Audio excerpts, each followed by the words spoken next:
Morning, everybody. Nice to have you here. I see some of you from yesterday and some of you here for the first time this morning. I'm Jock Reynolds, the director of the Yale University Art Gallery, and I want to welcome all of you on behalf of everyone from this community who's come together to put together this wonderful symposium on arresting patterns, and particularly my next-door neighbor, Helen Cowder, and my dear friend Titus Kafar, who's on his way from the airport. I just want to start, by way of introducing this panel, just say that so many of these issues have been alive in America, as we heard yesterday, and for many, many, many years and generations. They continue to be, and they continue to call for the kind of engagement this symposium is all about. And I was remembering when Titus first came to me and discussed the Jerome Project and had me over to the studio and talked about the idea of what this might be. I said, would you be interested? I said, Titus, you have no idea why I'd be so interested. He said, and I'll just recount basically what I told him. Almost 50 years ago, when I was a junior at the then young UC Santa Cruz campus, the director of athletics called me in one day and said, Jock, I just got a call from Milt Vivian. He's the superintendent of the California Youth Authority camp in Ben Lomond, about 12 miles up behind our campus. He wonders if if the baseball team would come up and play his inmates for a game of baseball. I said, sure, we'll go up there. And so we all piled up there, got up to the camp and found 115 inmates there who were in an honor camp. They'd been sent there, most of them, to do the last 9 months of their sentence. They couldn't have been arrested for a sex crime or done arson or done anything involving major violence, or they weren't a risk for escape, but they were there to be trained in how to put out fires, clear trails, respond to floods or anything. And he said, play ball with these guys, and we did. We had a fantastic time, and it took us no time at all to notice that about 95% of those inmates were African American or Latino, which was at the time about the inverse proportion of our own campus student population. It was a really interesting day. We had a great time with each other. We were called back. We ended up playing multiple games, ended up tutoring inmates there, and we also ended up taking musical bands up there. Fast forward, when I graduated, I took a year off to get my art portfolio together, and I was working that summer as a cannery worker on the midnight shift for Stokely Van Camps. When Milt called me up, he said, Jock, what are you going to do at the end of the cannery season? I said, well, I don't know. He said, there's an interview I've arranged for you at the adult probation department at the county next Monday. You'd be there. So I went there, I was interviewed, and they offered me a job on the spot for a year to replace a sabbatical replacement. That next Monday, I was greeted by a man named Mitz Mahara, who at age 10, with his entire family, had been interned in a Japanese-American internment camp in Heart Mountain, Wyoming. And he took me into a room, put out our case books. He said, you have 175 people on your caseload. We're paid roughly for 160 hours a month for the work we do. You need to know about triage. How are we going to work with this group of people who you have under your supervision? How are you going to help some of them get more education, some of them jobs? But you're not going to be able to do all that much for everyone in here. So priority of how to pay attention is going to be really important in your life. I heard people talking about that yesterday, and that's remained a truism. The other thing he showed me a lot about and was really important, and maybe not all of you know this, but probation officers not only receive people put on probation, they are the ones who write up the probation reports and the recommendations that go to judges and chambers. So you're there at the point where the DAs and the defense attorneys are deliberating with the judges as to what sentences should be. And there too I learned about the tremendous disparity of justice one gets depending on which judge you get or how well you're defended by a lawyer. People with only public defenders at their side, who often had caseloads as heavy as we did as probation officers, frankly get a different kind of justice. And depending on which judge you can get a real hard ass, and you can get someone else with empathy for youth. These issues are absolutely keenly alive in America today, as all of you here today know.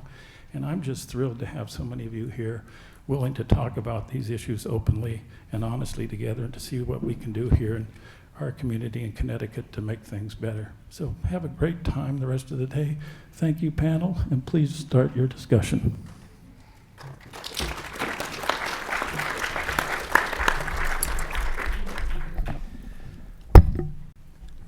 Good morning. It's so good for you to be here. I know that you all had to get up early on Sunday morning and head down here.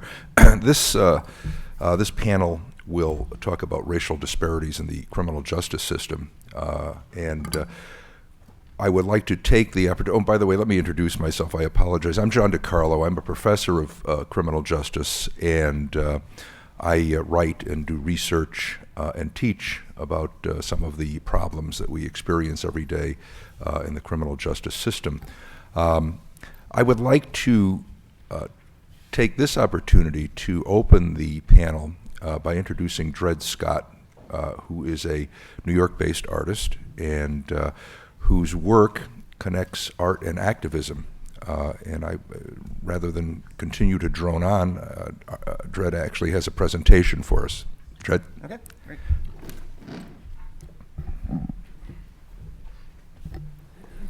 Well, first off, thank you to ArtSpace and Yale Art Galleries for having me. I'm just going to set a timer so I don't run over time. And I got a lot to present, so I'm just going to jump into it. So I'm an artist, and this is some of my art. This is art that is currently on view at ArtSpace.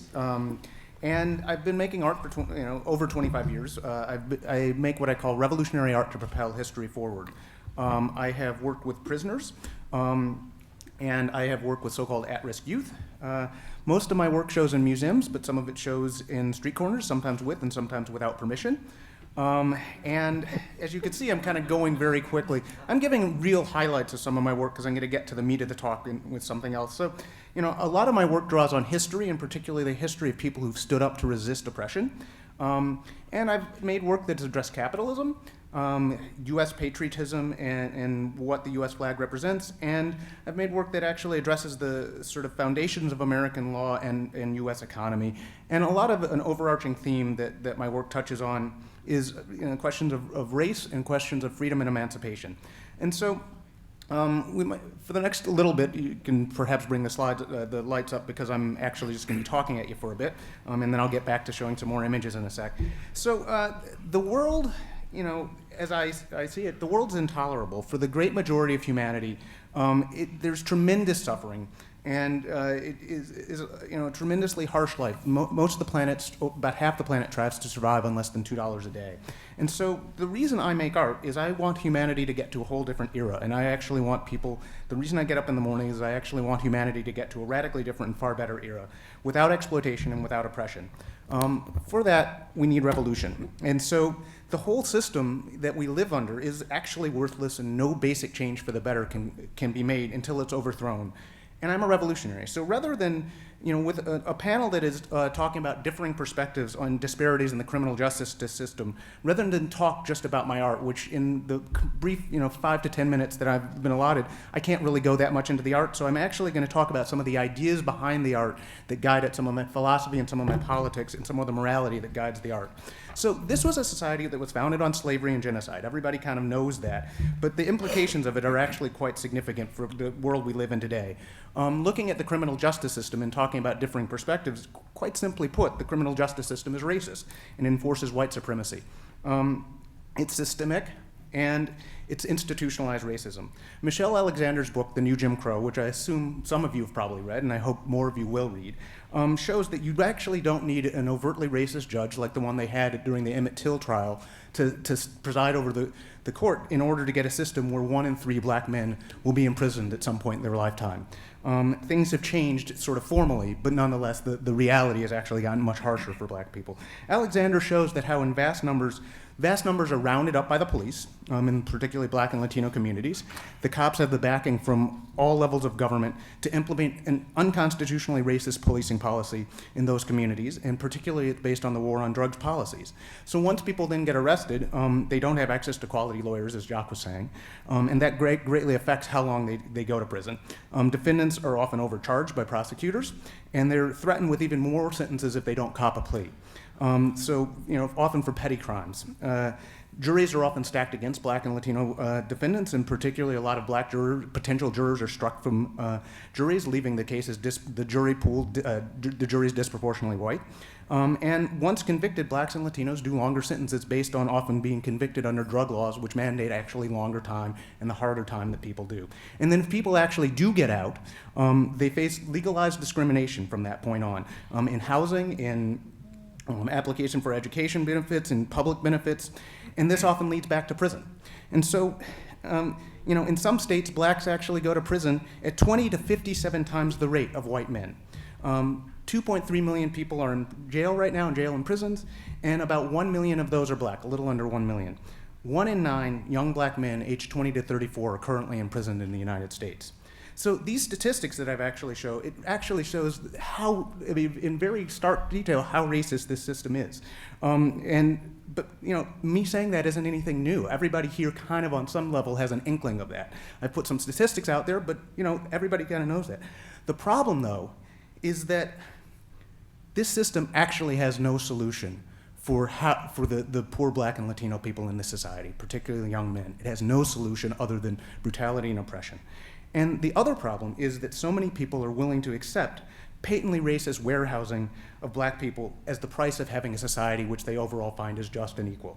And so many people rationalize this, and many attempt to change the subject. They say, well, we need to talk about Black responsibility. There's Black responsibility.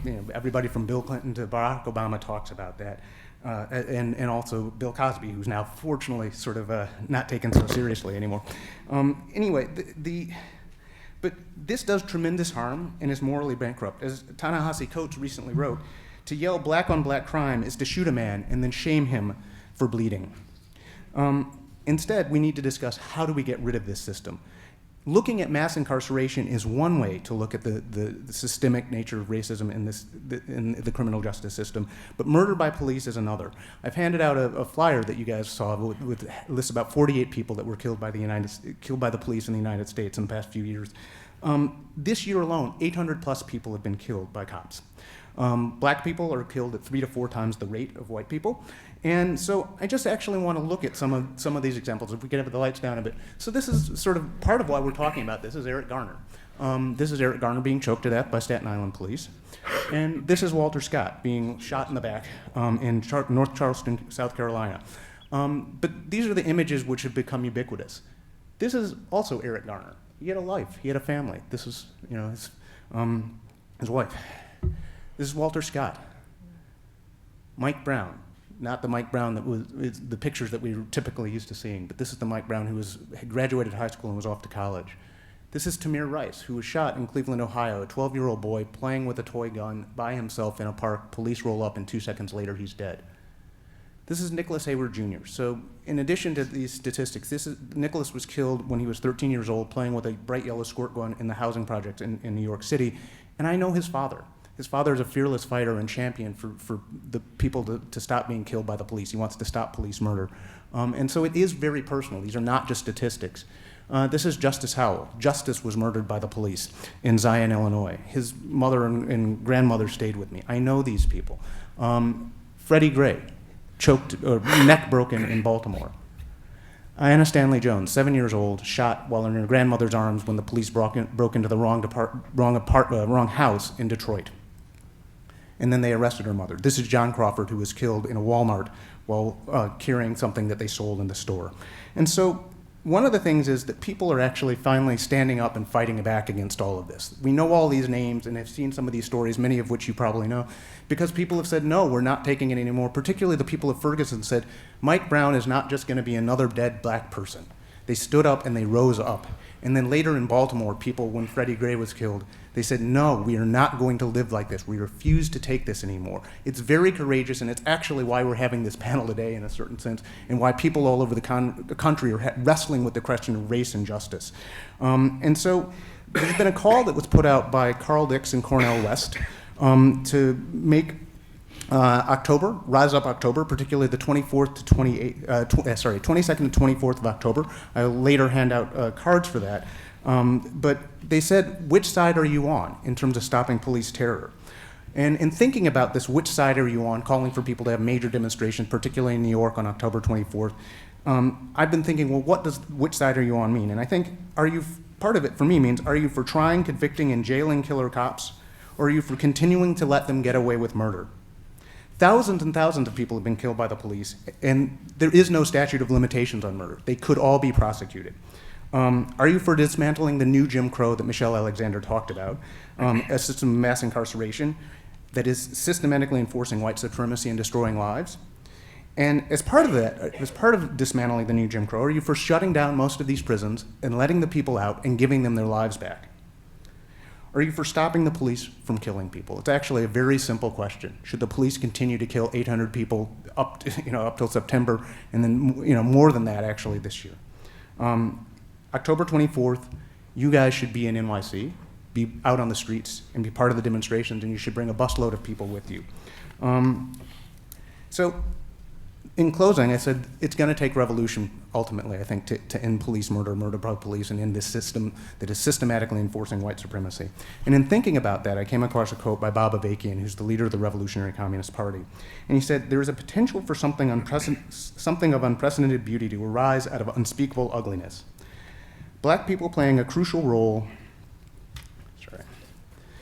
in putting an end at long last to this system which has for so long not just exploited but dehumanized, terrorized, and tormented them in 1,000 ways, putting an end to this in the only way it can be done, by fighting to emancipate humanity, to put an end to the long night in which human society has been divided into masters and slaves, and the masses of humanity have been lashed, beaten, raped, slaughtered, shackled, and shrouded in ignorance and misery. I think there's a lot to think about. And so I've just put out a little bit about my thinking. If you want to know more about my work, you can go to dredscott.net. You can find out more about October 24th there, and more about Bob Avakian and his writing at revcom.us. Thank you. I look forward to the other presentations and the discussion that follows.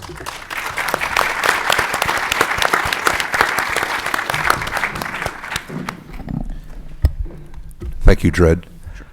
I would like to take this opportunity just to ask the panel, and we will hold 10 or 15 minutes at the end of the panel for questions. So I would ask the audience to, if you may, hold your questions until the very end.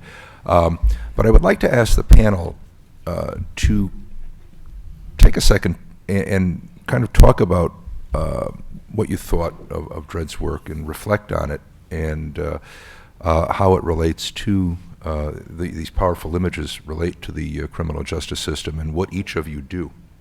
Maybe, Stephen, we could start with you. Okay. And go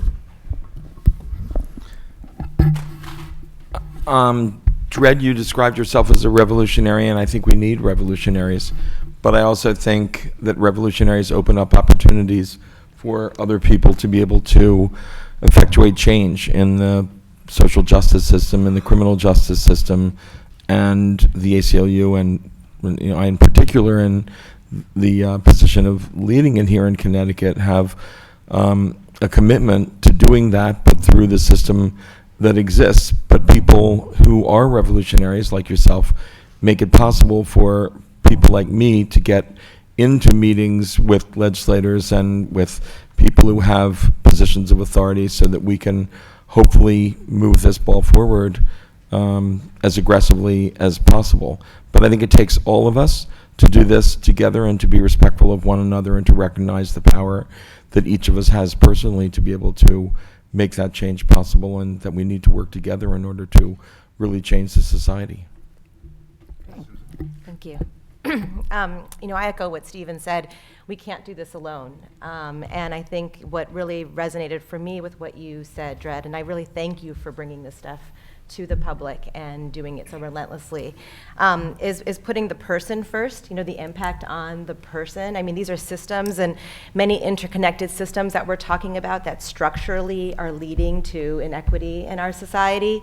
And, we have to attack the problem from many different angles, but we've got to keep the people at the center of what is being done. And, I'm at the Vera Institute of Justice, and we very much seek to partner with community members and other actors and other parts of the system, in the education system, in the public health system, because this is just a very intractable problem that has existed for centuries, and and it's structural. And so I think that is something that resonates. And also you were talking about the racism, and there's no doubt there is a lot of there's explicit racism in all parts of the justice system, but there's also a lot of implicit bias. And I think it's really interesting to know that I think 2% of our emotional cognition is conscious. And so there's so much of what happens in that interaction between police and individuals, and in all parts of the justice system, where actions are completely governed by this implicit bias. And so there needs to be wholesale implicit bias training for all parts of the justice system as well. And we need to acknowledge that we are all really culpable in some way, shape, or form for what we have today. Thank you, Susan. Good morning. Thank you, Art Space and Yale Art Gallery, and those who put this event together for having me here. Dred, your work is very good. I think it's very thought-provoking. And, it reminds me a lot of, if I could use this analogy, of a sandwich. And I know when I was younger, you love to eat the sandwich, but you hate to eat the edges. Right? So we cut the edges off and put them aside. And then eventually, as we got older, we figured out that they told us all the protein was in the edges. And this issue has been something that has been discussed for a long, long time. And depending on who you are, if you're black, then you grew up under it. Depending on where you grew up, then you had a bird's eye view of it. And now it's like, we're at a place where it seems America has been forced to have this discussion. And I think your work, it's made it an easier plate for some people in this country that we're not ready to embrace or even take on this issue.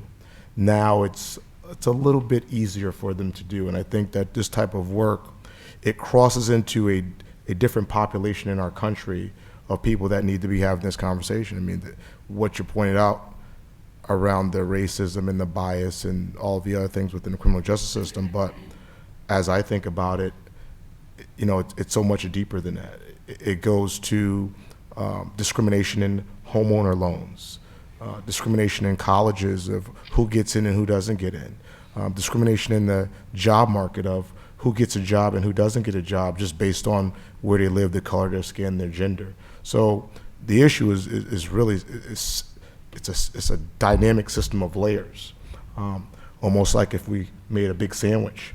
But I think that your work is certainly, it creates a new conversation around something that there has to be a conversation, because our country is not set for civil discourse on every level. We just certainly couldn't have, we can't even support that. So I thank you for that work. Dred, when I was looking at your work, I recalled someone who wrote a book in 1961, Frantz Fanon, when he wrote The Wretched of the Earth, and talked about colonialism and nationalism and the negative aspects of many of those two concepts, and the racism that was attached to it. Powerful, thought-provoking, and certainly needing to be addressed. And I introduced myself, and I asked our panelists for their reflections on Dred's work, and now I would like them to introduce themselves to you, tell you all about their work and who they are, and take a couple of minutes each to become acquainted with them and just really know some of the background of our panelists. Shafiq, why don't we start backward this time? So hold on to your seats. My name is Shafiq Abdusabar. I am a 19-year police veteran. I'm also a writer. I'm also an artist, as Helen always reminds me. I must say that today. But I'm also a published author. I actually published a book called The Black Man's Guide to Law Enforcement in America, which on another day I'll tell you that great journey, because that's watch your back, Dread. That's all I can tell you. But I got into policing actually a little different. I actually started off as an activist. President Obama has allowed me to rename that to community organizer.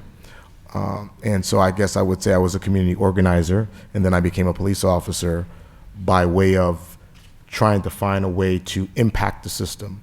And then at that time, Chief Pastor, a very dear friend of mine, said, the work you're doing could be valued within law enforcement. This is a system that will not be changed exclusively from the outside.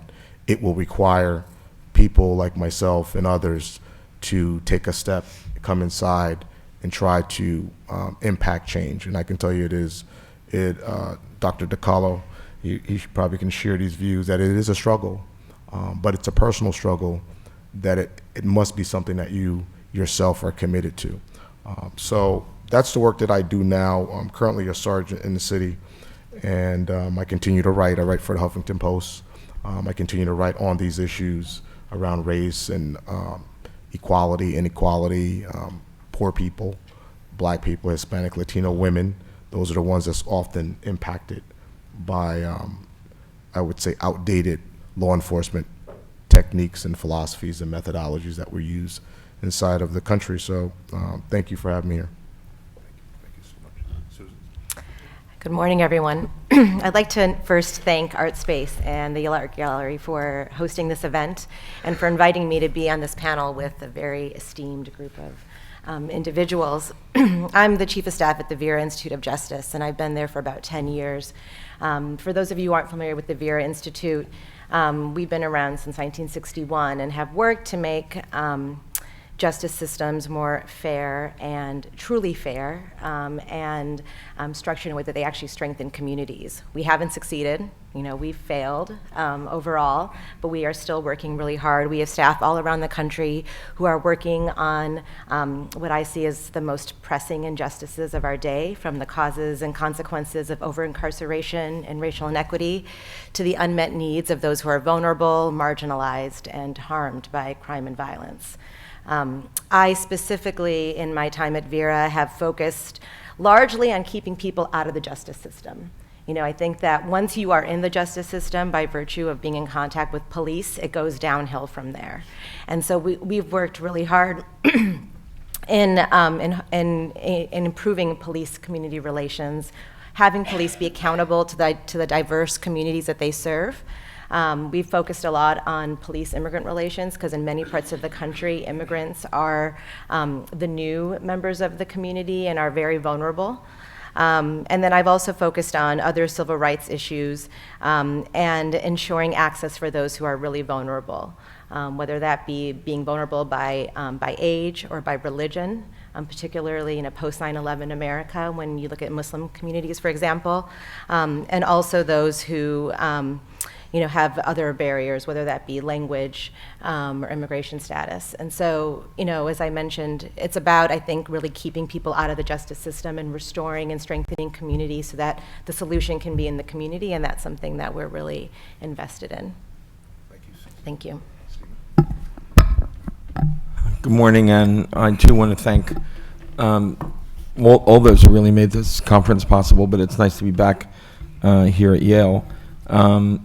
In thinking about what I might want to say in relation to this conference, I grew up in a home that was one that had a significant amount of privilege, but where we were involved in racial justice movement and in protesting the Vietnam War from the time I was a very small child. So I had the benefit of having parents who were extraordinarily committed and enlightened, and it really put me on a path, I think, that allowed me to pursue things in a way that many of my peers perhaps were not.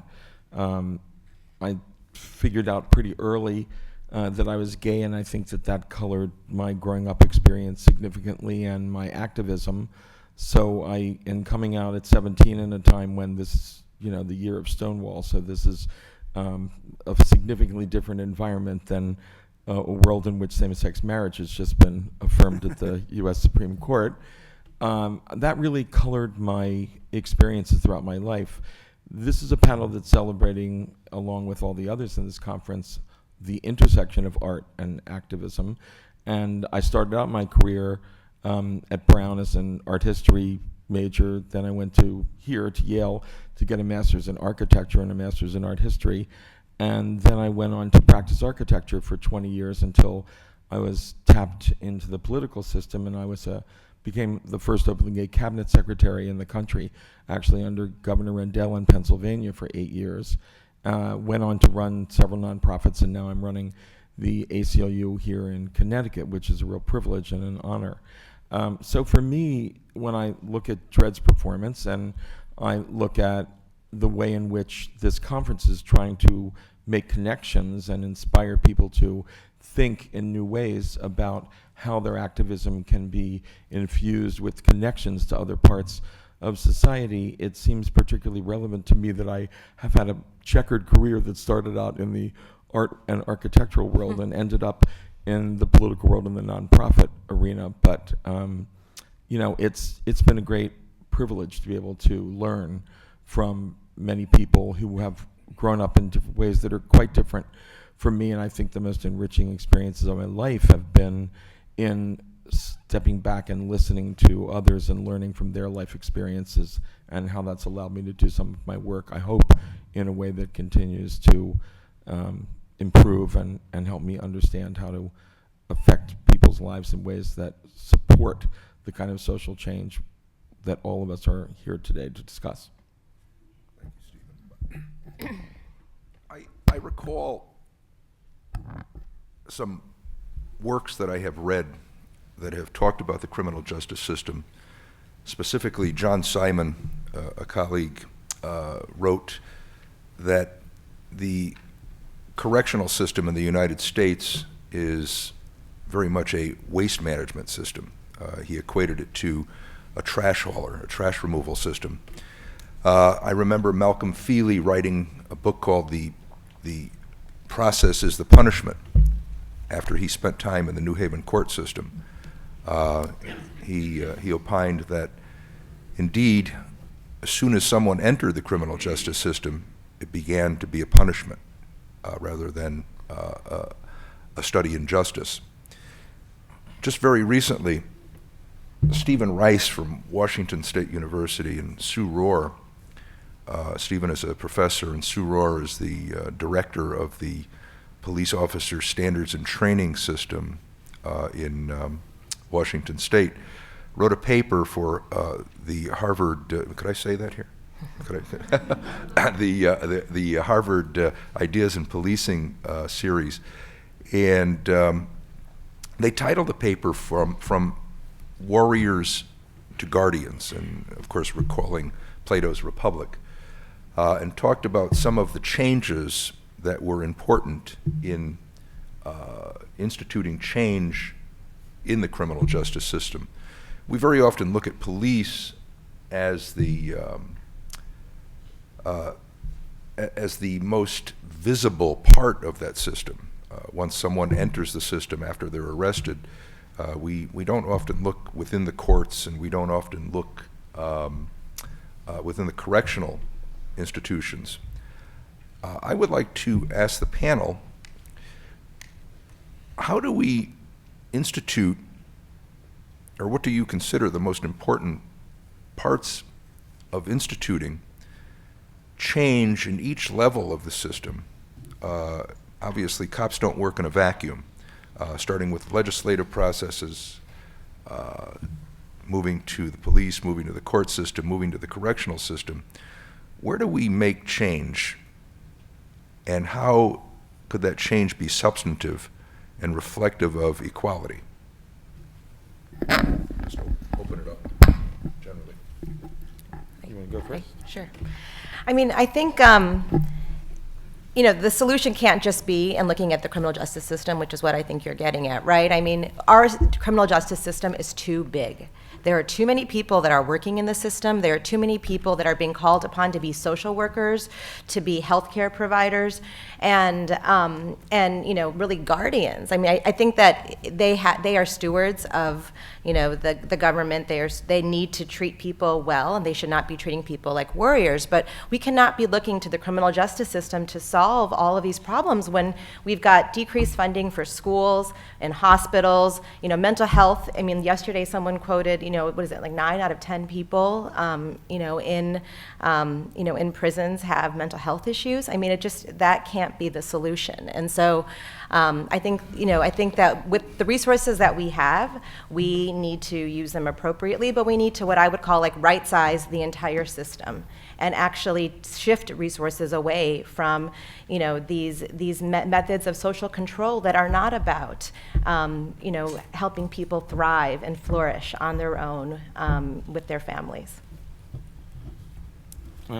May I leap in? Absolutely. So, building on what you just said, it seems to me that this is so much larger than the criminal justice system that we have to do what Barbara Fair commented on in a panel at the end of the day yesterday, which is begin by acknowledging where this problem comes from and how old and systemic it is in this country. This is a country that's had hundreds of years that has been built on a system of white supremacy and racial injustice. And until you really do the kind of education in this whole country that allows people to acknowledge that they are supporting and really permitting a criminal justice system that's so unjust to exist, that you can't do this by just starting with the criminal justice system or even legislation.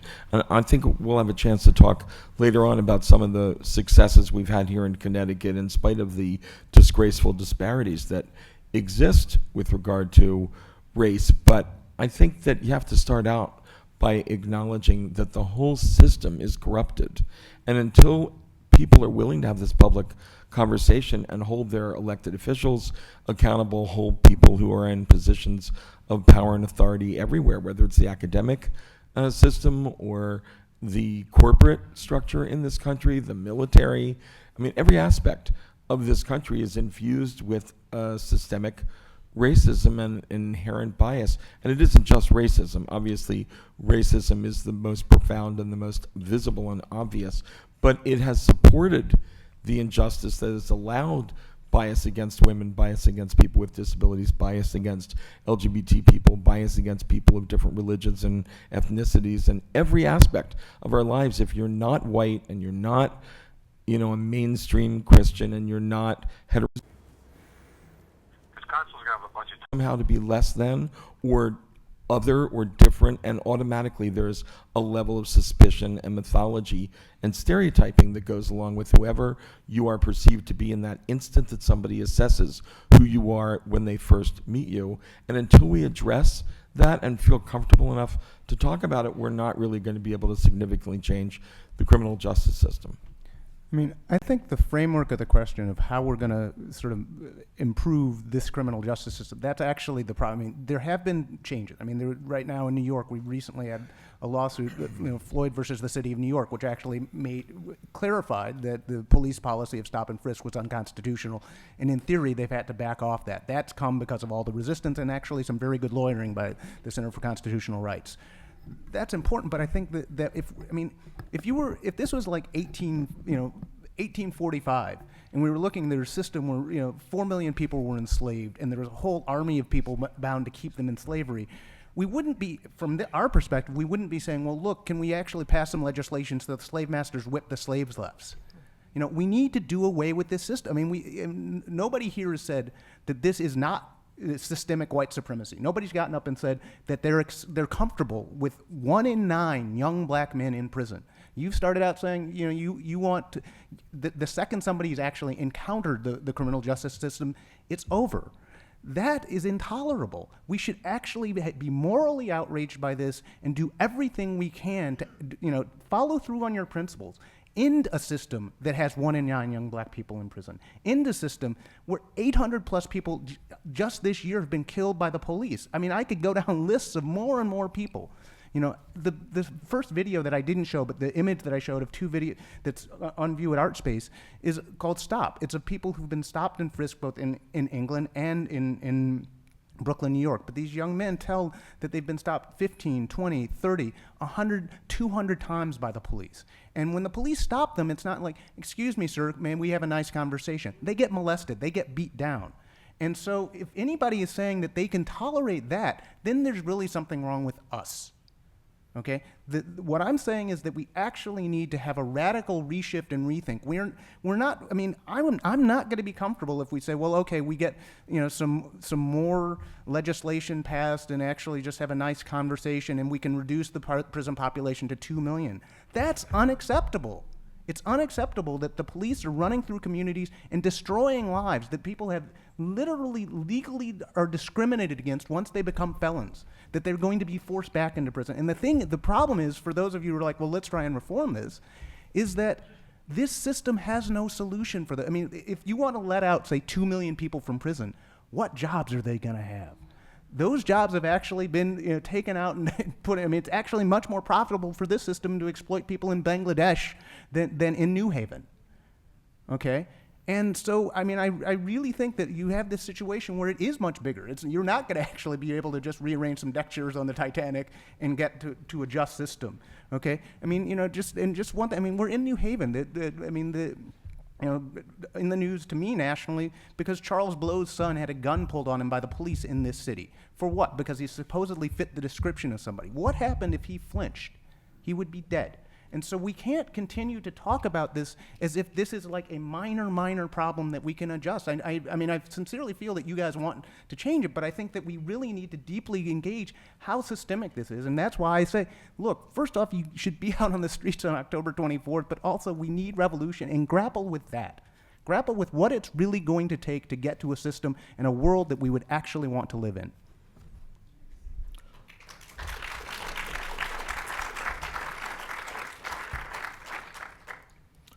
So I have, I guess, maybe mixed views. My view of this is, a system, idealistically, a system that would be operating on race or some level of bias, it has to be sustained by individuals who buy into that.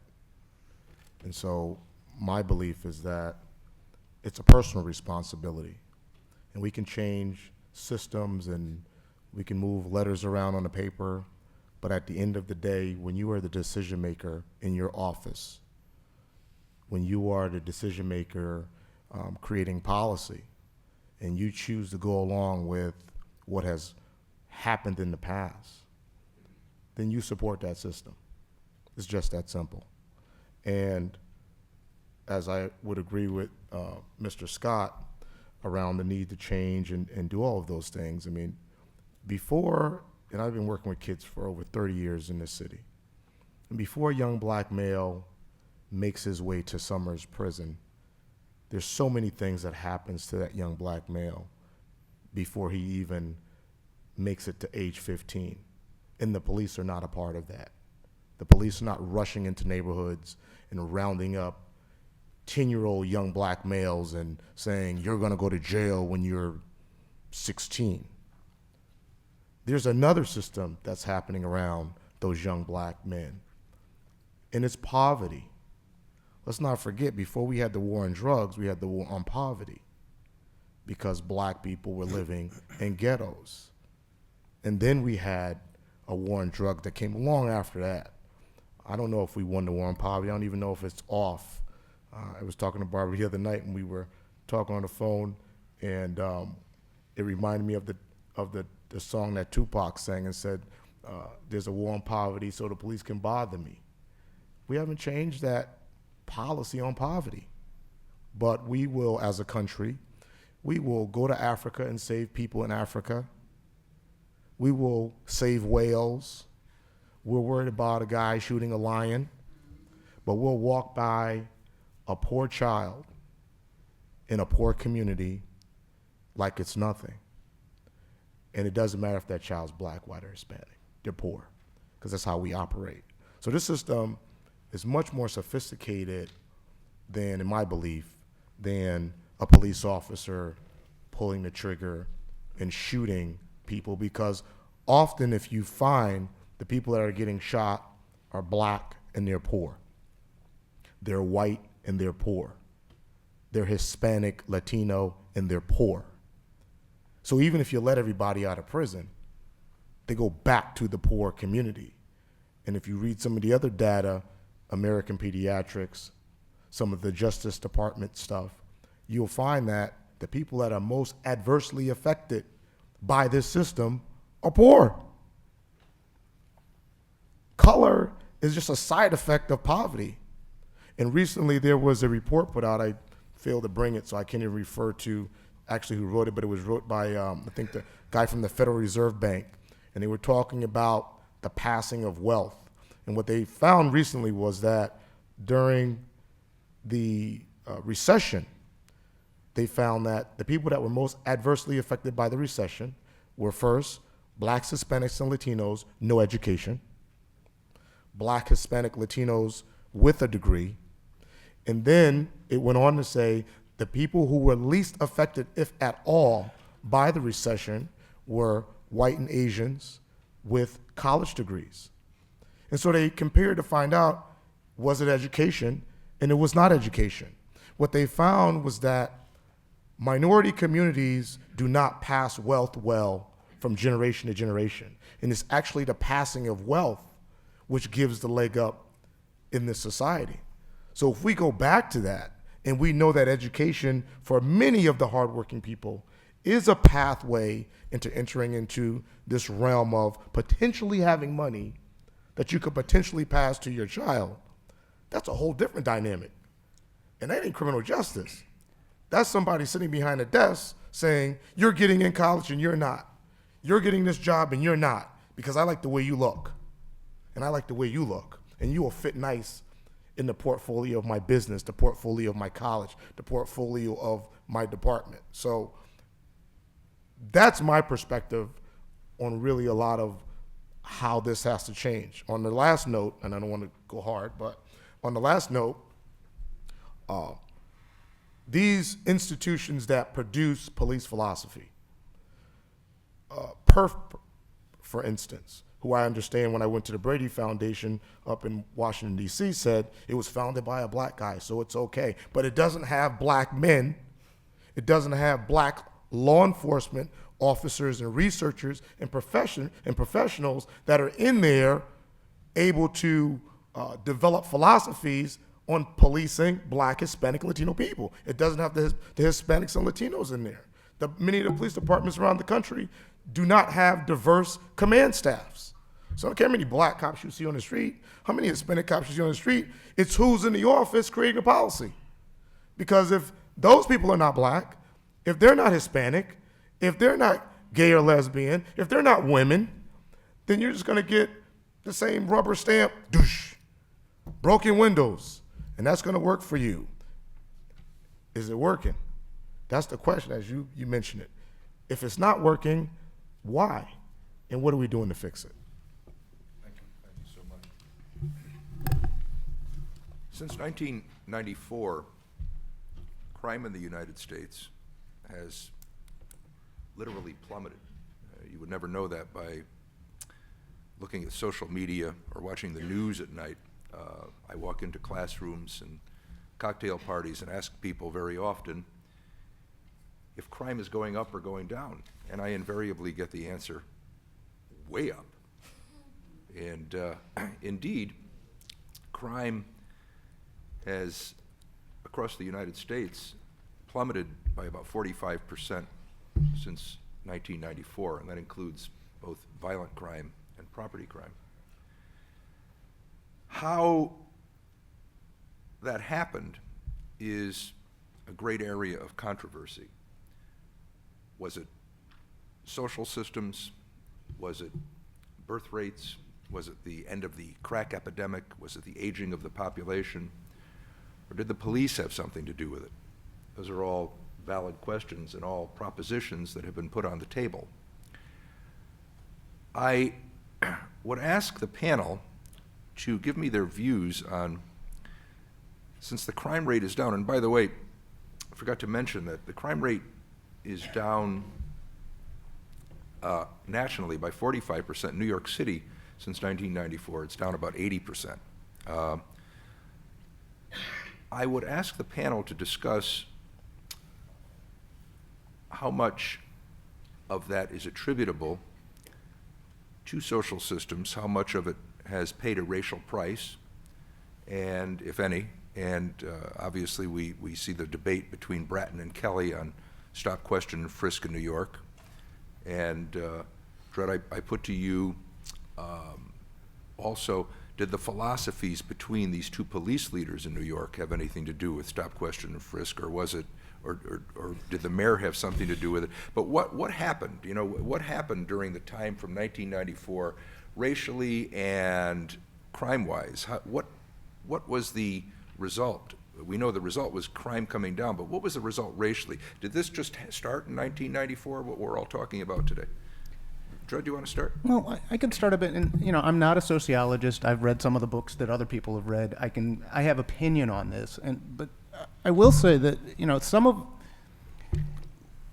there've been a lot of efforts in sort of the hood of people to actually sort of reduce crime and actually take responsibility. I mean, it's like, look, a lot of people in poor neighborhoods are into some really bad stuff. We know this, but a lot of those guys, I mean, it's like during the LA Rebellion, and this is one of the things that's actually portrayed in an interesting passing way in the movie Straight Outta Compton, of where the Crips and Bloods actually had a truce. And that lasted for a couple of years. They worked really hard, and it was part because they saw, wait a minute, we've got a different enemy. It's not each other, but it's the police in this system. And people have worked really hard. The problem is this system actually works to undermine that. I mean, there have been truces that have been, there was a major hunger strike that happened in the Pelican Bay and the whole California prison system, particularly protesting the conditions in general, but specifically solitary confinement. And all these gangs, which had been at each other's throats and causing a lot of pain and suffering in these communities, including particularly in prison, but also in the neighborhoods outside of the prisons where people would return to their communities. And there was a truce that people, I mean, they worked really hard to put, death and mayhem aside. And the system worked overtime to undermine that. They said, we don't want this. And so I think that the system, I can't tell exactly all of what went into, whether it's people had more jobs, whether people were sick of actually shooting each other, whether people ran out of bullets, I don't know. But I do think that the thing is there's been tremendous efforts on people to actually sort of stop, crime amongst the community. And this system works to actually undermine that. But the bigger thing is we're not actually mostly, we're not on this panel, I thought, to talk about crime. We're actually talking about the criminal justice system and what this system does to people and how do we actually change that. And so when we continually keep falling back to, well, what's going on in the streets, as if the response of the criminal justice system is to that, I don't think it is. I think this is a country that, again, was founded on slavery and genocide. It's based on exploitation.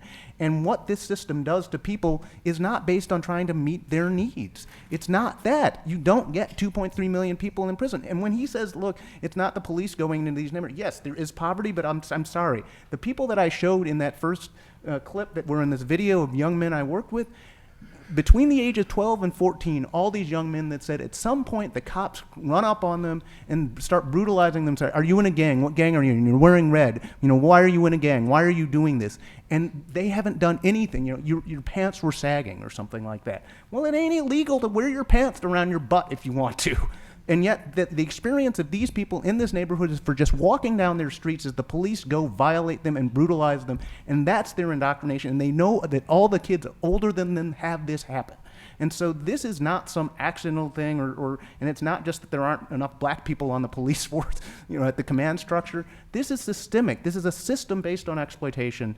And I think that the question is we actually need to focus on How do we change that? And what will it actually take to change that, as opposed to start looking at, well, is this a legitimate or illegitimate or over-excessive or correct response to something that's actually on the streets? And because I think that the streets are what they are, and people have really worked to make their lives better, but then there's this system that is causing tremendous suffering, both for how it actually deals with the economy and whether there are any jobs for people. I know people who've looked for a job for a solid year, and his dream job was a security guard, but he'd be willing to do absolutely anything, and he couldn't find work in his neighborhood. So I'd like to bring this, I'd like to bring this back to Connecticut and to talk about what Dred just referenced. You have a system here in Connecticut, probably one of the ones that's addressing this issue better than many in the country, but you have 3 times as many white people in Connecticut as black and Hispanic people, and yet twice as many black and Hispanic people in our prisons and jails. So that's a 6-to-1 ratio of disparity. Now, in Connecticut, I'd like to talk about some of the things we actually are doing, and the fact that there's a huge gap between passing legislation, which we've been very active in doing at the ACLU in addition to litigating, and then enforcing it and making sure that what is in the legislation actually takes place. But we did pass this year in the legislature one of the most far-reaching bills anywhere in the country. In fact, it's the only one in the country that deals with excessive force and police accountability, and there are an extraordinary number of excellent provisions in that legislation. It requires what my colleague from the Vera Institute actually referenced earlier, which is bias-free training for every single police person on an ongoing basis in the state of Connecticut, state police, and every one of the 102 police departments. It requires and made money available in a year when there was a large budget deficit for body cameras for every single police person in the state of Connecticut, including the state police. It requires that a special prosecutor be appointed from a different district to avoid the collusion that can happen between police and district attorneys in any act of violence that occurs, not just the death by gun or taser, but any act of violence that occurs, and it has to demand that that investigation produce a result within a very specific period of time. It has provisions for hiring and promoting and retaining minority police persons. The bill is very far-reaching. We've been working with 14 governors across the country since we passed this bill in order to provide this model legislation for them to be able to explore in their own states. So I just think it's important to recognize that while everything about this system is unacceptable, and that the disparities we're talking about here today are critical to address, we are actually doing some things here in Connecticut, and over the next several years, we're going to be monitoring those. And believe me, the ACLU will be suing over and over again every time these laws are not being upheld. But at least we have the opportunity here now to start to address some of the issues that have been raised on this panel. Just a couple of points that I think are related to what's been said, but I want to just draw out. First of all, when you're looking at crime rates, so crime rates did go down nationally, as Dr. DiCarlo mentioned, but they also went down worldwide, which I think is a really important point. So it's not just something, we're not doing anything special here by putting 7 million people under, criminal justice control, compared to other countries that do it at far lower numbers.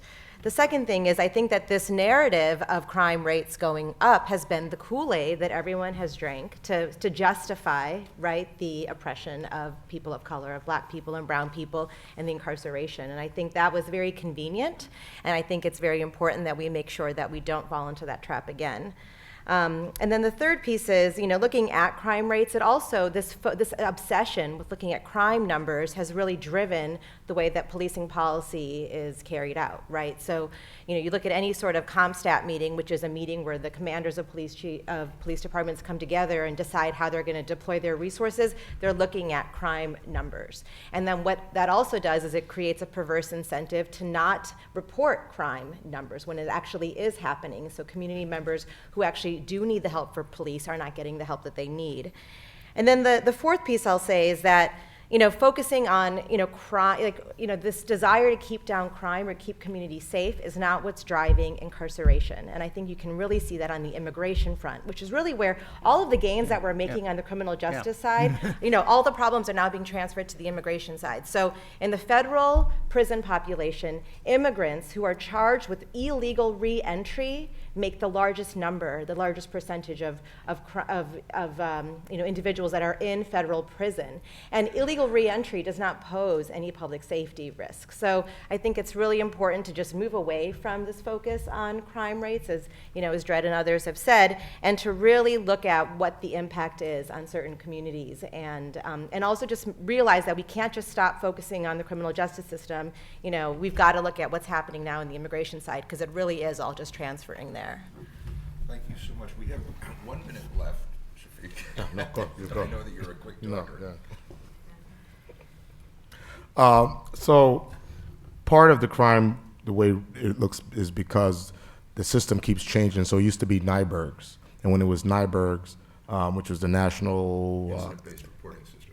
What they would do is, if, say, someone had gotten robbed and they used a gun, you could actually either charge, and you can list it as a robbery, or you could list it as an assault. And depending on which department was doing the reporting and how they want to report it, there's a lot of ways to manipulate numbers. So a lot of the crime reduction is number manipulation.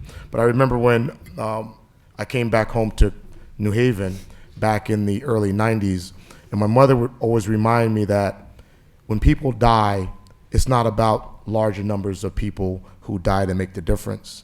When someone dies, it makes a difference to that family. And so my belief is, it doesn't matter how many of those one-time crimes occur that you can add up. When that crime happens to an individual, that is a major crime to them. And that's all that should matter when we're dealing with how we, police people and manage people and create public safety. And unfortunately, we have to bring this very important and very diverse set of opinions to a close. I thank you so much for coming this morning. We unfortunately don't have time for questions, but I'm sure that the panelist will be around in the corridor. If you'd like to stop by and talk to us, we'd be more than happy to chat. And I thank you so much for the opportunity to bring this extremely pressing, extremely important and vital subject to light, and I thank you again. That was so fun.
One thing that's really unique about our gathering, two things that are unique about our gathering over these next 2 days.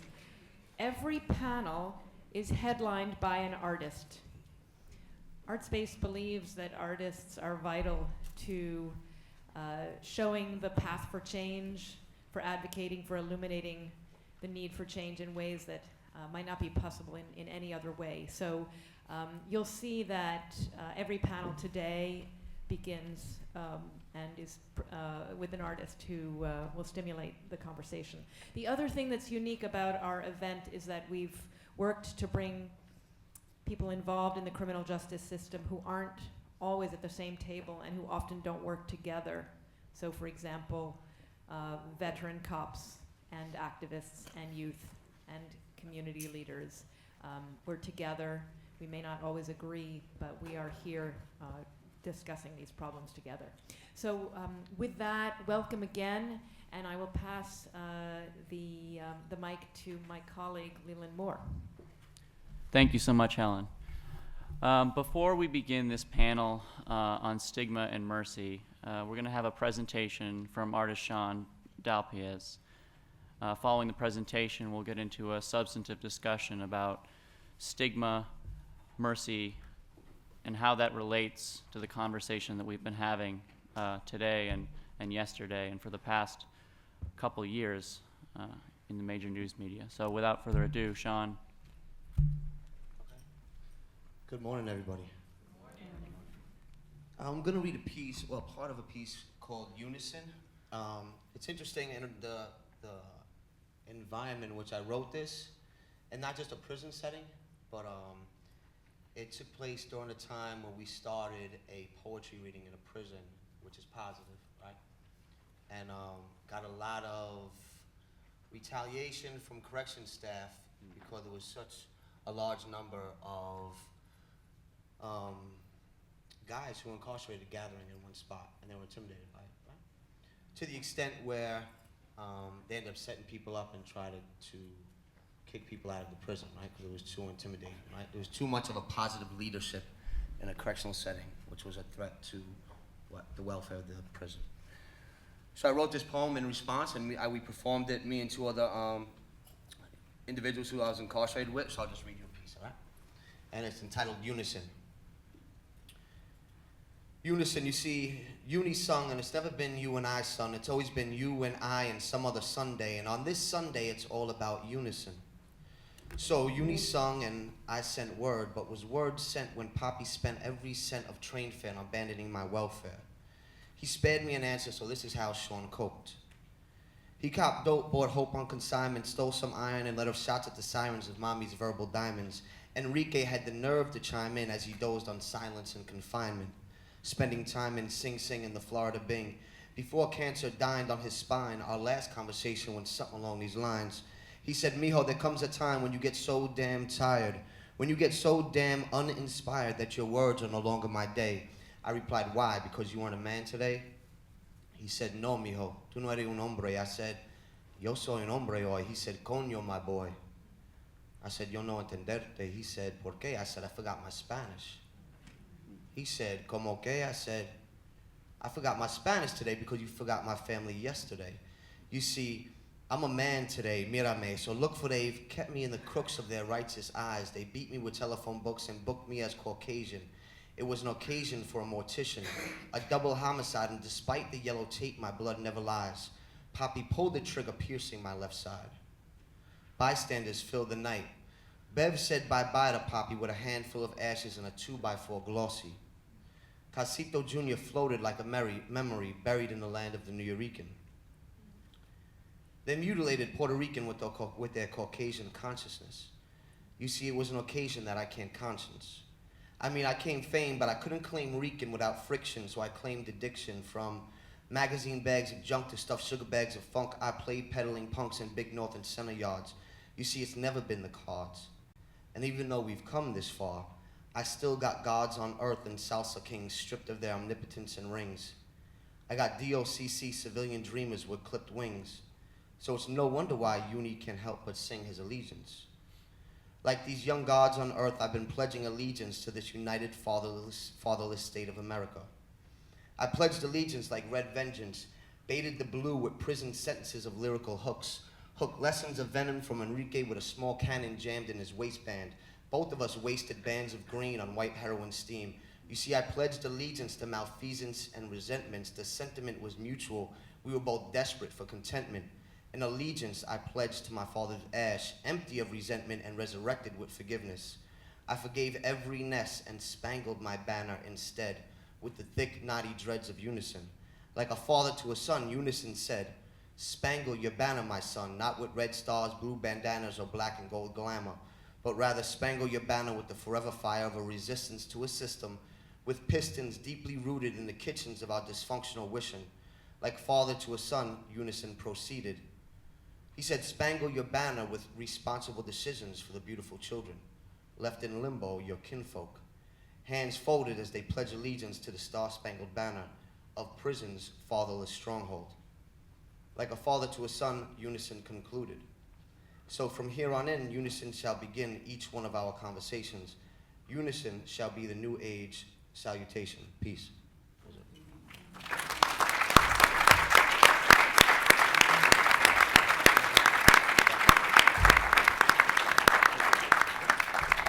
Thank you very much, Sean. It is, as Helen said, it is a very important part of this conference that every panel is paired with an artist.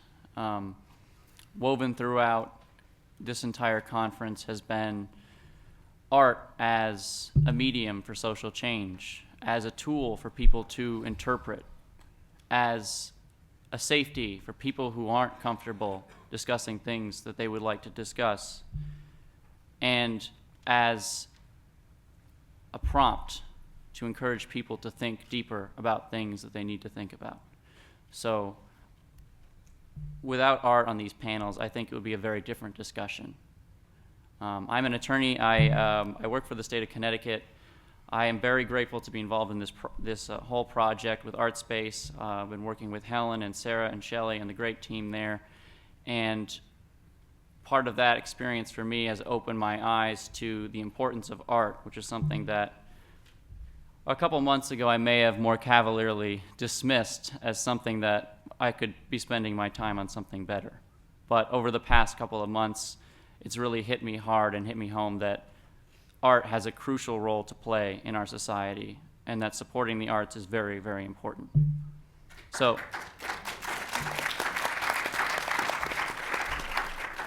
enough about me. At the start of this panel, I'd like to begin by hearing everybody's story and going to each of our panelists and having around a 2-minute introduction. So without further ado, I'll turn it over to you, George.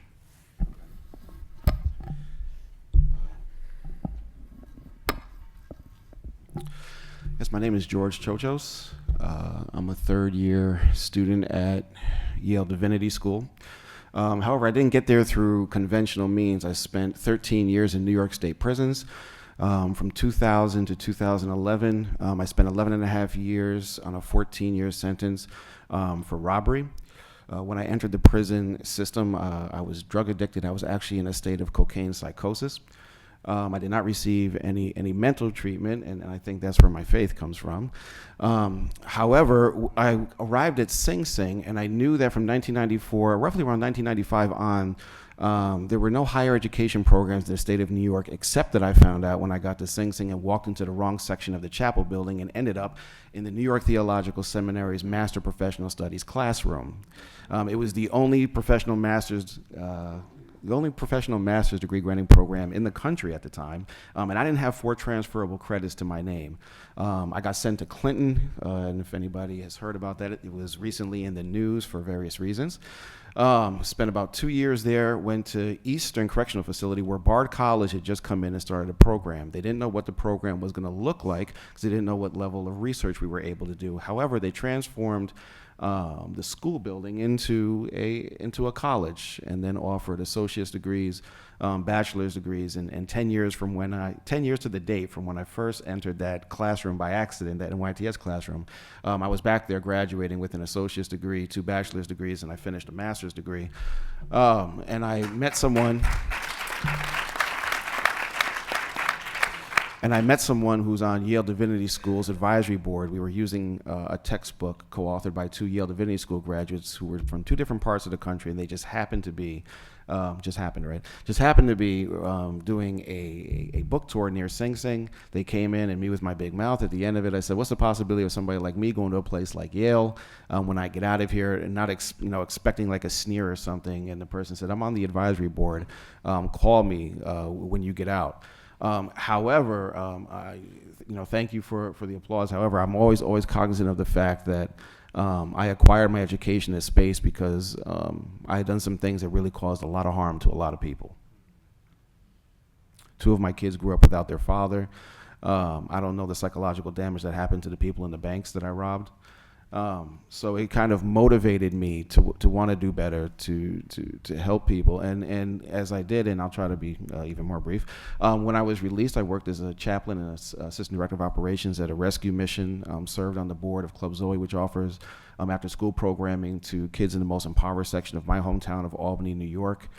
I've worked in different mentoring programs, and now here in my last year at Yale, I'm hoping to continue mentoring, pursue a PhD, and use it to expand programs that'll help people, not just once they get to the criminal justice system, but deal on the pre-entry side and address some of the issues that allow people to be sent, and I say to be sent purposely. My name is Linda Meyer. I teach at Quinnipiac University, and I teach theories of punishment. And I can tell you all day long about theories of punishment, and I can show you all day long empirical graphs about why we need to reduce imprisonment.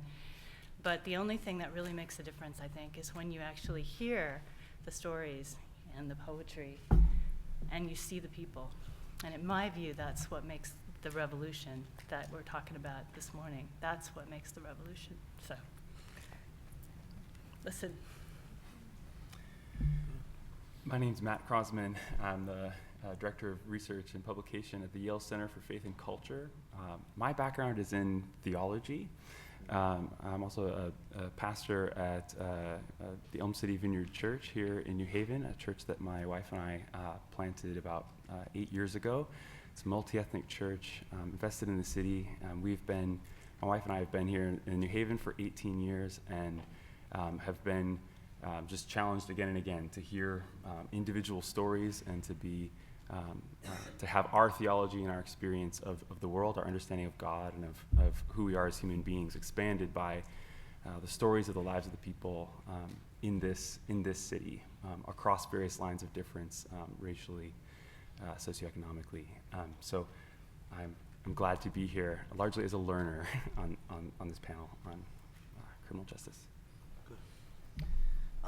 How you doing, everybody? Again, Sean. Can you hear me with this? Yes. Okay. How about now? Is that good? Yeah. All right. I'm comfortable with this. So I was incarcerated from 2002 to 2010. When I was released at 31, I was at that point in my life. About 1/3 of my life was spent in a jail institution or some sort of jail or prison or institution. Right?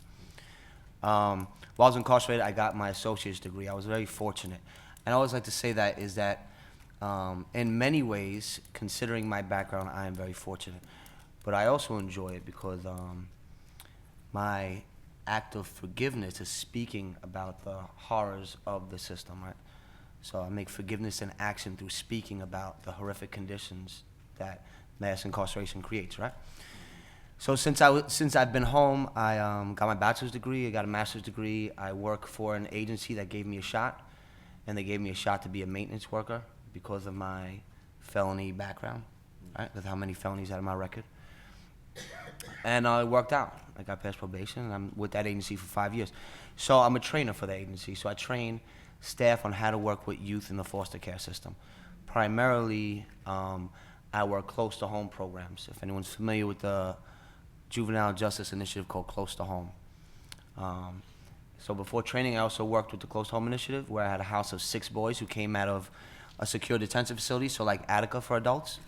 It was for the juveniles. And the concept was take these young men out of prison for juveniles and place them in a home therapeutic setting.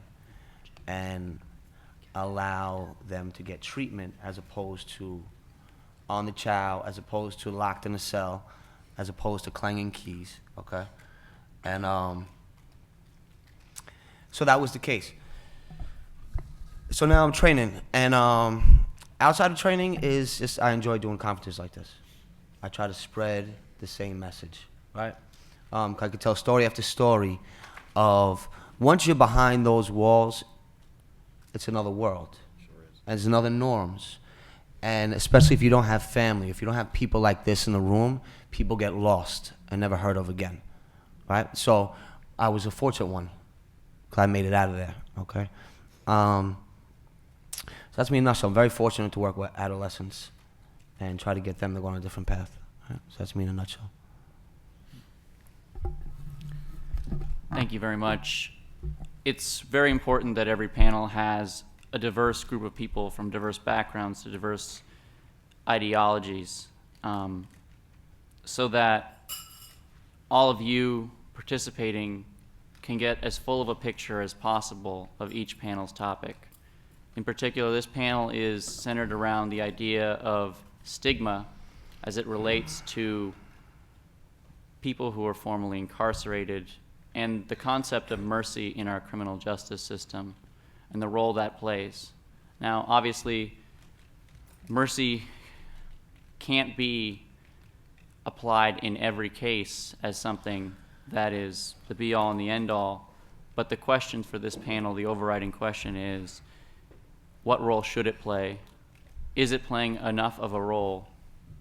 And what should be done to make that happen? So for our first question, I'm gonna ask that our panelists consider the presentation that we heard from Sean and the overarching theme of this panel, and maybe reflect on that. So George, if you wanna. Thank you. Hopefully everybody can hear me better. I'll try to project my voice a little bit more. I'm normally soft-spoken, but can everybody hear me? Yes. Great. In terms of mercy and stigma, let me address stigma first, and then I'll talk hopefully briefly about mercy. You know, you can't give a Baptist preacher a mic. So in terms of stigma, and thank God we can laugh. One of the books that we read during our time in the master's program in Sing Sing was Viktor Frankl's Man's Search for Meaning. And inside of that book, Viktor Frankl talks about the conditions during Nazi Germany, and he talks about concentration camps. And I want to be sensitive in drawing the analogy. However, as we all read it, there was not a dry eye in the room as he chronicled how people were left naked, shackled to each other, doused with ice cold water, had all of their hair shaven, and their name replaced with a number. And that's exactly what happens when you go to this downstate correctional facility in New York. You're shackled with no clothes on next to somebody next to you. They take away your name and give you a number. Mine was 01A0532. It's ingrained inside of you. You have to memorize it.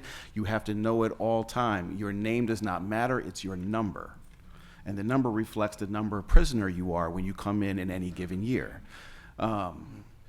And I think that does something in terms of a stigma, not so much how outsiders view me or how I perceive others to view me, but I think the most insidious thing is the internalized stigma that each person who's incarcerated takes for themselves, to where here I am at Yale Divinity School wearing a nice suit with cufflinks. However, I still don't feel like I belong. And that's happened over years of a process of dehumanization, to where I'm no longer George Chochos.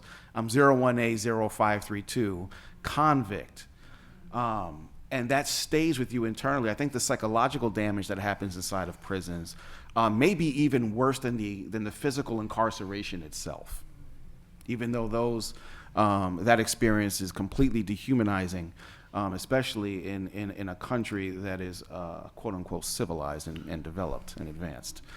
In terms of mercy, I think of mercy in an active sense, but also in a passive sense. Theologically, sometimes we can hear this, at least in my church settings, where mercy, grace is receiving something you don't deserve, and mercy is not getting what you do deserve. However, in that sense, I mean, so we can look at mercy in terms of receiving acts of forgiveness, but also as an active sense, what do I now do now that I have received mercy? Are there paths to what I'd like to call restorative justice that allows people's lives to continue to have meaning and purpose, even after committing or being put away for said to have committed? Because I don't believe, I was in prison with a lot of people who were in for a long time who had not actually committed the act that they were in prison for. So I just don't take it for granted that everybody that's in prison is actually there for actions of their own. But what are the paths that mercy can create restoratively to give people's lives purpose and meaning? Because I believe that each individual have infinite value. It can still contribute positively to society given the right conditions. And lastly, I'm always haunted by the mercy that I received through my education process, through ability to come to an institution like this. And I wonder, when I got into BARD, only 15 people could get in New York State prisons out of 72,000. And there were so many people much smarter than me. And I wonder what these people could do, or do probably even much more than that I could ever do, if they were given the opportunity and the same path restoratively to come back into the community and be positive and not continue to reproduce the system that allows future generations to be what I consider in bondage and oppression.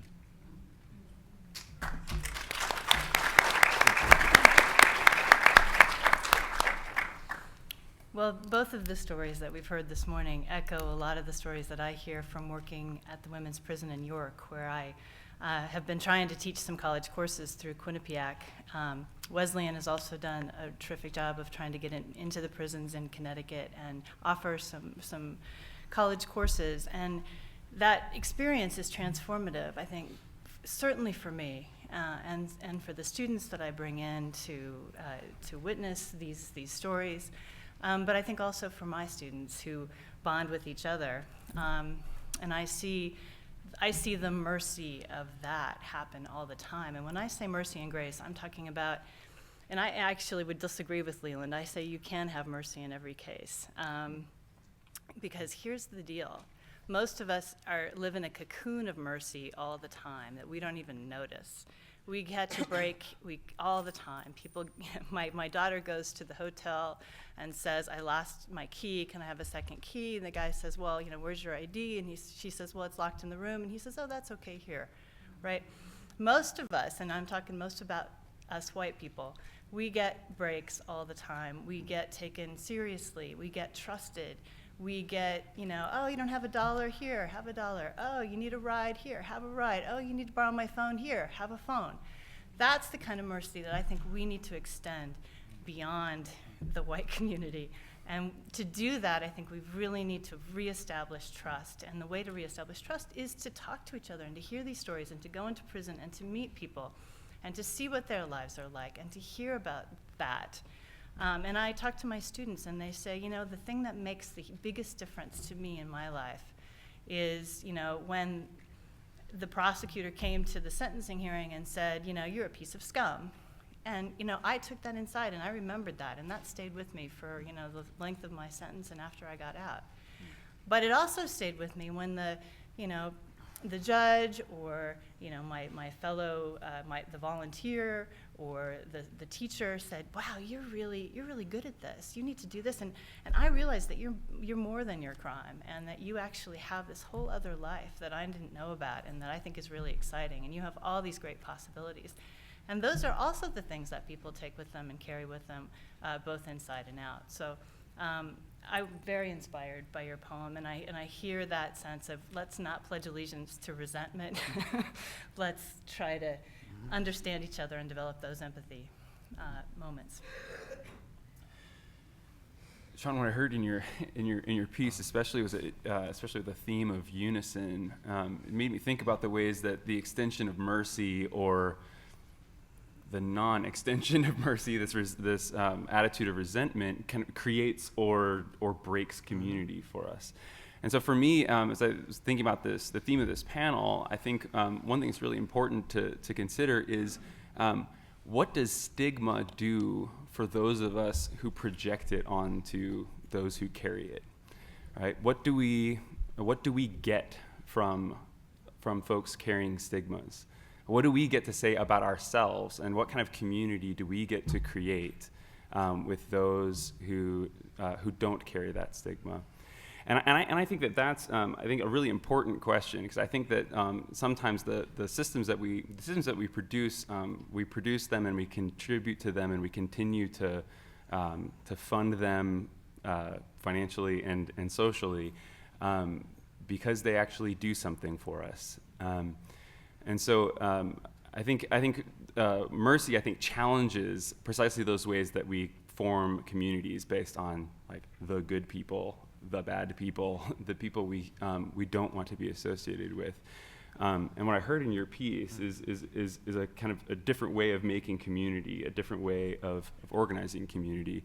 And when I think theologically about the category, or the concept of mercy, I think this is actually a foundation. There's a different way of founding a community, right? So you could found a community based on affinities and homogeneity, how are we like one another, or kind of on this moral basis of, hey, who do we kind of consider a good person, or who are we worried about maybe contaminating our community? Who do we need to quarantine? Or you could create a community that's founded on mercy, that actually begins with saying, we're all broken. We've all contributed to systems of brokenness that stain each one of us. But nevertheless, we've decided to form community on a different foundation, not on our own kind of what we bring to the table in terms of our moral purity, but instead a community that says, actually, we all kind of begin from this place of brokenness, and we've all extended mercy to one another. I think it creates a different sort of level playing ground, and for a different sort of community that can bridge all kinds of differences, not facilely, but with deep lived relationship, lots of forgiveness extended, received, repentance, these sorts of things.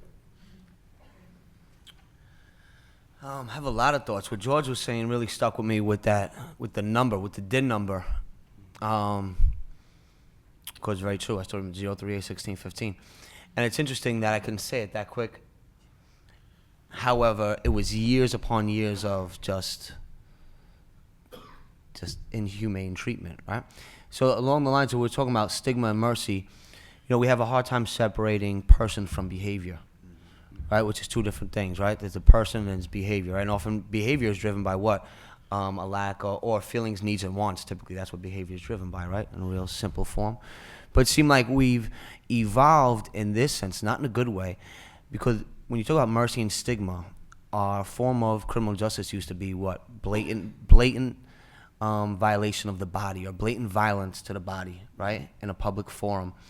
And like as we evolved in the sense of our smoke and mirrors, we just went from physical torture to psychological torture, right? So it's not as affronting. It's happened in these buildings that are far away behind walls. And it's actually something called the mortification process that George was talking about, right? The killing of the body, right? The mortification process. And that sticks with you. So what's it like to be a felon is, for me, especially when I was on parole, it was walking on eggshells every day. So if I wanted to go see my mother in Long Island, according to parole, I got to get written permission to leave Brooklyn, where I live, to go see my mother in Long Island, which anyone who has any experience with parole, you'll never get that. It will take about a year to get that, all right?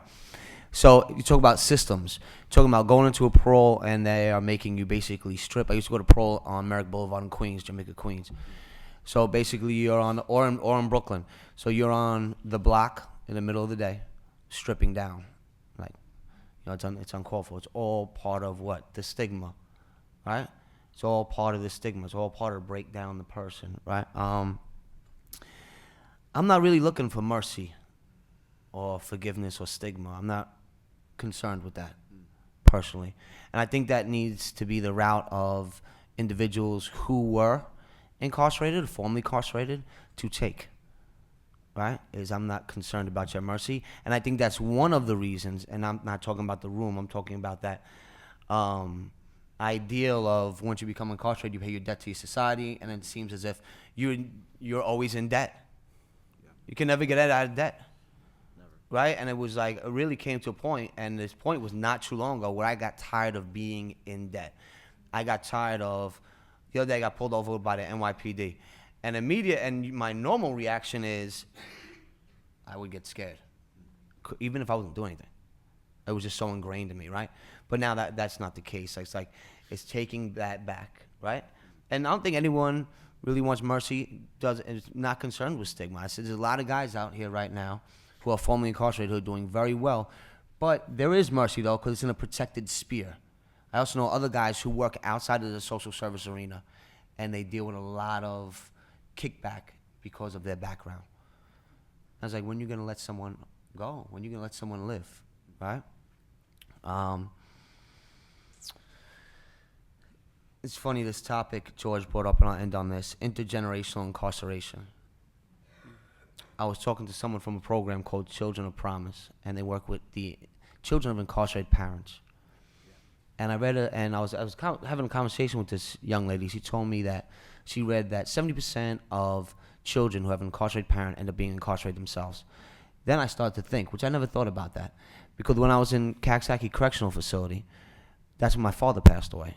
After doing his last bid in Florida, he came out and died from cancer. And so I'm sitting there thinking, my last conversation with my father is when he just came out from doing a bid, and I'm in a maximum security state prison, right? It's still the penitentiary. It's not a correctional system, right?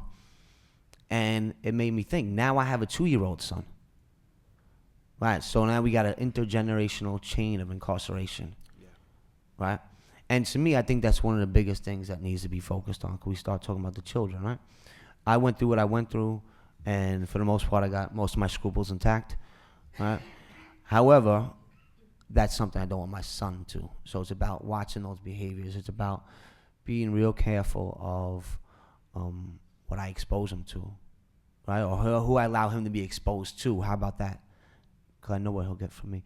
So to me, I think that's the purpose of the work, for me at least, right?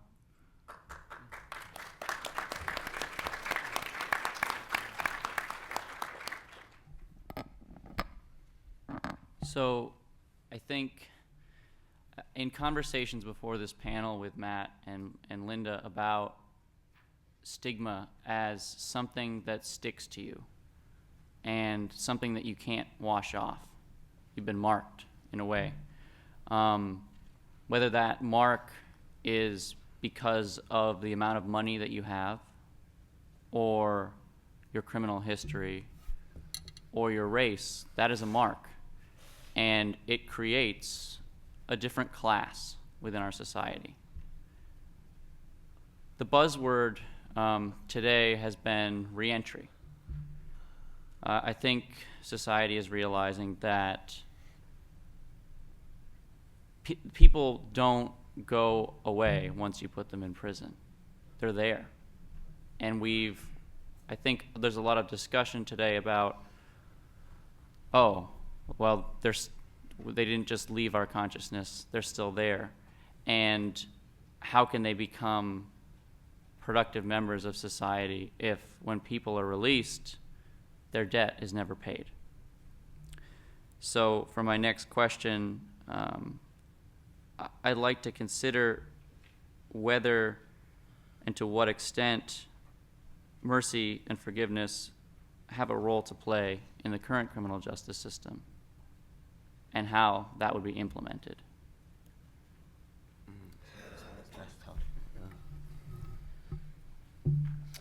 Okay, yeah, I have some thoughts about that. So reentry being the buzzword, I find it very difficult to talk about reentry without talking about what goes on behind the walls of our tens of New York State, or tens of, well, just 2.3 million people incarcerated. There has to be, I don't even know where to start with this. It's like, I'll just give you an example. When I was working with the kids who were coming out of jail, I would go to parole. I had to have my job fought for me to keep my job, because parole couldn't understand how a parolee could work with kids who were coming out of jail, because they didn't want me to do that. So that mercy or stigma, right? To that stigma, right? And also, it's actually another definition of mercy. Like, mercy is also used for exclamations of, like, fear, right? Or surprise. So it's like they just spun the word, right? Where how surprising a felon could work with kids and actually do a good job and pay taxes, right? I thought that was the goal, to create tax-paying citizens, right? Is this not the situation we're supposed to go, right? So it was just like day in and day out, just stigma. And to the point where it really starts to convince you that people don't want mercy, people don't want redemption. And, individuals outside of these arenas, let me be clear, right? 'Cause once someone like myself, despite my complexion, let's be real, despite my complexion, as soon as I say that I'm a felon or I have a criminal history, you could see the eyes change. I can see the whole shift in mentality just by looking at the eyes, which, not for nothing, I do a lot to incite that kind of reaction. I want that, right? I want you to think. I want you to get in your head and think about those scripts that somehow you live out. And more than likely, most people don't know where we get our scripts, right? We just kind of get in that habit of thinking and living and feeling certain ways without challenging why we think, live, or feel that way, right? I think a big part of the responsibility needs to come from not holding resentments. Back to my poem. I recently took part in the NYPD Civilian Police Academy, and I found it funny because I would post every week that I was at the police academy on Facebook, right? It was interesting. And many people on Facebook know my background. So they're like, Sean is at the police academy? What's this about, right? And I would get, one, people didn't believe it, and two, why would you go to NYPD's police academy being a felon? Or doing the work that I do, talking about reform. And my answer to that is, you got to work together. You got to have synergy. Stephen Covey said, seek first to understand, then to be understood, right? You need to understand all aspects of the argument and work with everybody needs to come on the same page. Because this is not a criminal justice issue, it's a human rights issue. So if we look at it as a human rights issue, then more and more people need to come on the same page and work together instead of compartmentalizing what your cause is, and you got 7 causes working separately, right? Whereas you can have 7 causes working together and create a greater result. That's the way I look at it. Absolutely, I totally agree, and I think I just want to give some kudos to Vivian Blackford here in the front row for starting the Phoenix Association, which is now ably led by Kumar, who will be speaking, I think, later on today.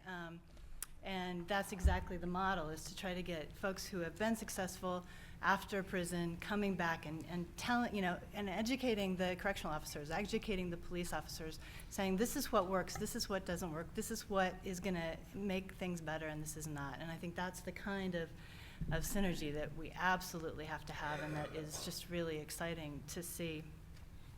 I just want to add a couple of other things that we could do to make it a more merciful and better world here. One of the things I think we need is legislative mercy. Back in the early 80s, we responded to the claim of racial disparity by enacting mandatory minimums and by enacting sentencing guidelines. And the left was responsible in part for for enacting those laws because they wanted equality.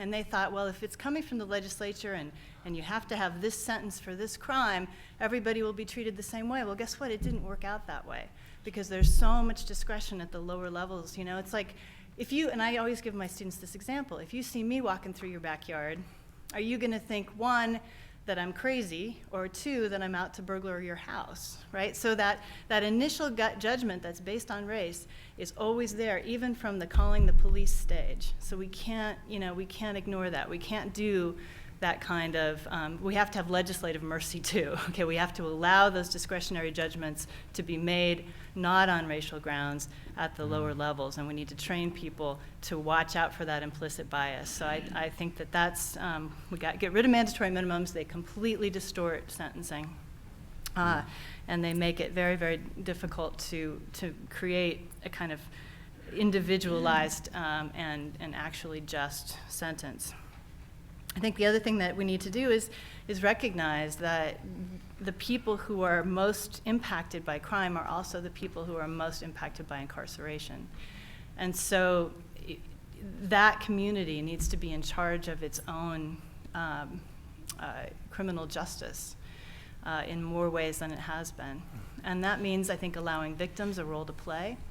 One person has suggested, for example, that restorative justice models might work really well in those kinds of communities.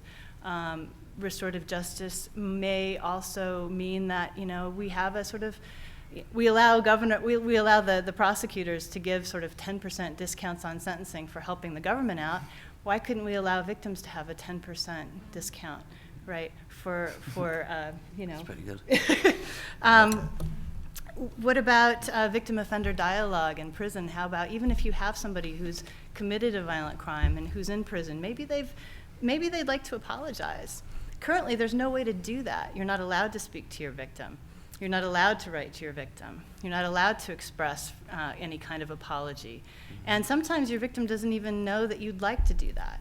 And so then you end up, going before a parole proceeding or something like that, and the victim's like, well, he never apologized. He doesn't care. And that may not be true. So, opening up those channels of dialogue so that maybe there's a chance that some kind of reconciliation, some kind of restorative justice can happen, I think would be a really great thing. And I think we also need to make sure that when people are going to be doing a sentence, that it's meaningful, okay? I think obviously warehousing and trash collection, as we heard this morning, is not our model, right? This should be something that matters. It should be as though I did this terrible thing and I want to make up for it. How can I do something that means something? And maybe that's a matter that should be negotiated with the victims. Maybe that's a matter that should be negotiated with the communities. Maybe it's, I want to do something heroic. I want to go be a firefighter. Or maybe I want to go and help people in the hospital. I mean, those are the kinds of things that would actually mean something to the community that's been harmed. So, I think the model of sentencing should be definitely not about desert, in my view, but about giving back, about mercy, going both directions. So I think mercy should be everywhere.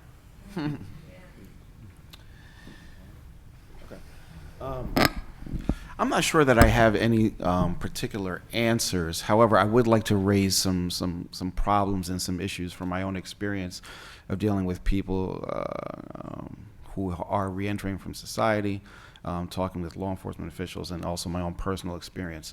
Number one is the former chaplain, actually the head chaplain for New York State, was pushing for reentry should be from the time you're arrested or the time that you're sentenced.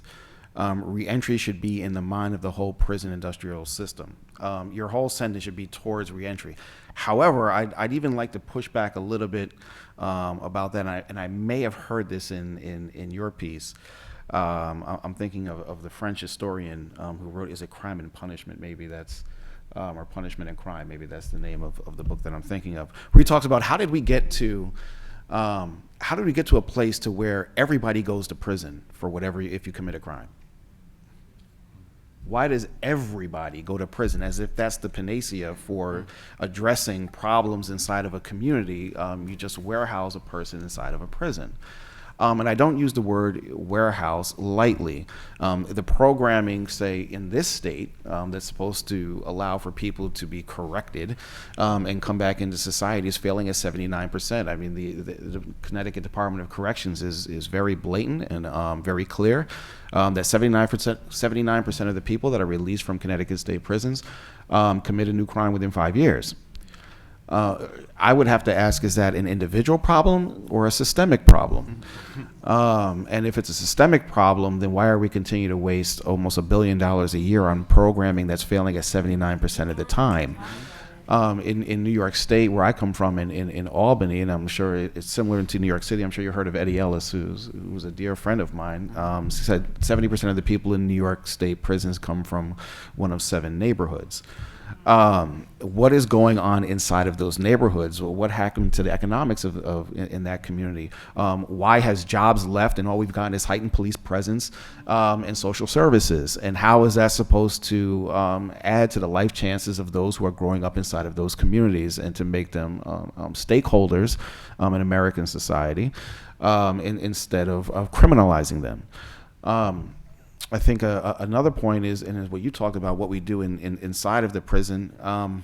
Personally, I think it's going to take something radical, and by radical, I mean the original sense of the word, in change. Changing this actual system. The system is broken. I'm not sure that it can be fixed. I'm really not sure that it can be fixed. However, I said I want to raise some issues, not just give solutions. Part of me feels that there are some things we can do. However, if the system is broken and it can't be fixed, what do we put in its place? What do we put in its place? Lastly, what we do while we're in prison, because we have prisons for right now. For instance, in New York, if you get a 10-year sentence, I'm sure like you remember this, you cannot take the alternative to violence program until you're 2 years to your board. So if you have a 20-year sentence, that means for 18 years you're supposed to sit in prison and do nothing. If you have 25 years, you sit there for 23 years. I was supposed to do 12 years. It was at 10 years I started taking programs. All of a sudden they called my name out of nowhere. Hey, listen, you have to leave Bard College and come take these programs. I said, yeah, okay. So what was I supposed to do for the 8 years and the $480,000 that you spent on my incarceration? Lastly, this kind of goes back to the last question, but also this entry that I talked about, something of pre-entry, dealing with some of the problems. I worked with children of incarcerated parents. There's Connecticut State College offers a wide array of different programs, and I worked for the Summer Reading for Reasoning program here in New Haven. I worked with kids that lived maybe 2 blocks away from Yale, 3 blocks away from Yale, and when they saw me with my Yale Divinity School shirt, they all asked me, hey, do you work at Yale? Do you work at Yale? And as soon as I said no, actually, I'm a student on a full scholarship. It was as if these 9 to 12-year-olds could not even fathom that someone that looks like them could go, could be in this space. The opportunities that Yale affords might as well have been in another planet. And all of them had a parent or parents incarcerated. And I noticed that their worldview was shifted to where, in the event that the person did do what they said, if they were carrying a gun. Here's another thing. The first thing they said to me was, when they found out that I had robberies, they all wanted to know if I had a gun. They didn't care about what happened, how much time I did, that my 2 children didn't have a father. They all wanted to know, did I have a gun? And this was every single one of them. They redefined situations that happen inside of their community to make sense of it from a 9 to 12-year-old's imagination.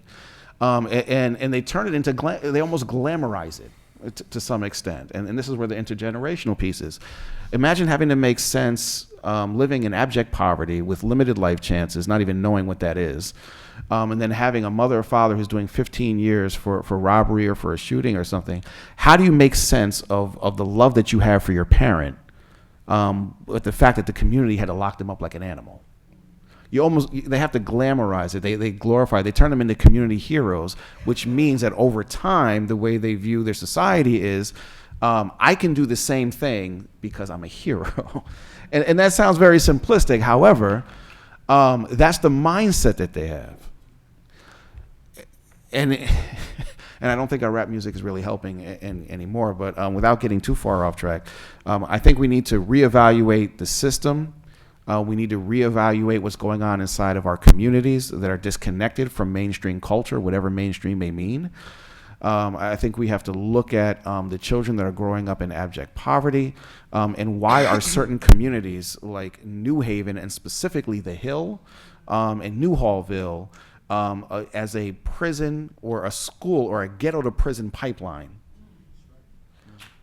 and not look at it as an individual responsibility. However, yes, we need to do that too, but also systemic and communal responsibility, and realize that we're part of this system whether we like it or not.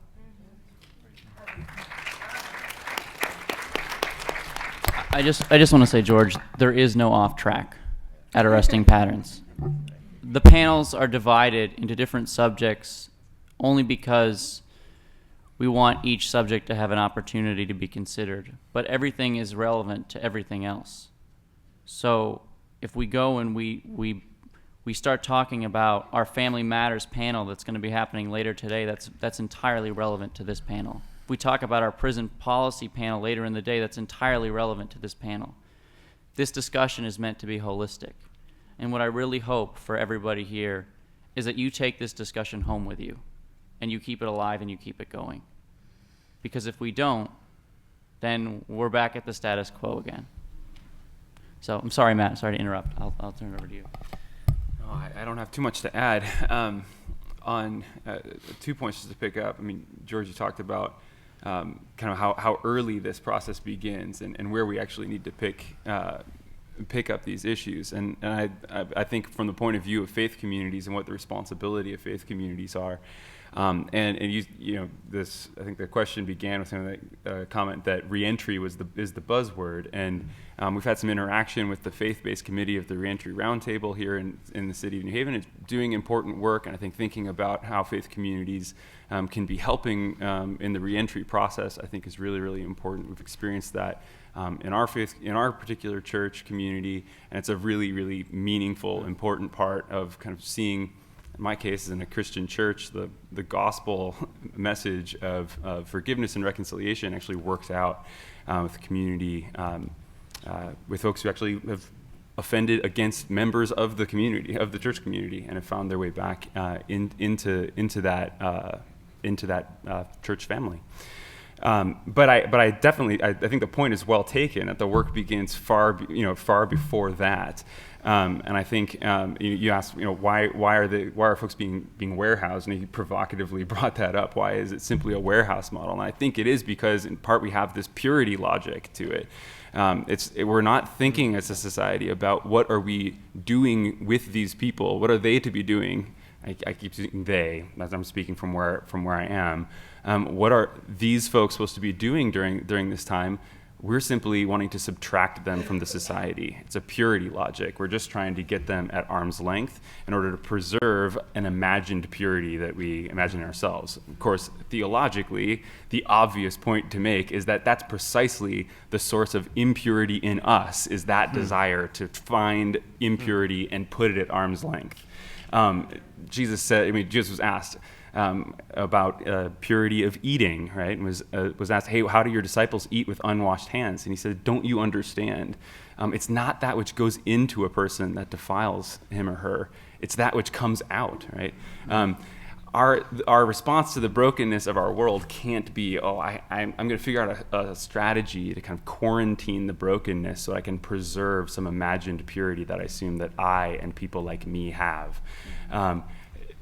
We have to start here, and if we start with that assumption, then I think we can radically reframe a lot of these things. And I think that's a responsibility of faith-based communities, particularly Christian communities. And I don't think we've done a very good job of that.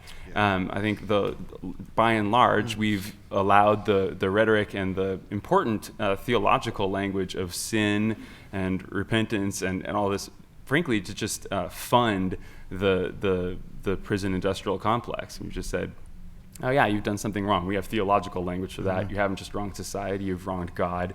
God doesn't want you either. Right? I think there's an entirely other opportunity, other ways to deploy theological language to actually say, hold on, right from the beginning, why is our instinct to root out evil, to root out the bad, right? Root out what is impure and put it at a distance, as if we ourselves are pure to begin with. If we can transform that theological language and that theological logic, I actually think faith communities can be a really important part of the bigger picture that I think the panel is describing here.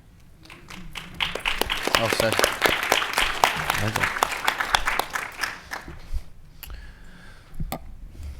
So we only have, I think, less than 10 minutes left, but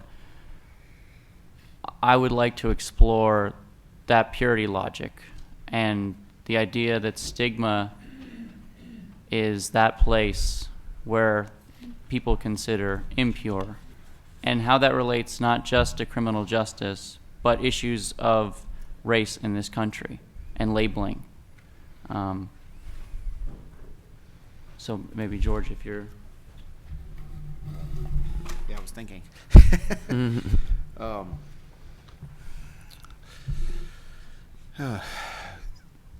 When I think of the word stigma, its original derives from the Greek language. It literally means to mark, and it's a physical mark. And a physical mark is something that you may notice about somebody. However, you can't erase it.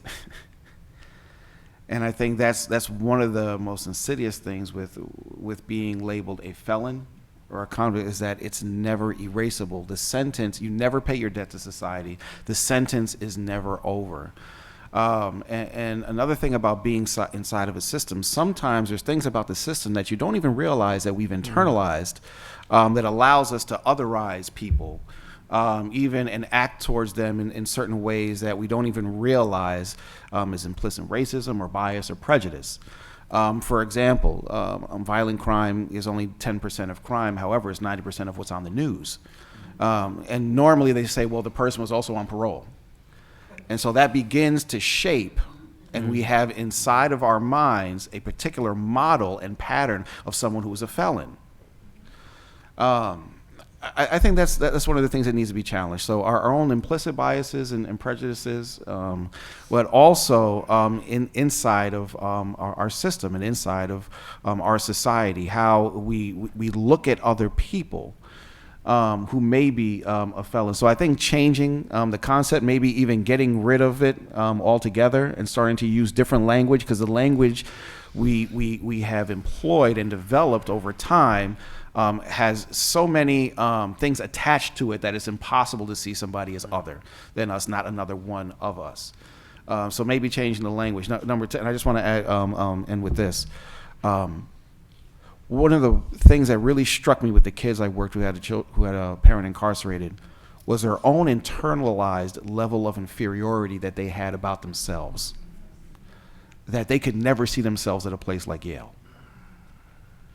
What makes them internalize some of the certain external ways of viewing these people and characterizing them? How have they internalized it at 9, 10, 11, and 12 years old?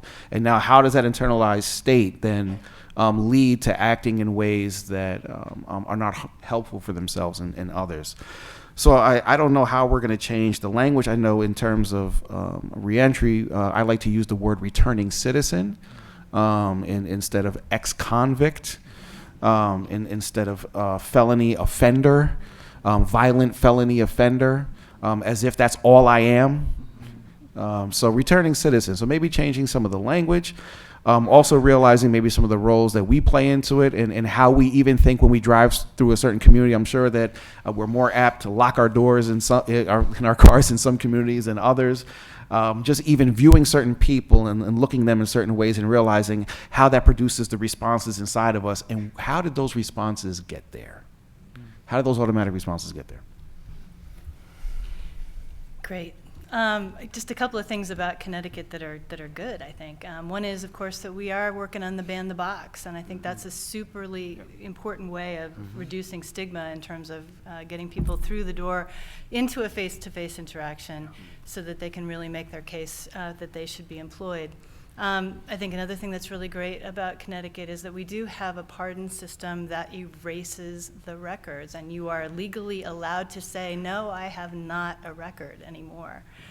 You don't have to say, well, I've been pardoned. You can say, I don't have a record.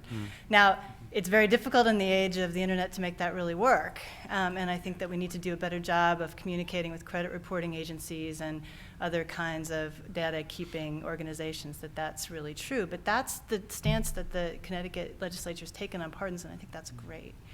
Another thing I think that I want to echo is when I asked my students in prison what they liked about the class, they said that you treated us just like regular college students and that you made us read hard stuff and that we did it.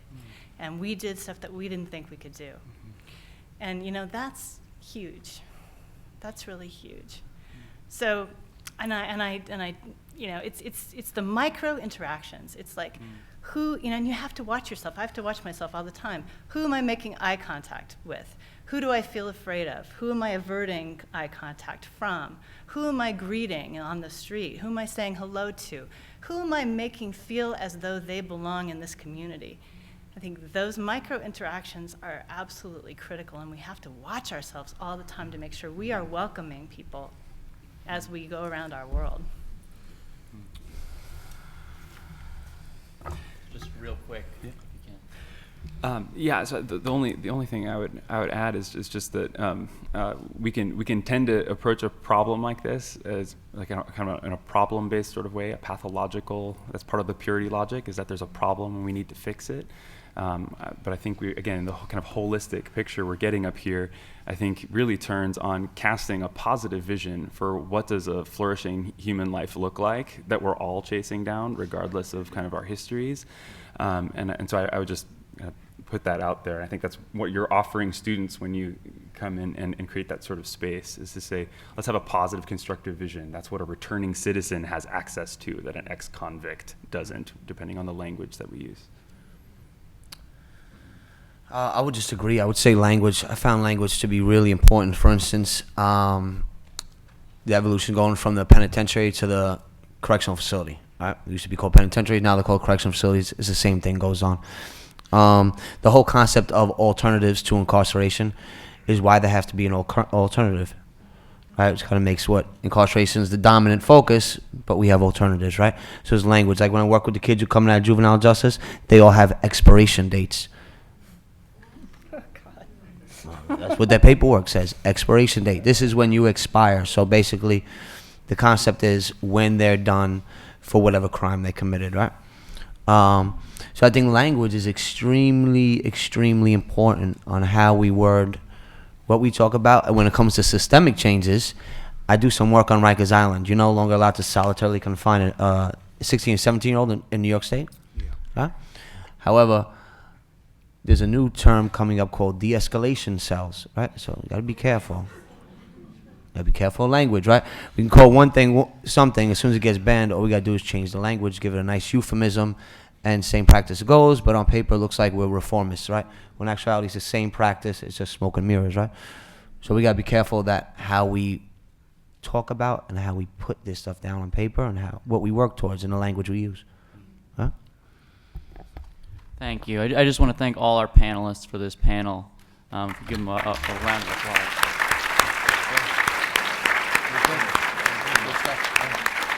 Now, we're about to transition to the next panel. Before we do, I'm going to ask that each of you take this conversation with you.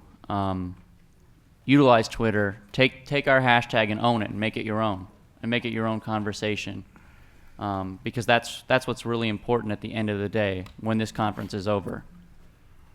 So anyway, once again, thank you guys so much. Thanks, Lisa.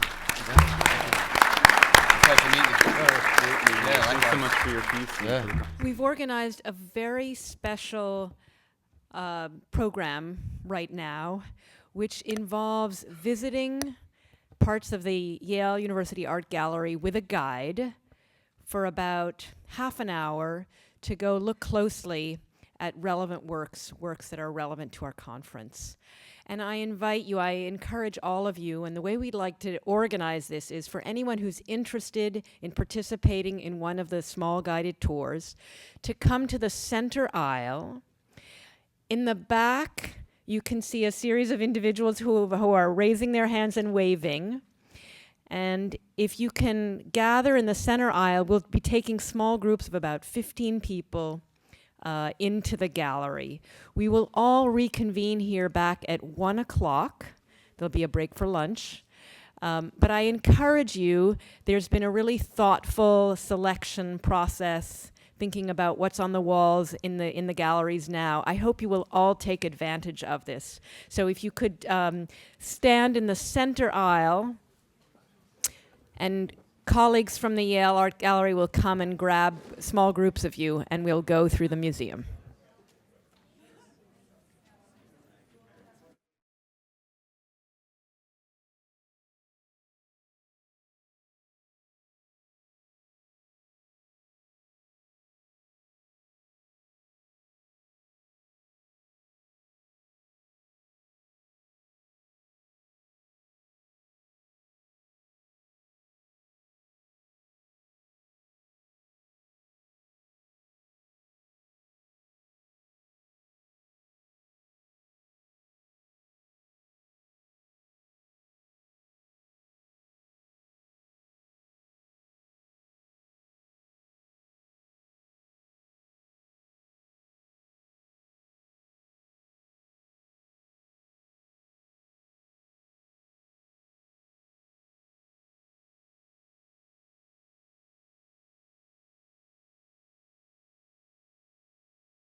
Hi, my name is Aaron Jafaris. I am one of the teaching artists with this guy. I'm Dexter Singleton, head of Collective Consciousness Theater.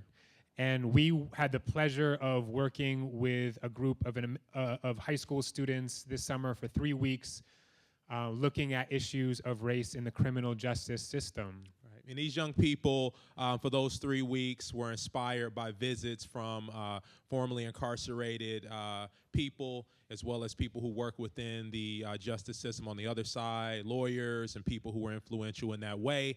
And the work that you're going to see today are excerpts from a lot of the work that they created this summer, poems, scenes, and other pieces.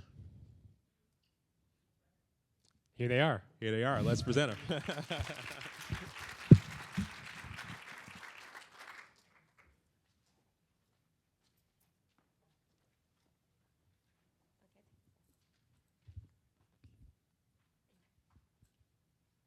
Welcome. Oh, is that working? Oh, it's working. Okay. Right there. All right. Welcome all to this fabulous event where I, your museum docent, will indulge you with patronizing stares and my award-winning smile. Here, we have a group of divas who are so full of themselves that they'll allow you past security to bask in their glow. Whenever I have to go into elevators with my parole officer, I think, oh joy, the lack of personal space between me and his taser is grand. I highly recommend this anxiety-inducing delicacy. I'm sure your hands are wary, but Mother says that clapping shows interest even when ingenuine.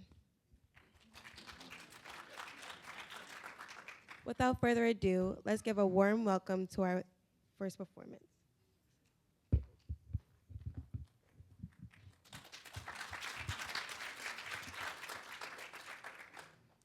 It's the year 2015, where iPhones are bigger than a white man's wallet. You know what it is, it's DJ XX hitting you with the freshest content. All right, hear this. 3 studious teenagers were attacked by white people in an elevator. Here's some live footage of the crime scene. Ding. I put all this sunscreen on and I still got burned. As if, look at me, I'm peeling. Ding.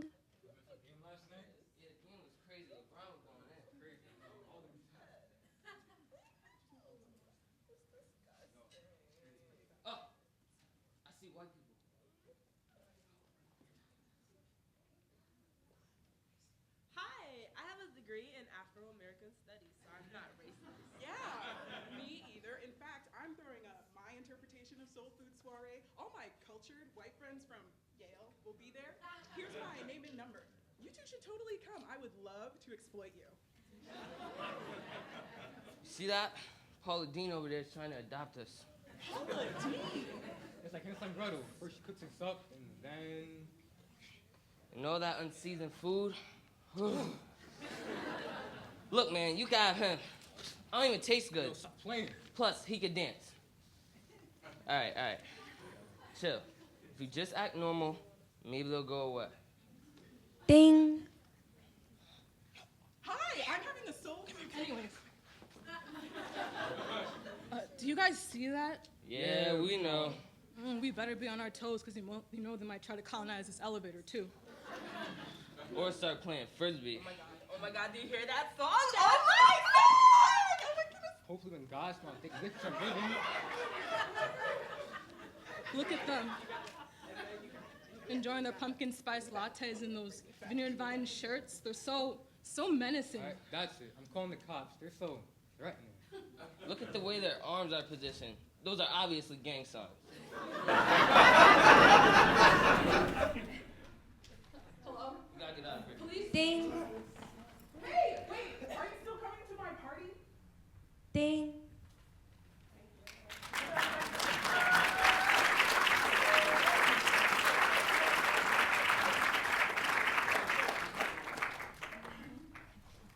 Without further ado, let's give a warm welcome to the next part of our performance, poetry.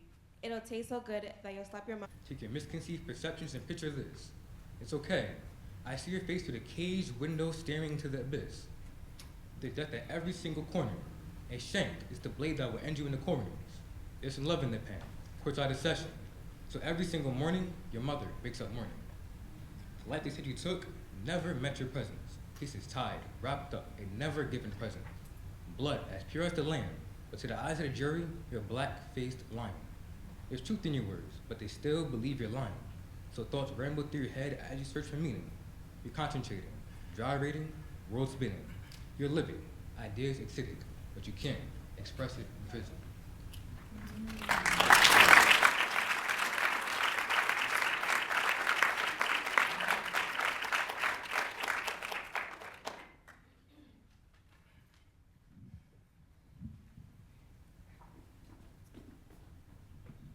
Hello, okay. Good afternoon, my name is Mama Samahoro, and I'm going to be performing a piece titled Raw. 8 years ago was when my life was filled with woe. I was aglow with the impression that I could be white. The strife I felt towards niggas was unbelievable, really inconceivable that I'd act Caucasian. But at this age, yeah, I came to realize that the demise of my Uncle Tom's psyche was because I was not who I tried to be. Thought cycling over and over in my head, late nights contemplating in my bed, pain go away. Mom also said never be scared, but I bewared those infamous black kids. The black kids who never did their homework, the ones always twerking with their bubblicious butts, rap music listening, lip gloss glistening, sneaker wearing, gossip sharing black kids. But now I feel the blackness engulf my soul, and I start to realize I've been indulged in the European beauty standards, waving their whiteness around on my personal banner. That's when it hit me. Racism hasn't died, even though a majority of you try to act like we weren't oppressed by our fellow brethren. Our brethren who threatened to lynch us instead of trying to be in sync with us. Separate a race with paper bag tests, bagging identities to fulfill a desire to stay dominant, to stay prominent. Divided us up, and now I have insomnia, screaming at 3:07 a.m., wondering why couldn't I be lighter? Because those who are light are brighter, right? Darkness is heavy and stressful. Hoping I can be slim when my kin learn to embrace what our race has to offer.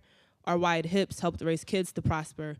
Full lips that spit wisdom, instilling the rhythm of Africa in my veins. I know my people's pain. I know that melanin is the beautiful tempting sin in the eyes of the massa. His hands are plastered all over this black temptress, while his own empress is developing jungle fever. Always eager to push us back a mile or two with creative ideas like the Ku Klux Klan, shortening black lifespans to about 33 years old. And what I've been told is that speaking with knowledge is considered white. Despite the many black intellectuals, the stereotype is perpetual. Angela Davis, Stokely Carmichael, 65 years later, and their vision's been recycled. Unshackle the chains in your mind, that's my goal. And people stare, but I'm prepared to tell them that I'm just as civilized as any CEO, and no, I don't speak click, click, click, or worship idols. I'm not primitive, so I shouldn't be limited to the lower class opportunities that you open up for me, because you're cognizant that many third world continents will no longer take the abuse. We refuse to be exploited.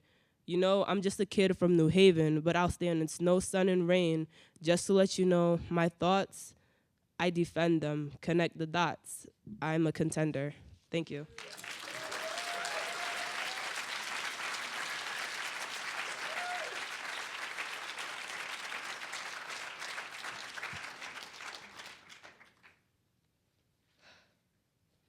The door locks me in these four walls. White walls. A box. Instantly dehumanized here. No name, just a number that becomes my name. Insanity, fear, and depression takes hold of me. Some power trip. I want freedom. I crave it. I had it and you stole it and threw me in here. Every day you stand in front of my cell, staring, laughing, and pointing like I'm some sort of attraction at a zoo. Why the hell is this funny to you? Did you forget that I'm a human like you too? I'm stuck doing time for a crime I've never committed.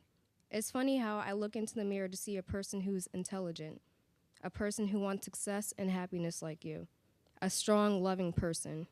But the only person you saw in me was someone who was walking down the street who fits the description. I need freedom.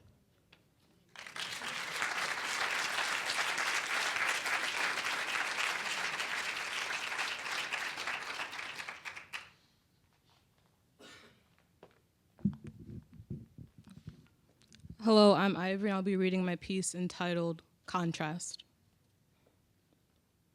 It was one of those evenings when sweat sticks to you like mosquitoes trapped in a jar of honey. Time capsized in the pool of asphalt streets as two black men entered my line of vision. My throat began to swell, my eyes the shade of yellow fever. Winter sickness wasn't even in season. I watched them as they crept on their bikes, like abstract figures with the sunset behind them. Part 2, my perspective. Time positioned itself backwards when the still life image of little black boys entered a landscape of brick buildings and jaded pieces of sunset. Little black boys riding their bikes introduced the world to a cacophony of chain rings being pulled back and forth, wheels burnt skidding against pavement. So lost in their own naivety that they don't notice how profound they are, or how their laughter awakens a part of myself that I saw as vacant. I never knew that innocence could be reborn, but in that moment, I revisited an old friend. A condensed version of my childhood shook itself out of eternal sleep, and I sat there breathless at the thought of them leaving. Thank you.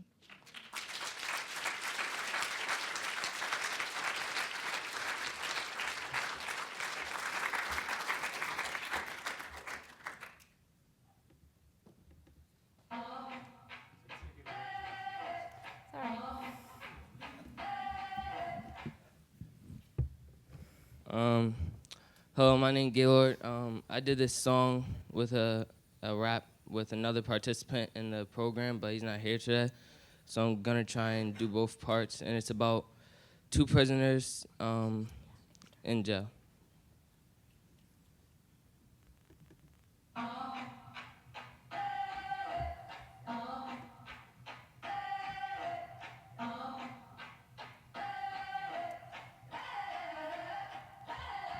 This is a story about black males with no power. The clock ticking is so hard to count the hours. I'm hungry, didn't eat, I stink because I couldn't shower. And ever since I got locked up, I'm feeling like a coward. I do the same thing every day. Nothing is different, I ain't even walk in the same line. The footsteps are printed, I'm trying to get up out this place like a kid in the dentist, and it hurts me and know that this is all because of a witness. Now I'm looking at the judge like, how you gonna do this? Knowing that I'm innocent, but how I'm gonna prove it? He want me doing 25, locked up in the pen because he swear I killed another brother. Man, that feeling like no other. Now I'm locked up in a small room, pissy ass smell. Praying to my father, saying sorry that I fell away from my children. Can't tell them fairy tale, forget it. Can't win, so I quit it. I should have been acquitted. Dre swears I did it. I'm like a slave, stay working. $1.25 a day ain't working. I used to make a stack a night when I was working. Chilling with my boys, they were murking. Get me out this mother. They treat me like a sucker, but I ain't like the others, cause, you know. Now what's your name, bro? My name Jamal, man. Now what's your name, bro? My name is Tyrone. How many years you doing? I'm doing up to life, damn. It's hard cause I just wanna see my son at night. How many years you doing? I do like 25, and I'm just trying to make it out so I could live my life. Yeah, we cellmates, so you know that we gotta survive.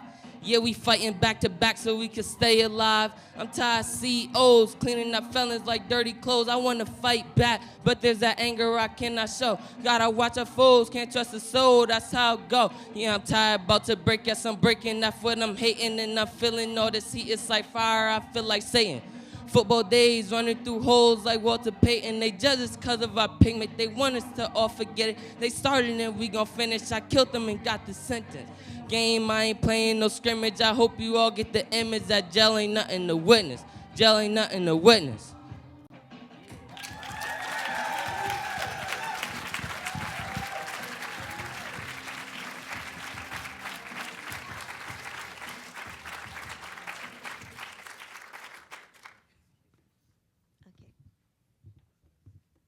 Well, there you have it, folks. An afternoon full of pure excitement and a brilliant docent.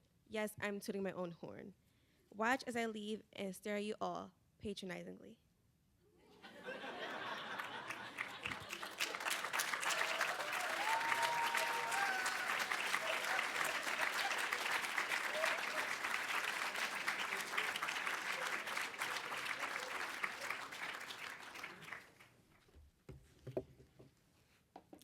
Let's give another round of applause for the wonderful summer apprentices for 2015.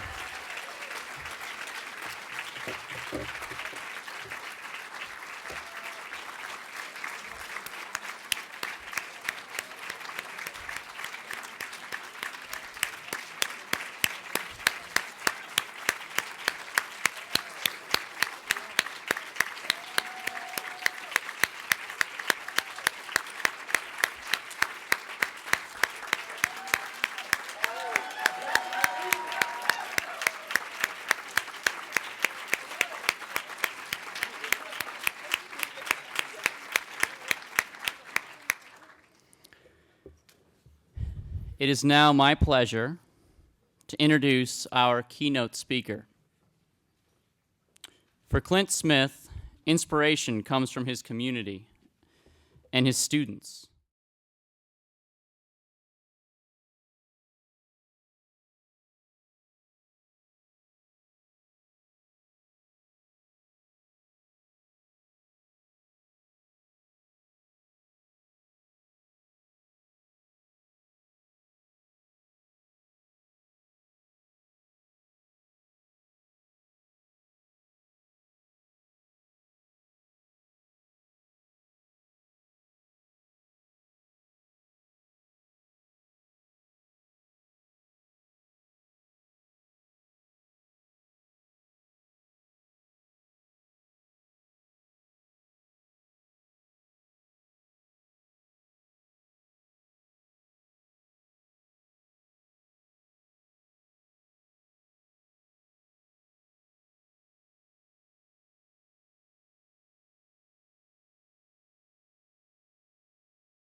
We're going to take a 5-minute break.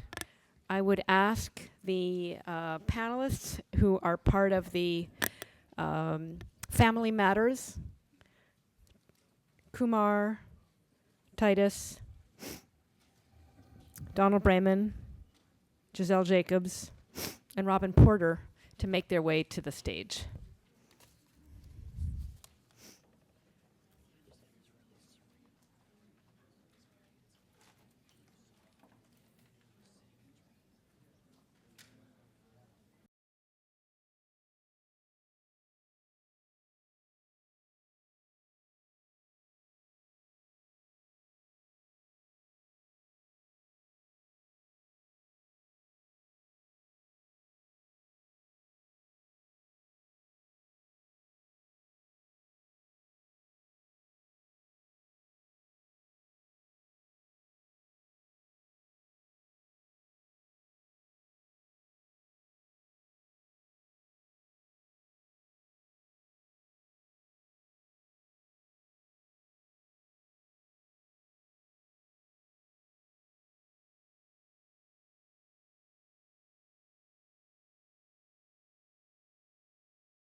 Nope.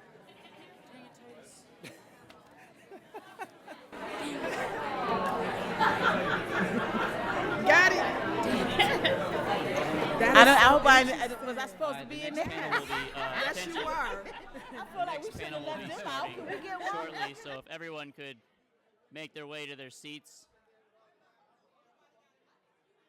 That didn't work. No, we did not. Very observant. Thank you. They're coming. They're coming. Oh, they're coming.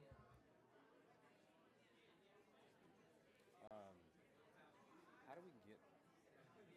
That's Sarah, man. Sarah. So can you log into wherever you need to log into to get this started? Sure. Interesting. We were talking about construction over lunch and how that is like the main.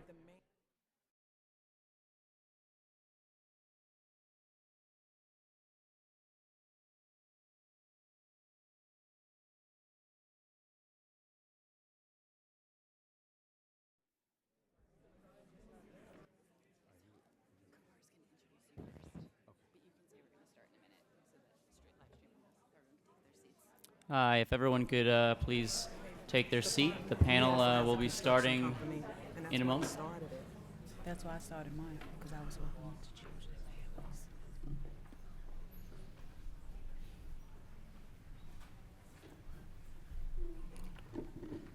choose. Good afternoon. Can everybody hear me? It's so wonderful to see so many people here. My name is Kumar Vishwanathan.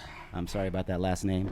And I will be moderating the panel this afternoon, which will mostly be on the impact of incarceration on family members who are left behind.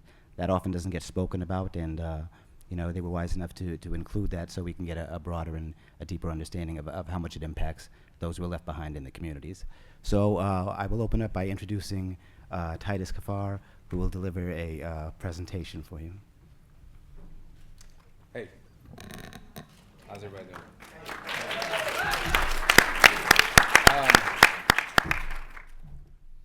I'm gonna see if this works. Okay. So my name is Titus Kafar. I'm a visual artist.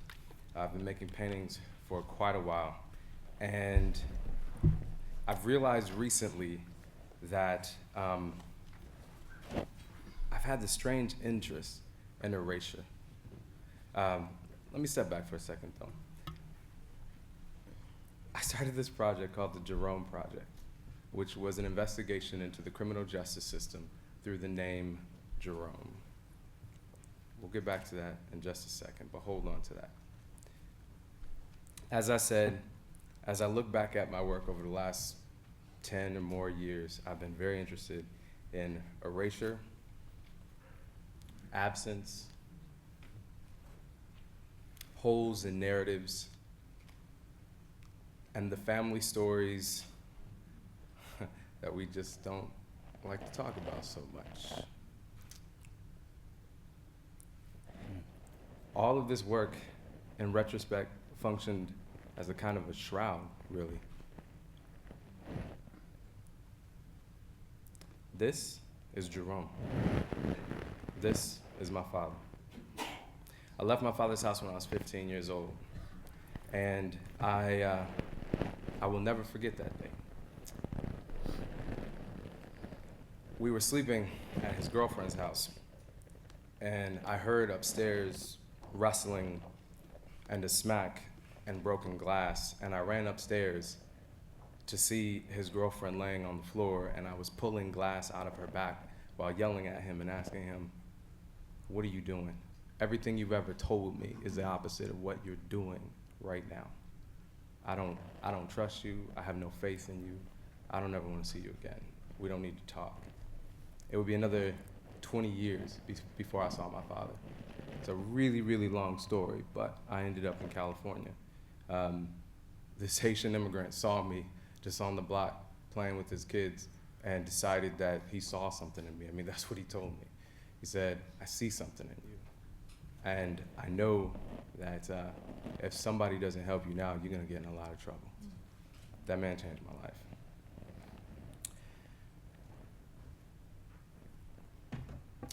I got adopted in that family.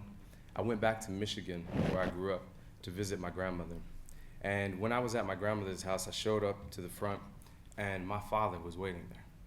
I don't know how he knew I was coming, because I definitely did not tell him. I had my 2 sons with me, my 2 sons who had no idea who this man was. The man they know as their grandfather was this Haitian who took them in, who took me in. That's grandpa to them. So when my father came towards me, he said, "We need to talk. Things are different now." I said, "I don't have anything to say here, and this is not an appropriate time. They don't know who you are. This cannot happen now." I went into my grandmother's house, and my grandmother kind of insisted that I have this conversation with him. And in my head, I'm plotting, I'm scheming, trying to figure out how I can get out of this. And so I say to him, I say, "Look, you want to talk to me? Cool. I got a camera. I'm going to record you. I'm going to record everything you have to say, because I've got a lot of questions I have to ask. There's a lot of shit that happened that you need to answer for." I said that because I thought it would get me out of a conversation. He said, "Bet, be there in 15 minutes. So I went there thinking I was going to be there for 15 minutes. I was going to ask these questions and I'm going to jet. I ended up there for 3 days. And for the first time, I saw my father's story within the context of the deindustrialization of Michigan that I had been reading about in my books. For the first time, I saw my father's story within the context of mass incarceration that I had been reading about in my books. And for the first time, I realized that this was way more personal, or way harder to shroud than I ever thought it was going to be. I got home, and home is New Haven. And I did that thing that we do, you know, where you meet somebody and you Google them. Like, we just do that. It's just like a part of our consciousness now. It's just what we do. And obviously I knew who he was. He was my father, and I distinguished between my father and my dad. But I did. I looked him up. I Googled him, and I found his mugshot. And that did not surprise me. That did not surprise me. I know my father's record. I know my father's record. This is what surprised me. That all of these other men who had exactly the same first and last name as my father were all on this database, all with similar criminal records, all similar stories. I started writing some of these folks, trying to find out what their narrative was and see how they were similar or different from my father. I started making paintings of these mugshots because I didn't know what else to do. I started making these very small, devotional style paintings to folks who I don't think as a society we are very much devoted to. And initially, I started submerging these portraits in tanks of tar based on the amount of time that these men had spent in prison. And very quickly, I began to realize that my little formula was trite and inadequate, because the amount of time that you spend inside doesn't begin to describe the impact that prison can have on your life. The one on the right is my father. The one on the left is my cousin Jermaine. He died in prison about 6 years ago. We grew up together. He was only a little bit younger than me. I left Michigan. I got out. He stayed in. Right now, I'm working on a film, and the film is bringing together that initial interview that I had with my father and an attempt to sort of reconcile. It's amazing to me that you guys are all here. This was not what I was trying to do. I was trying to figure out how to rebuild a relationship with my father for one reason, so that my children did not adopt my shackles. That was it. That was it. But every time I had a conversation with somebody, I'd realize from my circle, yeah, that's my story too. I haven't seen my dad in 20 years. I haven't seen my dad in 30 years. Yeah, all of my brothers are locked up. And so, as personal as it was, it felt like I really need to be having this conversation publicly.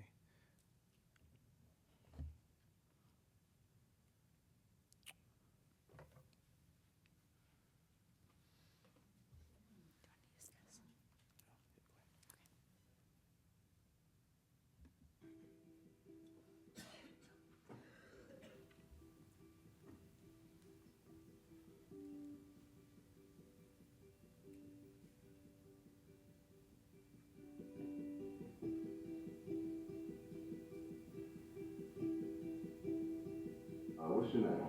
My name is Jerome. And what is your relation to the documentarian?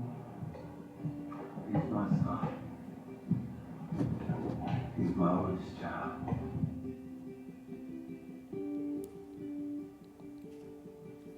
I began to rebel against what God was calling me to do.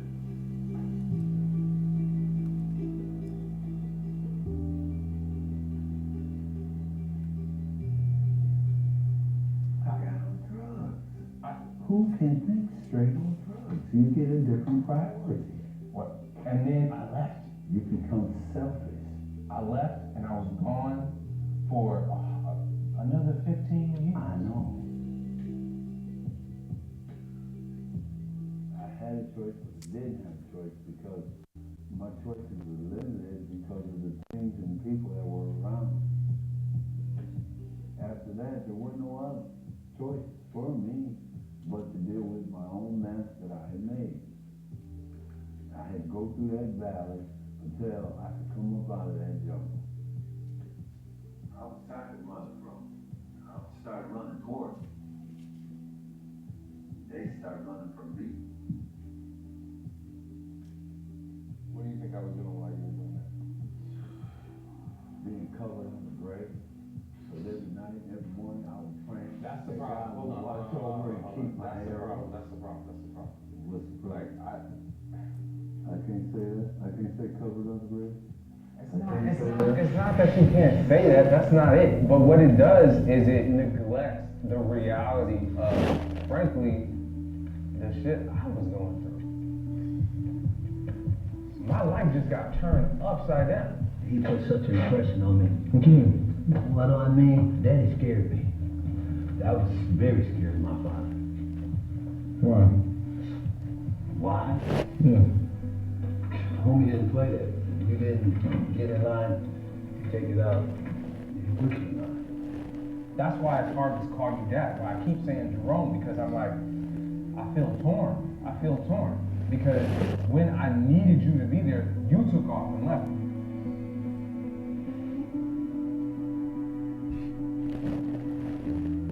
Tell me more about your dad. In my old age, I said, Daddy displaced. He misplaced anger.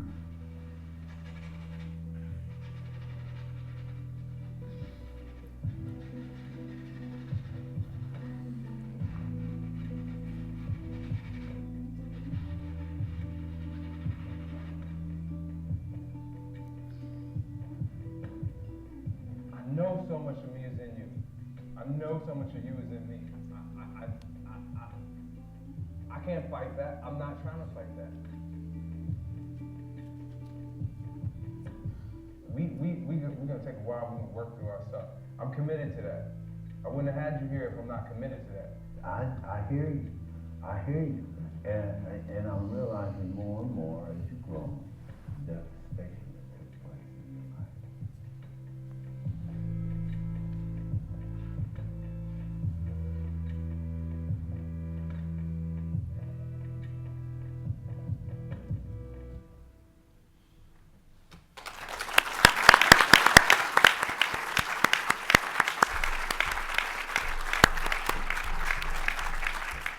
So this is a long trailer for the film.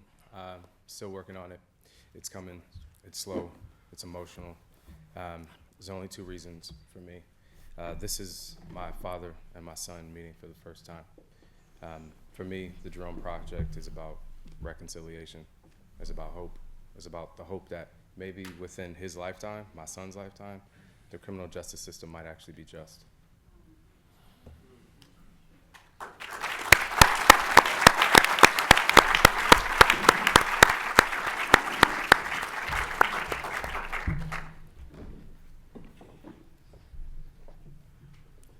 Okay, welcome back. You know, when I first got this gig, is what I call it, they told me I would be getting a chance to introduce Titus. And so, you know, I studied a whole bunch of stuff and thought I got to know him well. I didn't get a chance. All I got to say was Titus. He was he was not going to tell you all the things he's done or the places he's been. So just for the next 20 seconds, I want to read a couple of things. He got his MFA from the Yale Art School, is a distinguished recipient of the Gwendolyn Lawrence Fellowship, and he's had solo and group exhibits at the Savannah College of Art, the Studio Museum in Harlem, the Seattle Art Museum, the Museum of Modern Art, and the list goes on and on, trust me. You know, it's wonderful to have him and see that presentation. Thank you so much. What I would like to do is introduce myself and then the panelists themselves. As I said, my name is Kumar Vishwanathan. Can everybody hear me? Okay. Let me know if you can't. The reason for my being here is I'm formerly incarcerated, so I spent anywhere between 23 and 24 years in prison. I've been out about 18 months. It is a beautiful world out here, by the way. And I never thought I would, in any capacity, want to have anything to do with prisons or the correctional system. I thought I'd be sitting on a beach selling hot dogs in some warm, sunny climate. But when you are part of the problem, have been part of the problem, and you kind of see it changing in your mind or see the light, it becomes incumbent upon you to, if you're given the opportunity, help fix the problem. Either that or shut up. And I'm not willing to shut up, so so I've joined this movement and this field, and it has been a great blessing. I'm glad to be here. I'm thrilled to be here. My perspective is really from that of someone who has been incarcerated for a long period of time. But this panel is really about those who are left behind. So my mother, my sister, my friends, my family. And you know, for me, listening to others talk about that is going to be really interesting, because your family tends to protect you from the struggles they go through as the years pass, much in the same way most prisoners tend to keep that from their families as well. So with that, I'm going to pass on to my fellow panelist, Donald Brandman.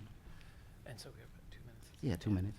So I'm an anthropologist, and I do work with families of prisoners. And as an anthropologist, my goal is to really understand how people live their lives, right? It's the study of human beings. And I grew up, my mother was a social worker, and the rest of my family are artists. So I grew up with women who were homeless and drug addicted. And that was my kind of, that was the environment I grew up in. And I realized as I got older that a lot of people didn't see them as real human beings, the people who I saw every day. And so in the field of anthropology, we try to understand what generates meaning, what makes people human, and it's the daily give and take between people. You have to make meaning with other people. And some of that is verbal, and so it's very important to be able to talk to and communicate with other people. And I really thank everyone here for coming to this conference and letting me be here. It's just an amazing conference. And some of it's material. So you give something material, you pay for something, you get something back, you give presents, or sometimes it's time you spend and effort and energy. And I just wanted to very briefly draw attention to the way that the criminal justice system undermines all of that. It prevents people from spending time together in the obvious way by physically removing people and caging them. But it also prevents them from providing any kind of material support to other people. And that material support is important. Well, of course, it's important because we have material needs, and it's important not to have members of your family who might provide for you taken away. But it's also important because that means something, right? When somebody gives you something or drives you to school or buys you a birthday present or pays for your dentist, that means something, and it means something to all the people in the family. And when people can't engage in that kind of intergenerational or cross-generational give and take, it diminishes their ability to participate in the social world around them. It makes them, in a sense, in our society, less of a human. And it's, that is a deep and profound tragedy. And the way that I see it is in the most poignant way that I see it is in the stories of the children who I work with, who imagine themselves being able to help their parents who are incarcerated. They have vivid imaginations. Some of them, one of the brightest boys who I've ever worked with, straight A student, but getting into trouble, imagine himself in prison. And I asked him why. He's only 10 years old, but he imagines being there so he could be there with his father. What does that mean? He wants to be able to help his father. He wants to grow up and be a lawyer so that he can defend his father, who's incarcerated for selling drugs. It's the daughter of that same father who's incarcerated for selling drugs going to live with her grandmother not being able to pay the bills and deciding that she needs to sell her body to help pay the phone bill so that she can stay in touch with her father, right? Those types of connections are deeply important to people, and they're part of an aspiration to be part of a family.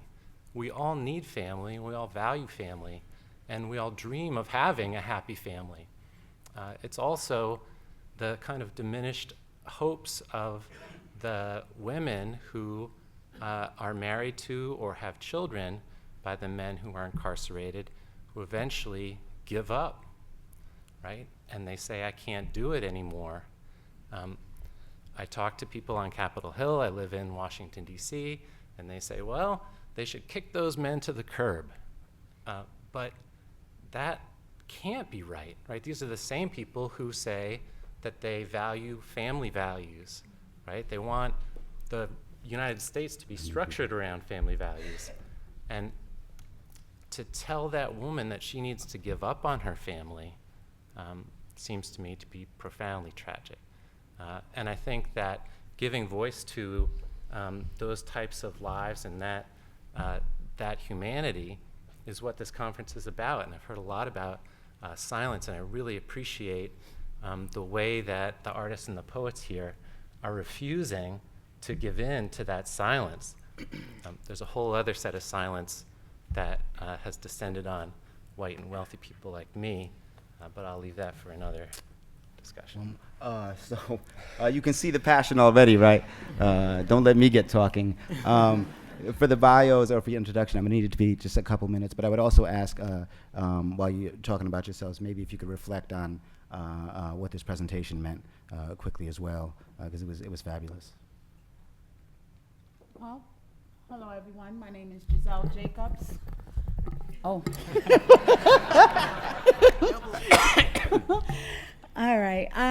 Yeah, my name is Giselle Jacobs. I am an adult child of two incarcerated parents, their only child. I am the mother of a son who was incarcerated from the age of 16 through 32, on and off. His last bid was 8 years on a 15-year bid. He came home 3 years ago, approximately. I am also the grandmother of 3 granddaughters and a grandson. Those three of my granddaughters have all experienced their fathers being incarcerated at a period of time. And in my community, I am known as a community stakeholder, activist, advocate, volunteer. I wear many hats, none of which I knew the definition of any of those titles when I went into helping children and families in my community. I just knew that I wanted to make a difference in the lives of the children and families in my community. And I need to say that I was able to do that without having a title. I was able to do that without having a paycheck coming in oftentimes. I was able to do that even while homeless throughout that period of time. So when I think about the presentation and Titus and, what you experienced with your dad, I admire you for being committed to rebuilding that relationship with your father. Forgiveness is key, So listen, a few years ago, I had been living in Boston, Mass. I returned to Hartford in 2008. I was homeless. And by my being a veteran, I was able to get some assistance through the Veterans Administration, which acquired me a position at a homeless shelter in Manchester, Connecticut. And a year into that position, I went to as many trainings that was offered in the city of Hartford, Parent Leadership Training Institute, Youth Development, I did as many trainings as I could that didn't require me to have any money. And I began to volunteer in my community. I began to volunteer. I began to attend different community organizational meetings, such as the NAACP, African American Alliance, and NRZ meetings, just to get involved and get with other individuals who were passionate about making a difference in our community. So yes, I was able to get housing somewhat immediately. But I need to say, and after graduating from one of those training programs, the Strive, I think they have Strive up here in New Haven. So I graduated from Strive. They sent my resume over to a nonprofit. I was hired without even being interviewed for that position. I became the Assistant Executive Director of the Minority Construction Council, which gave me enough money to get a nicer apartment than the room that I was living in, not realizing a year into that I would be laid off from that position. So while I was living at a homeless shelter in Manchester, I found myself having to pack up my belongings and going into another homeless shelter in Hartford. I went from the South Park Inn to the Battered Women's Shelter to the Sarah Mundy Shelter on Farmington Avenue. And even while in those homeless shelters, I still had hope. I knew that my situation was only temporary. I had an opportunity to interact with other women who were in my position and letting them know that, look, there's things we can do. Even while homeless, we volunteered in the community. I took them to city council meetings at City Hall, things that they had never been exposed to before. At one time, I had never been exposed to it. And just not things that was taught to me growing up. And but I come to realize how important it was. And so shortly after that, I got an apartment through the Veterans Administration. It's called Veterans Assisted Supportive Housing, Section 8 for us veterans. I got my own apartment, and immediately after moving into that apartment, I found out about these dialogues that were happening in Hartford for children of incarcerated parents. And I was invited to attend those dialogues. There were 4 conversations that were taking part in different parts of Hartford. And the Institute for Municipal and Regional Policy and the Everyday Democracy were involved in presenting those dialogues. And after our 4 weeks of having those dialogues ended, I was asked to, be on the steering committee, to head a task force, and so on and so forth. Long story short, I started support groups in my living room for children of incarcerated parents, and I cooked a soul food dinner with, collard greens, jams, barbecue chicken and cornbread. Andrew Clark, who's a Caucasian guy that's the director of the Institute for Municipal and Regional Policy, he came to dinner. He came to our conversations. And a couple of days later, they offered to pay me to keep performing outreach and having those support groups in my living room. And I was getting paid good money without a degree, but just being willing to want to make a difference in the lives of others. Absolutely. So when we talk about children of...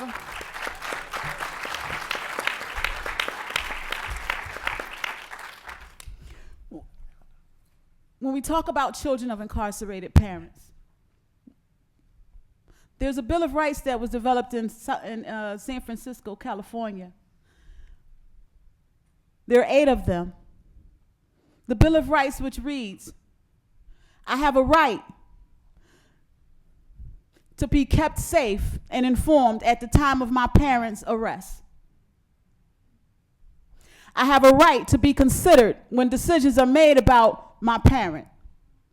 I have a right to be heard when decisions are made about me. I have a right to be well cared for in my parents' absence. I have a right to speak with, see, and touch my parent. I have a right to be well cared for. I have a right to not be judged, labeled, because of my parents' incarceration. I have a right to a lifelong relationship with my parent. I may have missed some because it's been a while since I've had to do one of these types of occasions. But oftentimes, when we look at the collateral damages and the consequences of incarceration on the family members, we don't look at the impact that it has. If that family member is in prison a long distance away from that child, how I'm going to see my parent? Because children don't look at their parents as convicts or someone that's done something wrong. And I'm going to pass the mic. And wait. Listen, this is the panel you got me. Commissioner Semple, I'd like you to tell Glenn that you're going to be a little late, all of you. The passion is here, and that's why we're so glad you're here as well. Next up is Representative Porter. I don't suspect that a representative might be able to speak less than the other two, but please. Oh, but I am. Listen, we love you, and I'm so glad you're here. I will let all of you talk as much as you want. We're trying to get through the bios. Tell us who you are, baby. Tell us who you are. I'm going to be very brief. I am a representative for the 94th District, representing Hampton and New Haven. Not something that was on my bucket list. Never imagined myself being in politics, because the word politician just rubbed me the wrong way. So please call me a public servant, not a politician. I grew up in New York City. I've been here for about 15 years. My perspective that I'm going to bring to this panel is that I am a mother who had a son, my firstborn and only son, who had never been in trouble, never had any incidents with the criminal justice system, be arrested, convicted, and looking at 5 to 20 years on his first offense. I will tell you a little bit about me, who I am. You know what I do. I am someone who has a passion for people and a love for community. I grew up with my grandmother. My grandmother helped raise us. So our house was the house where the door was never locked. There was always somebody sleeping on the couch. Somebody was always coming in hungry. We were a community. And the thing that I feel that binds us is that Giselle speaks about the village that I want to see come back to our communities, where there is no want or no need, because we all have something to give. And if you can give, you can take, and that's how it should work. Briefly, I'll talk about the impact of what this young man's presentation.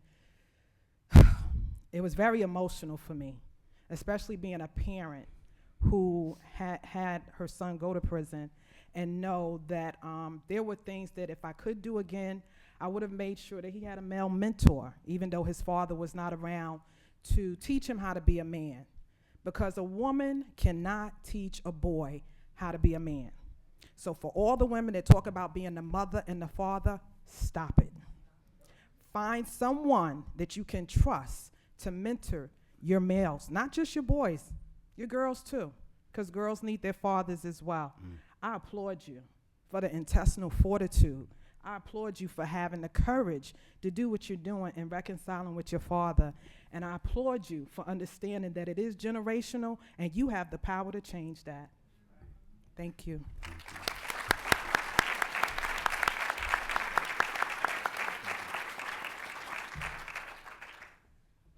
We're going to move right into the talking. You know, I teased Representative Porter. I had a great conversation with her on the way down, and that's exactly what I felt. You know, being locked up for that long, I came out with absolutely no faith in the system at all. Not the representatives, not the judicial system, nothing. And as I've gone through this process in this last year of being in the field, you know, I have tremendous respect for our Commissioner of Corrections, and I know a lot of guys would beat me up for saying that. But I talk to them on the phone and in the streets, and I tell them, you know, we're on the move in criminal justice reform, and there are a lot of people who you think were against you or are against you who aren't. I thank you so much for your thoughts. Thank you. So the first question I have, and you know, because you kind of brought it up, is regard to you know, the social impact and the stigma on families. When I was arrested, my father was a professor at Wesleyan University, and you know, I never thought about, you know, how he might have felt for his son. You know, I was in the papers. It was a big deal. How he might have felt, the people he had to walk by, people who knew him who would say things. And the same thing goes on in any community, right? So I'd like to talk about, you know, the social stigma that comes with that, the maybe community shunning or shaming even for having a child or a parent incarcerated. You know, I'd like to start with you if you don't mind. when my son was arrested, it took me about 2 weeks for it to sink in. I guess you could say I was going to work, doing what I had to do, and I was in survival mode. And I remember pulling in the driveway one evening, and he had been released on his own cognizance, so he was home. And I sat in the driveway, and when I thought about what he had been arrested for, I just broke down and I started crying, because when I first got the news, it was like, not my son. My son wasn't raised like that. My son wouldn't do something like that. My son knows better. So I got on my phone and I called upstairs and I asked him to come downstairs. And when he got in the car, I just looked at him and he saw I was crying and he was emotional. And I'm like, why? Why would you do that? So for me, it was more about understanding where he was in that moment or those moments that made him cross that line, because he was taught the difference between right and wrong. I was always able to hold my head up and walk out the door because I knew who I was as a parent and I knew what I had taught my children. And that's what I told him. My question was, have you repented? Are you sorry for what you did? Do you understand that you're gonna have to pay the price for this? Are you all right? I started asking him questions to find out where he was about what he did, because to me, I was more concerned about him than how people were gonna look at me or view me or see me. And I told him to do the same thing. If you have truly learned from this and you're prepared to face it head on, when you walk out that door, you hold your head up, you stick your chest out, and you do what's right. You made a mistake.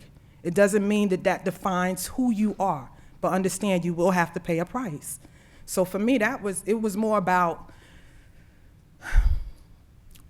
getting inside of what was going on in my family and dealing with what happened internally in my home that allowed him to slip like that. So I wasn't really concerned about the stigma, but there is a stigma, no doubt about it. People, people that I thought would be there for me, you find out who your friends are. They weren't there. People that I thought I could count on weren't there. And the people, my family, the ones closest to me, they were there to support me, but I was in a place where only God could help me. There's no way to describe what a parent, a mother, goes through when her child is taken from her. You have no control. And I had been a single parent for quite some years, and I was used to being in control, and I couldn't help him in the ways that I felt he needed helping, but my faith in God helped me to release him and to trust God with him. Thank you. You're welcome. Anyone else? To be quite honest with you,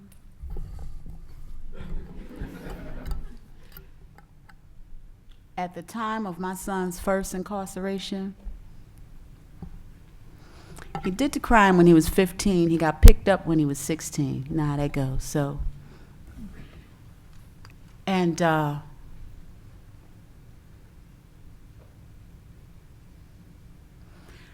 wasn't so much concerned about the stigma, or what others might think. Everyone in my community was going to jail.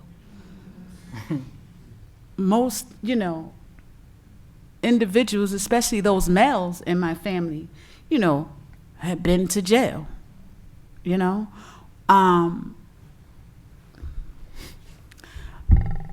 By the grace of God, at that particular time when he committed the crime, he knew that he couldn't come to my home with the money that he had taken from whoever he took it from.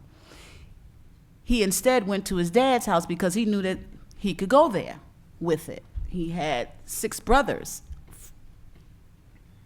with his dad, and at one point in time, all 7 of his dad's sons were incarcerated at the same time.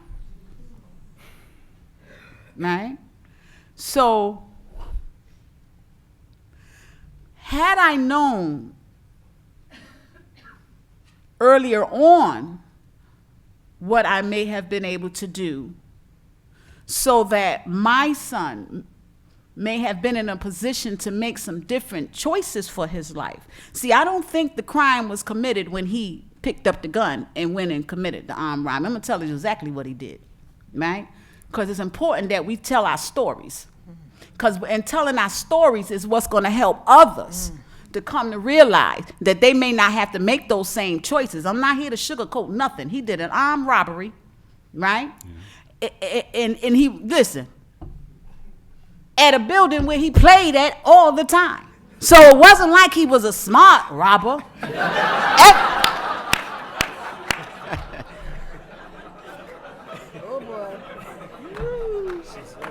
What I have come to learn, though, over the years through doing the work in the community, because when you're working with children and families, despite whether or not you got degrees and all of that, you need to educate yourself as best you can. Right. Amen. I would love to be able to come to Yale. You can't even Capital Community College, you know, because it's important, you know, that I empower myself with the information so that I can empower others.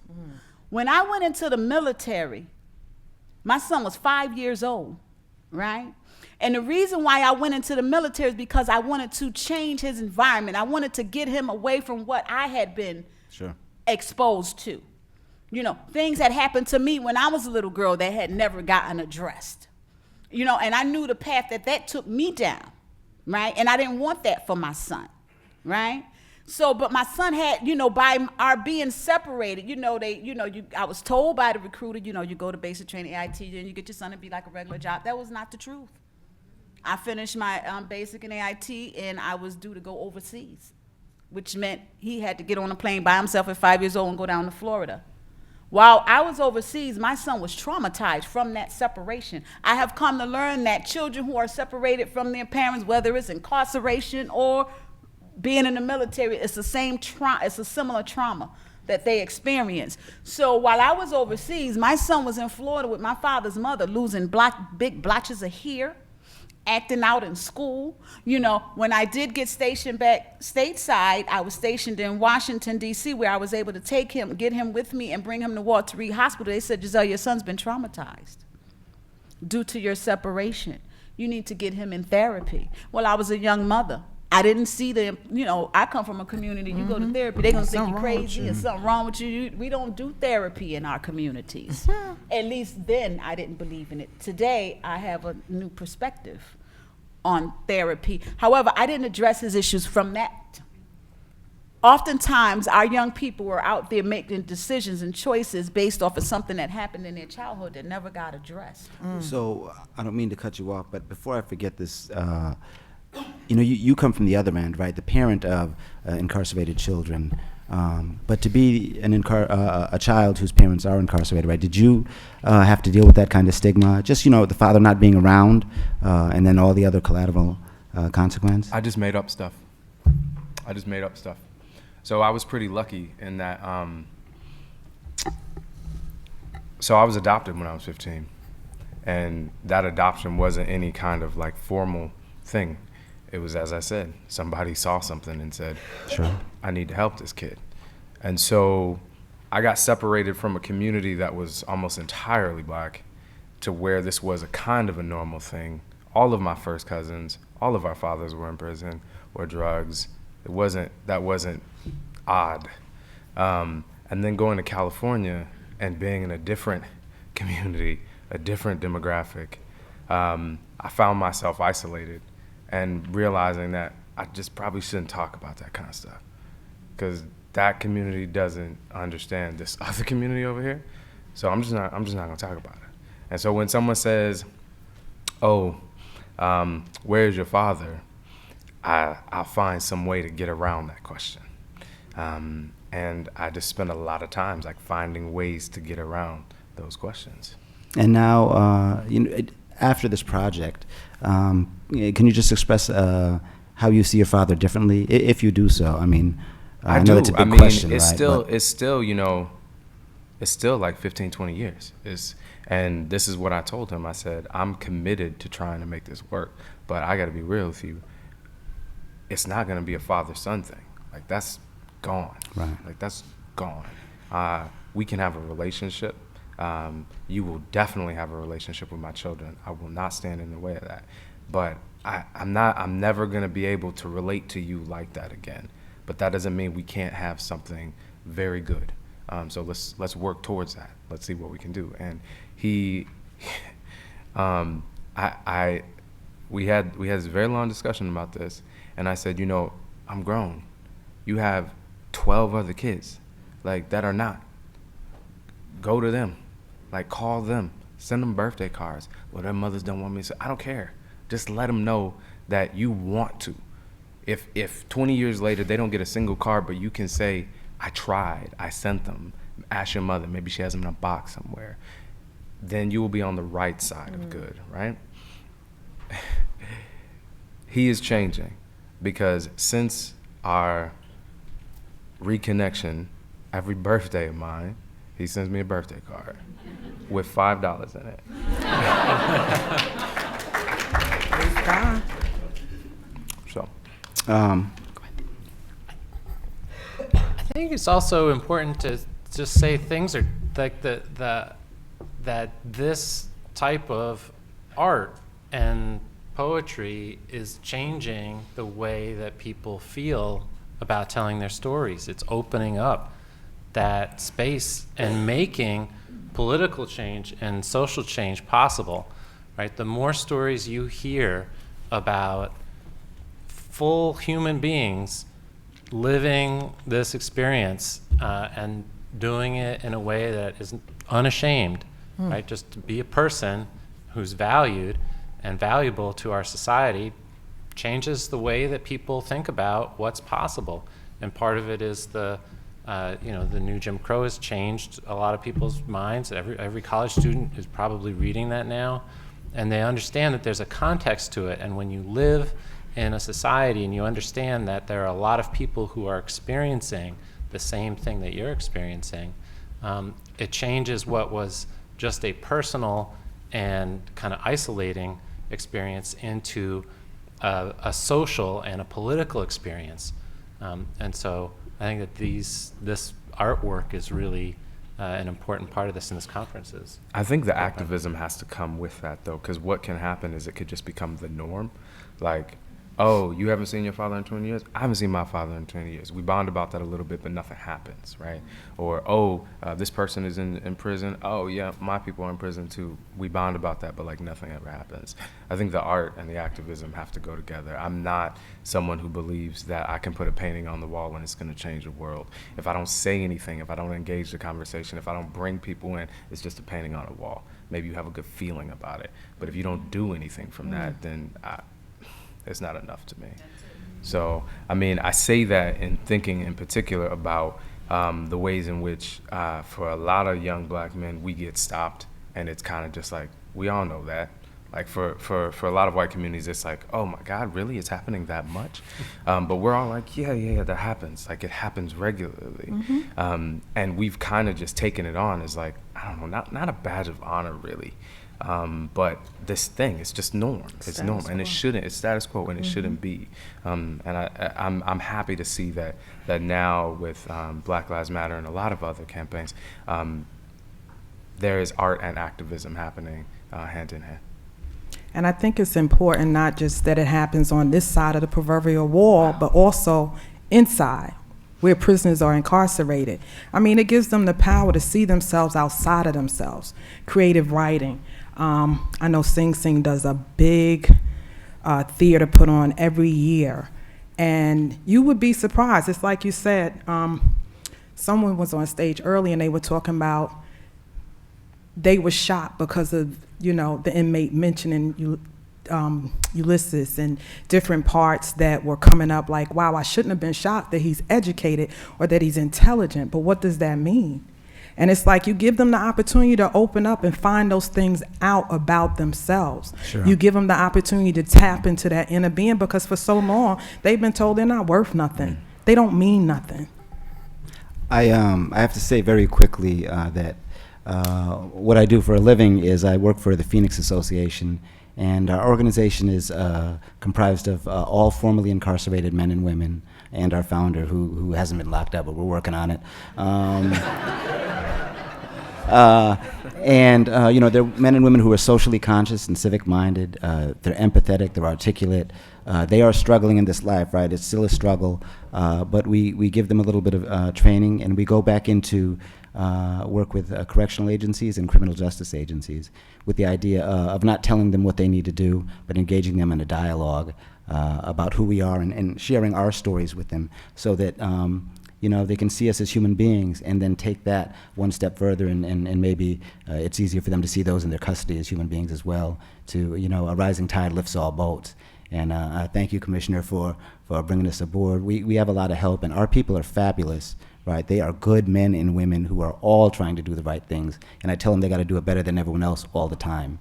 But all of them experience, you know, a certain PTSD, a certain trauma that just, you know, happens in prison. So as the mothers of incarcerated children, you know, I would love to talk about that idea of what that trauma is like, seeing it from the eyes of a parent. We don't have time. We've used so much time that we have about 10 minutes or maybe 8 minutes left for questions and answers. So what I'm going to do is give us to the audience, and I'm sure they have some questions for us. Okay. Does any, okay, you can give them a round of applause, please, but.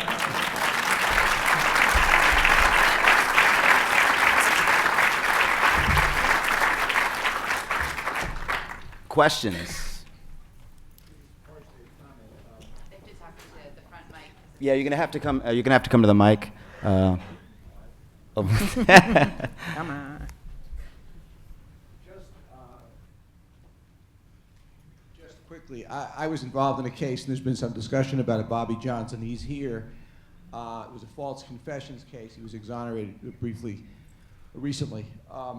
But the confession that was extracted from him, kind of going into the system, the way the detective broke him down, as they said in the police report in part, was to tell him that if he didn't confess to this crime that he didn't do, he would never see his family again. Mm-hmm. Coupled with the statement, another false statement, well, that was a true statement. He didn't see many members of his family. He has an extended one for 9 years. He saw some of them, but not all of them.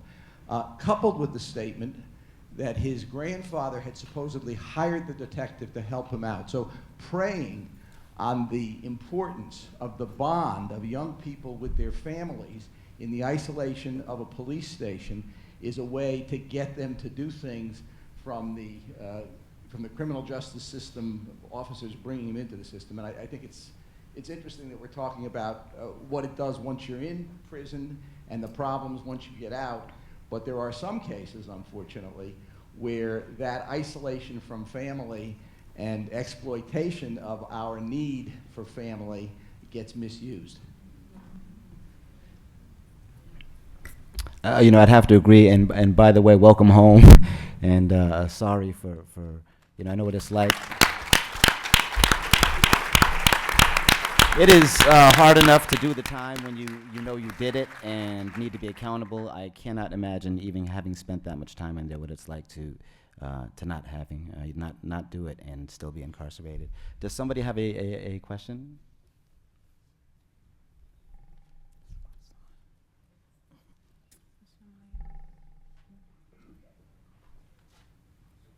How's everybody doing? All right.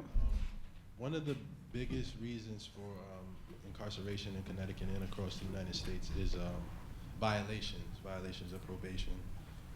It's not really new cases. So my question to the panel is, in you guys' opinion, what is the one thing or number of things that can be done to prevent that type of recidivism? I know that in some of the research that I've done,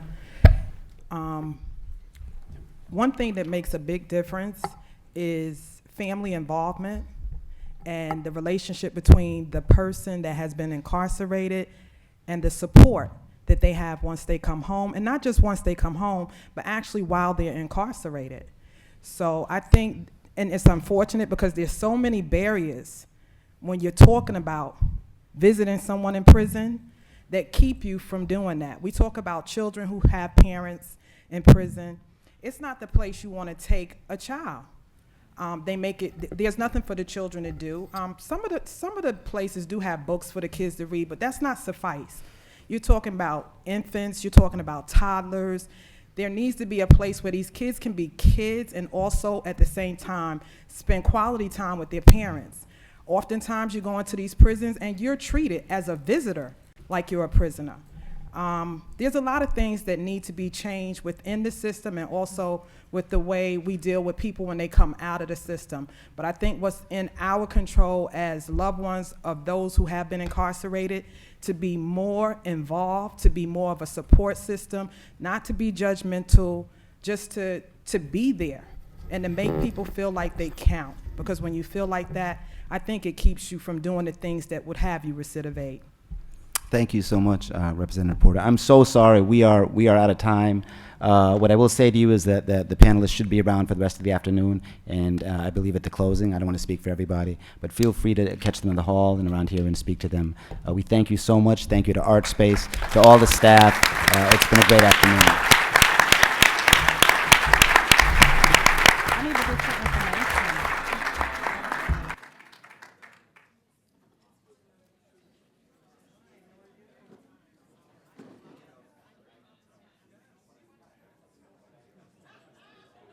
We're taking a 3-minute break. I would invite the panelists from the decarceration panel to come up and take their spot.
Yeah, me too.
Hi, everyone. Could everyone take their seats, please? We're going to start our next panel. Thank you very much. If everybody could take their seats. Okay. There's one sound piece that I have to actually go to the segment 747. So, but it. Yeah. Okay. Sounds good. Okay. See you in person. I don't think I've seen you in real life since like 2000. And if you can let me know, if you want me to open it up for audience. Okay. Sounds good. Welcome back, everyone. My name is Veshla Weaver, and I am a professor in the African American Studies and Political Science Department at Yale. And I'm excited about this panel because we have 4 experts on prison policy reform here with us today. But before we get to that exciting program, and before we introduce our panelists, we're going to hear from Maria Gaspar, who is going to present some of her artwork. Thanks.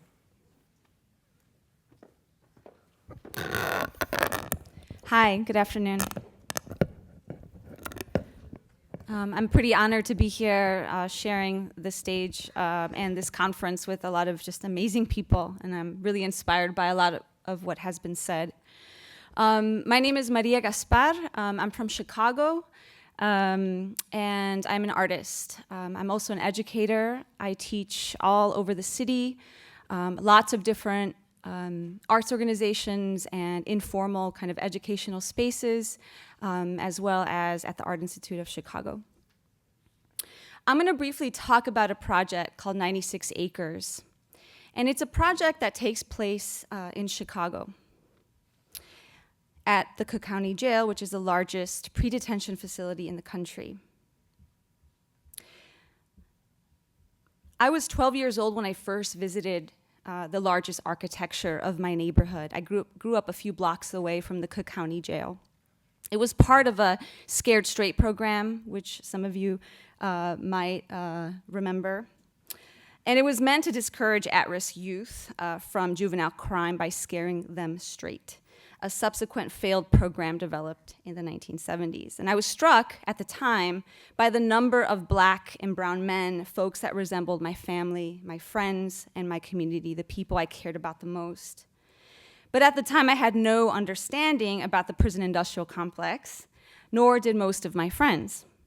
And years later, a group of artists and activists would begin a project called 96 Acres, a project that examines the jail's impact on its neighbors and communities of color across the city.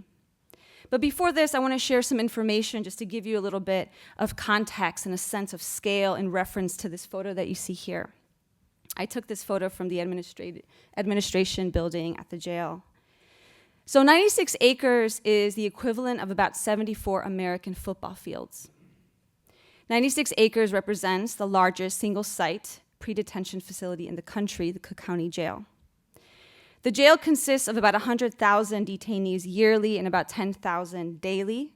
And in comparison, just to sort of think about the geography and the location of this jail, there are 80,000 people that neighbor the jail. It's an area called Little Village, or La Villita, a mostly Mexican and Mexican immigrant community, as well as a neighboring African American community on Chicago's west side. Something important to note is that the Cook County Jail is not a prison, it's a jail. So 95% of people are awaiting trial and have not been convicted. Over 86% of the racial demographics are mostly brown and black people. Most are in for nonviolent offenses, or what the sheriff calls crimes of survival. Recently, the city and its mayor have closed major mental health facilities that have caused a dramatic increase in the number of people who are now being funneled through the jail's health facility, the largest mental health facility in the country. These are folks that don't need to be locked up. They just need affordable and accessible health services. So the 96 Acres Project is a series of site-responsive and community-engaged art projects started in 2012. It essentially began as an interrogation of the political, social, and cultural space of the jail within a working class immigrant community. We looked at what it means to have the largest architecture of one's community be a jail. We talked about the ways that neighbors living across the street or just a few blocks away coexisted with the site. We asked ourselves, how does it stigmatize people? Does it? How does it frame the neighborhood? Who is affected? What are the microeconomies that exist around the jail? Who sees it? Who doesn't? When is it visible? When is it invisible? Why? How? Who is on the outside and who is on the inside? Is there fluidity?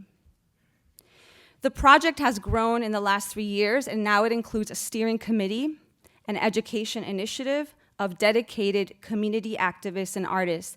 That village that people talked about earlier, we're growing that village. We're trying to grow that village.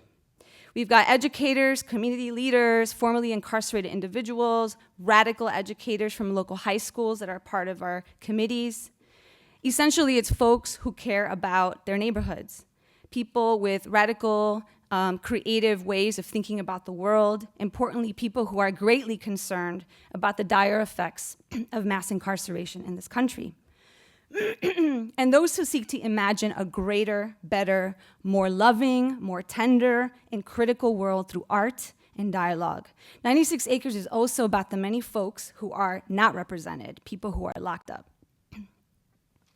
So we're asking one another, what is our role in decarceration? How can artists and collaborators create spaces of belonging? How can we create mobility within an otherwise immobile space? How can artistic actions cultivate consciousness and mobilize others? What are the systemic issues and how do we push against them to create alternative counter narratives? And our questions go on and on and on. As an artistic project, we understood right away that this is not a typical wall. This is just one of the walls on a major strip called 26th Street in Chicago. Sometimes it's called the Second Magnificent Mile. So we understood that this is not a typical wall. It's not a wall to be adorned or hidden. It's a wall to contend with, to push against, to consider the ecological and psychological weight, its tension, its conflicts, that the racialization of prisons is no coincidence. But in fact, it is systemically problematic and painful for many families that we work with and belong to. So we began interviewing people through an audio archive from the area, trying to gain more perspectives, thinking about the act of seeing versus not seeing, invisibility versus silencing. So I'm going to play a 1-minute clip from an interview.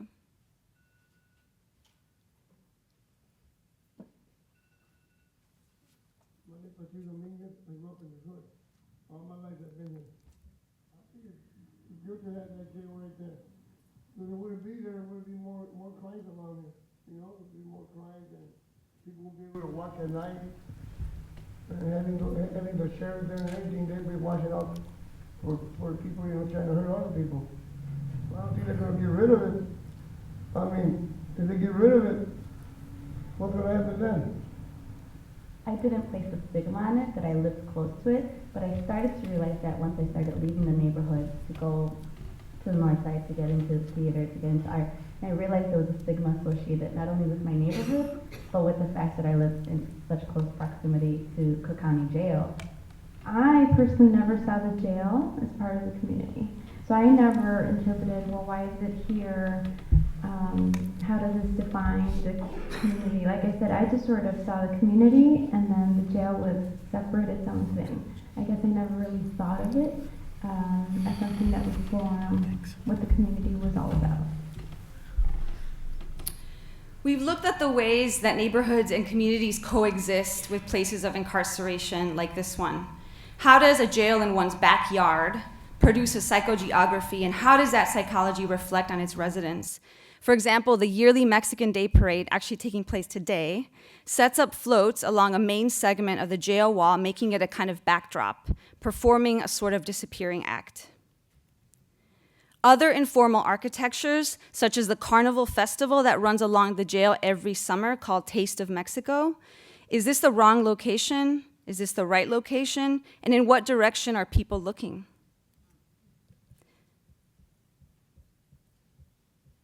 We're also thinking about the inside.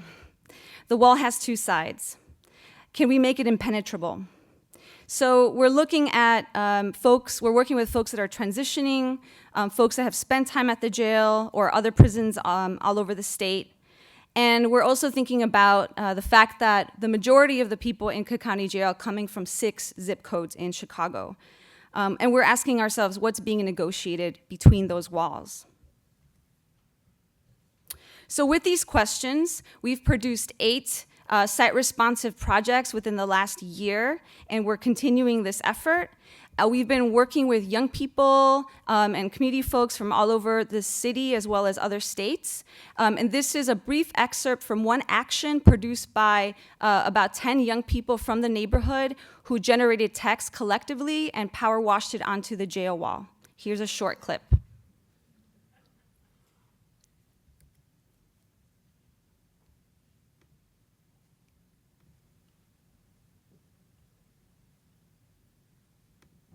I think it's getting people to think about it like the jail's here, it's my backyard, but like doing this is like, you know, trying to get your thoughts like, yo, yeah, why do we have a jail like right here? And in this community, and like, that makes so much money, has something like this here, you know? And we don't have a museum. We use the pressure wash in the neighborhood usually to remove graffiti.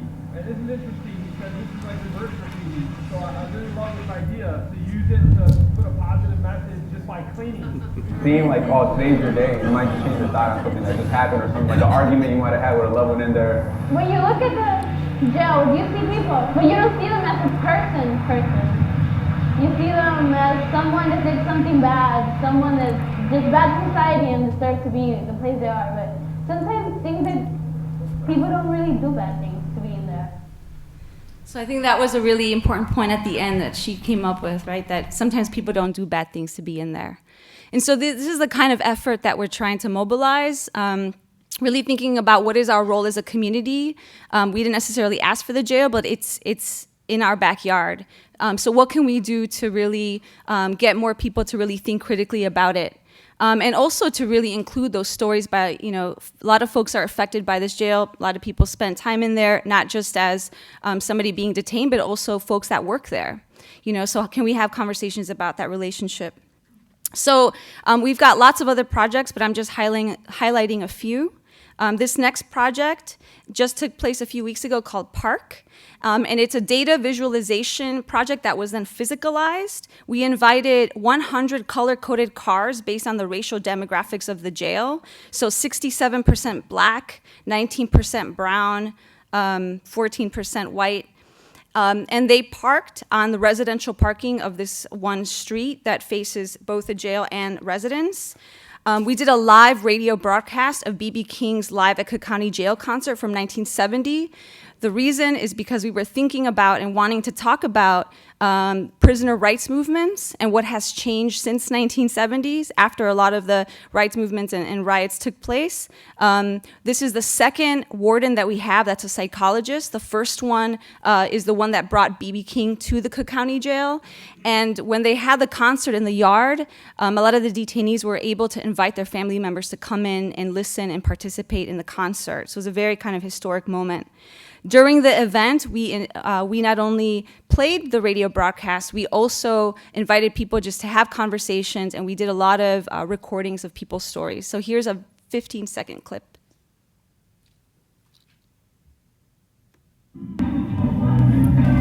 Perhaps the most interesting instance of prisoners recording an album in prison is the story of the escorts. So this is just an example of how people kind of came together and just set up picnic areas and listened from their car radios, and to really think about the way sound can transcend borders, the way sound can permeate not only a neighborhood, but maybe even go beyond those walls. So through our work, we partner a lot with other groups, Vocalo, for example, which does community storytelling, as well as Enlace, which is a community development organization. So we're really thinking about how can this work partner with other kinds of projects going on in the neighborhood so it has larger repercussions. One of the things that emerged throughout this project is that this block had never had a block party. And if, I'm not sure how it is in New Haven, but in Chicago, a block party is very, very important to the identity of a neighborhood. We were able to help these neighbors set up their first ever block party because we had negotiated some of the permitting, not only through the city, but also with the sheriff. And the experience was quite surreal to have water balloons sort of being thrown by this wall, but it meant so much to the neighborhood to be able to organize on their own and have something that was really important to them happen. These are just some of the folks that came out, folks that were formerly incarcerated that were just wanting to engage in the conversation, people organizing the event. There was some interesting tensions that took place between some of the sheriff's department as well as some of the people just attending and kind of documenting that relationship, as well as just trying to have conversations with those folks. And I'm gonna play one clip from this audio recording.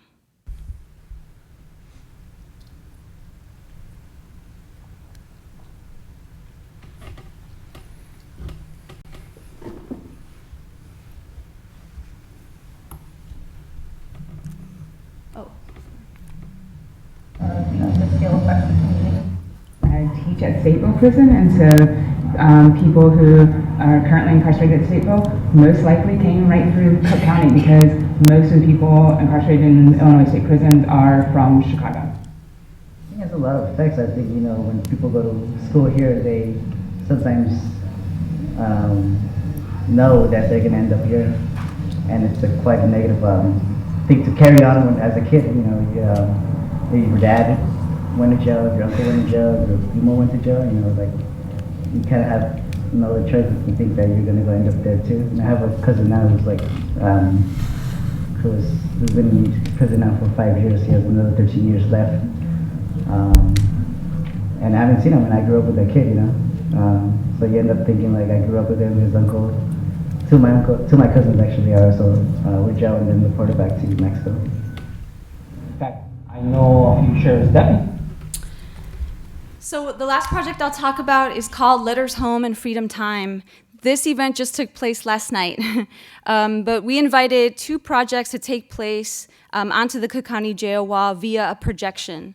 Letters Home is an animation that was produced by a local high school art teacher and her former student whose father spent 20 years in prison and then was then deported to Mexico. And she used the letters between her father and herself to really tell the story of just how it impacted her family. It's a very emotional story.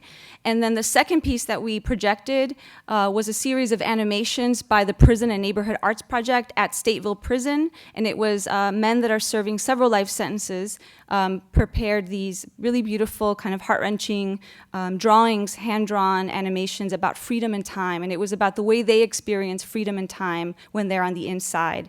So our attempt was to really show perspectives from the inside and the outside of these walls. We have a lot of upcoming projects. We have a show right now at the Hull House Museum. Our education initiative has organized a lot of workshops around creative resistance and really working with teachers and young people to produce these intergenerational artistic workshops. And we are developing curriculum right now. And again, just really paying attention to what's emerging in this project and trying to sort of push it forward.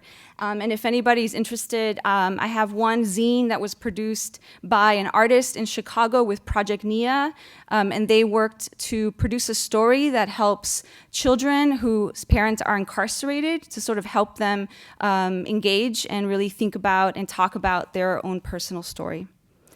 Thank you.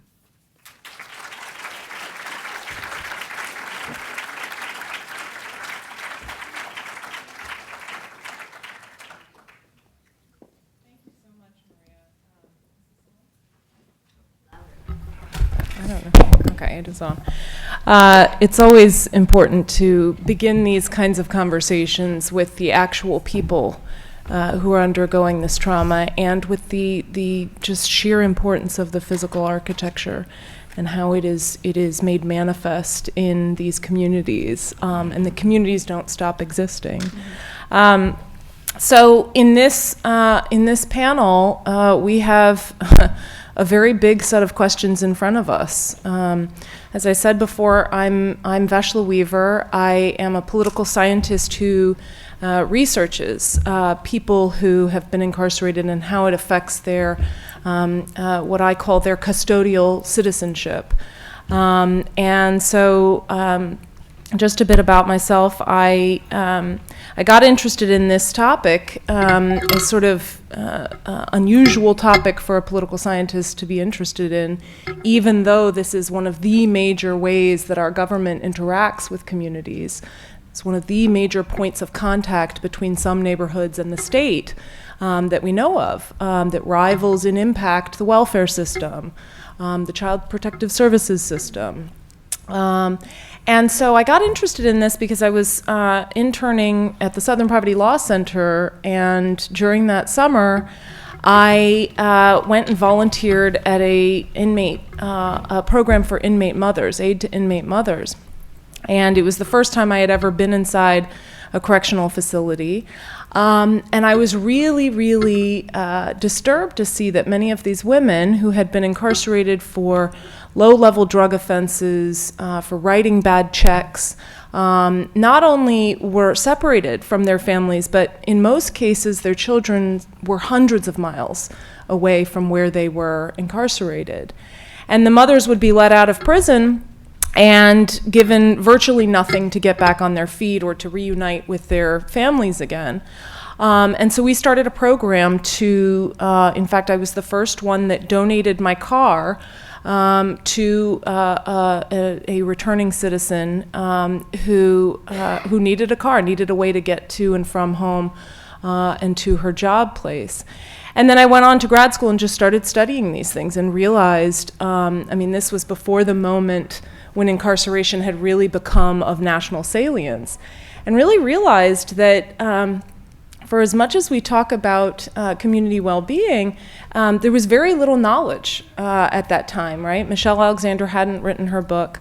And so I started writing about these things, and it culminated in a book called Arresting Citizenship that I published last year. And Titus and I were, where is Titus here? Is he still here? Hi, Titus. Titus and I were just friends from living in New Haven. And he approached me sometime last year and said, look, I want to talk to you about something. And told me about this project, told me about the Jerome Project. And from then, we've just been going back and forth about this, and I've been so utterly amazed at how much he's accomplished in just a short year, how much, beautiful artwork, but also activism and putting into place some of the seeds that will help change this system. So on this panel, we'll be confronting questions of how do we reform the prison? How do we resist? What are strategies of resistance? And what are the limits? I want to talk about what the limits are to reform in this moment. Everybody is having sort of a kumbaya, celebratory, yay, we've got, the Second Chance Society, we've got prison reform for the first time in my lifetime, uniting the extreme political right and extreme political left, right? I can't think of any other political issue on which the poles are coming together to talk about a new way forward. And yet at the same time, I'm disappointed that the reform efforts haven't reached beyond, particularly from the right, reached towards police violence, right? I'm disappointed that for all of the talk of justice reinvestment, not a single penny of that savings from decarcerating has actually gone into the communities themselves, right? I'm disappointed that in most of these efforts, blacks and Latinos who are the primary, who are undergoing the primary trauma from this system are not at the drawing board. They are not the center of reform efforts. So I want to talk about, just to lay some of the groundwork, I want to talk about all of these questions. I will turn it over to the panelists and let you introduce yourselves, say a little bit about your work, but also about what has brought you to this table, and we'll go from there. Good afternoon, everybody. It's an honor to be here. My name is Mark Holden. I'm with Koch Industries. I'm general counsel. Start with the personal part of it. Usually I talk about the company's perspective, but I'm from Worcester, Massachusetts originally, and I'm here this weekend. One final personal note. My brother and sister-in-law, Jim Farnham and Marcy Stovall, my beloved nephew, Zachary, was married this weekend, so we're here for that. And it worked out I was very glad to be able to participate in this. And growing up in Worcester, Mass, I grew up, it's a blue-collar area. I grew up around a lot of different types of people, and in my neighborhood, kids I went to school with and went to church with. I lost track of them in junior high and high school, some of those kids, and the next time I saw them was when I was in college working in the Worcester County House of Correction. They weren't working there, they were incarcerated there. And early on, I'm sure everybody here has heard of Brian Stevenson, absolute hero of mine. And he talks about it has to be proximate to you for you to care about it, to have empathy. And so what I saw were kids that I grew up with who very well could have been me, pretty easily. There before the grace of God go I, and it taught me that these were kids who grew up, like I said, same neighborhoods, went to the same schools. They didn't have the same support I did, didn't have the same parental support and direction and emphasis on education. So I was very lucky because it could have been me. And it just taught me something early on, and I always carried with me that, and again, I'm going to quote Brian Stevenson because he's an amazing person. What I always try to remember, even from back then, is each of us is more than the worst thing we've ever done. And so that's kind of informed my view on the whole situation.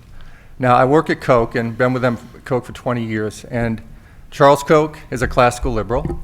He believes, first and foremost, removing obstacles and barriers to opportunity, particularly for the disadvantaged. We also are strong believers in the Bill of Rights, individual liberties, and limited government. So if you take those as your guideposts, you have to be in this fight, you have to be in this struggle, because there is no greater infringement on individual liberties and rights, life, liberty, property, the pursuit of happiness, than in our judicial system, our criminal justice system, and it disproportionately impacts the poor and people of color. We know this. We've known this since when I was working in a prison 30 years ago, yet we're not really addressing it. So now is the time when we can do that.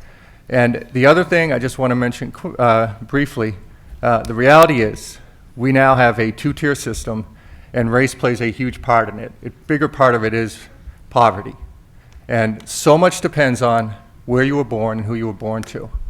And in our country, we're all about second chances. We need to start acting that way with our criminal justice system. And the reality is, right now, if you're rich, you're going to be okay in our system, and if you're poor, you're going to be really up the creek, regardless of guilt or innocence, and that's wrong. And so we have a system now, from my perspective and Koch's perspective, that isn't working from beginning to end. I have a little demo here we can hand out, but everything about our system needs to be fixed because we over-criminalize conduct, we over-collect and incarcerate people based on that conduct, we over-sentence them, then on the way out we overburden them so they're unable to fully partake in American life through all the collateral consequences.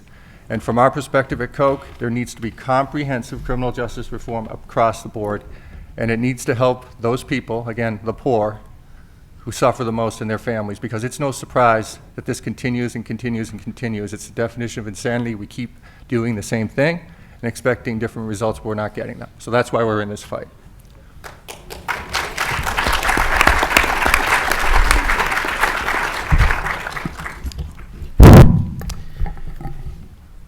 Good afternoon. My name is Glenn Martinton. I am the president and founder of an organization called Just Leadership USA. I know whenever I hear someone speak, I like to know sort of who they are. Otherwise, I spend half the time trying to figure that out. So I'll start like you did, a little bit about who I am. I grew up in Brooklyn, New York, a very poor single-parent household with two brothers, one older, one younger. and a mother who came here to the United States from the Caribbean and sacrificed a lot herself for her three children to make it in the United States. And if you knew anything about Bed-Stuy, Brooklyn back in the 80s and 90s, you can understand why that equation was pretty much set up for the outcomes that we ended up with, which is two brothers ending up incarcerated in prison here in the United States. I served 6 years. But one thing I learned in prison is that we lie about who we lock up. I met some of America's best and brightest. My toughest day in prison was the day I left. And I became an advocate while I was in the system. Came out, faced many of the barriers other people face, particularly employment. I remember visiting about 50 employers within 30 days and being turned down by just about every single one. These were entry-level jobs. These were stock jobs. These were busboy jobs. 7 years later, I was running an agency with a $23 million budget, serving 4,000 people per year with 212 people on staff, just about every one of them reporting directly to me. And I say that because if you juxtapose that against all of these employers that wouldn't even give me a shot based solely on a criminal record, you realize why we have a failure rate in our criminal justice system of 2/3. There's a reason 2/3 of people go back. If a person who came out with what I came out with, not just the drive and desire to get a job, but also a 2-year liberal arts degree that I earned while I was in prison, you ask yourself how, or at least I ask myself, why are we not spending more time figuring out how 1/3 of people actually make it? Because I think that actually ends up being even more important than the 2/3 who don't, because it seems like everything about the system sets it up for those sort of outcomes. And then I landed at a nonprofit public interest law firm, the Legal Action Center, answering the phones at the front desk, making about $17,000 a year, owing about $100,000 in fines, fees, restitution, and child support. And but learned quickly what they were doing, which lined up with what I care about. They were an organization that was started to try to change some of these tough policies around criminal justice. And ultimately became a paralegal, which is probably the most important 2 years of my 15-year career so far in this space. Because why? Because I spent a lot of time listening to people like me, thousands of people like me who were exiting the system and trying to turn their lives around and coming up against system barriers and bureaucracy that got in the way. And it just became really clear to me that no matter how much a person was driven to do the right thing, that there were just so many barriers in place that people, again, were set up for failure. I left the Legal Action Center after 6.5 years to go build a policy unit embedded inside of a social service agency just to recapture the opportunity to, yes, do policy work, but do it listening and taking my cues from people directly impacted. So I started working at the Fortune Society in New York, one of the long-standing reentry organizations in this country. Spent 6.5 years there, built the David Rothenberg Center for Public Policy, took over the communications unit and the fundraising unit. And then about 2 years ago, at the 50th anniversary of Martin Luther King's I Have a Dream speech, took a week off and started thinking about where we were as a country and the fact that we started enjoying this bipartisan moment and what does that really mean. And it gave me a chance to not just think about what was next for me, but to think about what was missing from the equation. Why does it feel like we have a series of moments and not a movement? And what would King think about that? What would King say was missing? And I just kept thinking 100 million Americans have an arrest and or criminal record on file. And yet we're not investing much in those folks as part of the leadership to get us to the finish line. I can't think of any other movement where the people who are most oppressed are not in leadership. And I built Just Leadership USA to respond to that. And I'll stop here and hopefully get a chance to talk a little bit more about Just Leadership, but want to create a space for my colleagues. Thank you.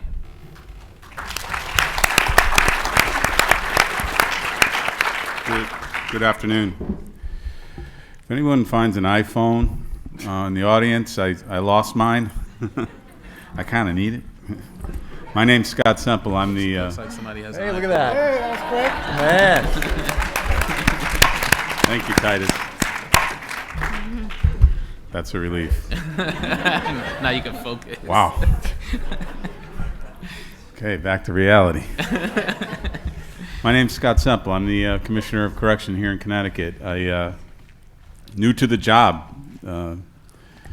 Officially became the commissioner here in January, but I've been in the department for 27 years. I'm a lifelong resident of Connecticut, and I can agree with a lot of the panelists. I think there really are two Connecticut's. And I say that because I experience it. I live in the suburbs, and oftentimes people know who I am, and they have opinions, and they want me to hear them. And unfortunately, sometimes I run against folks that take a punitive approach to people who are incarcerated. So I said, well, how do I counteract that, and what's the response? And I asked them to think for a moment, to close their eyes. Now it's your child. What do you want me to do?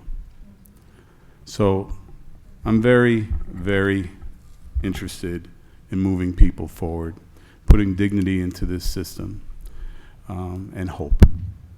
In June, I went to Germany. When you go to Germany, you think of the Holocaust. German prisons are full of hope and dignity. I went to Berlin, a population of 3.3 million people. It's about the size of Connecticut, and they have a district there that handles all of their facilities for that area of Germany. 3.3, Connecticut's roughly 3.4, 3.6, I don't know exactly what the number is. We incarcerate today 16,100 plus inmates. They incarcerate 4,000. And a lot of it is aligned to what one of the panelists had said, is that sentencing structures and what people go to prison for here in the United States versus the European approach that I was exposed to in Germany and some other countries that I have begun to do some research on. But there's a whole different way that people integrate people who are in the system back into the communities. And, you know, when people leave the system, and, you know, my job is to reduce recidivism. The governor, when I met with him to look into taking this job, said there's entirely too many people incarcerated and I want to do something about it. And my first thought, new into the job, was, okay, let's work on employment. If we get everybody a sustainable income, everything's going to be okay. It's a lot more complicated than that. People have to be well. People have to be able to sustain themselves and care about things. And people need to have the things that are not going to allow them to go back to what apparently, and I think Giselle said it, they're not very good at. So if it was as easy as getting everyone employed and moving forward, and society accepted that, I heard the term returning citizens. I hate that term, I'm sorry. I'd rather just refer to people who are back into the community as citizens. I really am trying to take a progressive effort to change the way that we deal with people post-incarceration. And it's not entirely a corrections thing. It's a society thing, and we have to change our approach. And there's a front-end aspect of it and a back-end aspect of it, and a lot of folks have an interest on it. Timing, as I think was mentioned earlier, I think we are really in a good opportunity to really make some really serious changes in Connecticut that are sustainable. As you had indicated earlier, there's both sides of the political fronts are on board with this. There's work to be done. I will tell you that culturally, there's work to do inside our facilities, the 15 facilities that we currently manage today. I've watched the progression of how the system had worked with mass incarceration, and then moving into a reentry approach, and then taking a more comprehensive reentry approach that actually puts performance measures into figuring out the dynamics of the programming and what works, and then to respond to that. All of that is right here, right now, and I'm so encouraged to hear organizations such as Coke and other employment organizations that seem to be taking more of an interest and trying to get people back on their feet. And I'm so happy that I was here for the panel discussion prior to this discussion with regard to the impacts on families. And one of the gentlemen had the book Family Matters, and I said I must be on the right track because I'm reading that book right now. So it's a pleasure for me to be here, and thank you for this opportunity.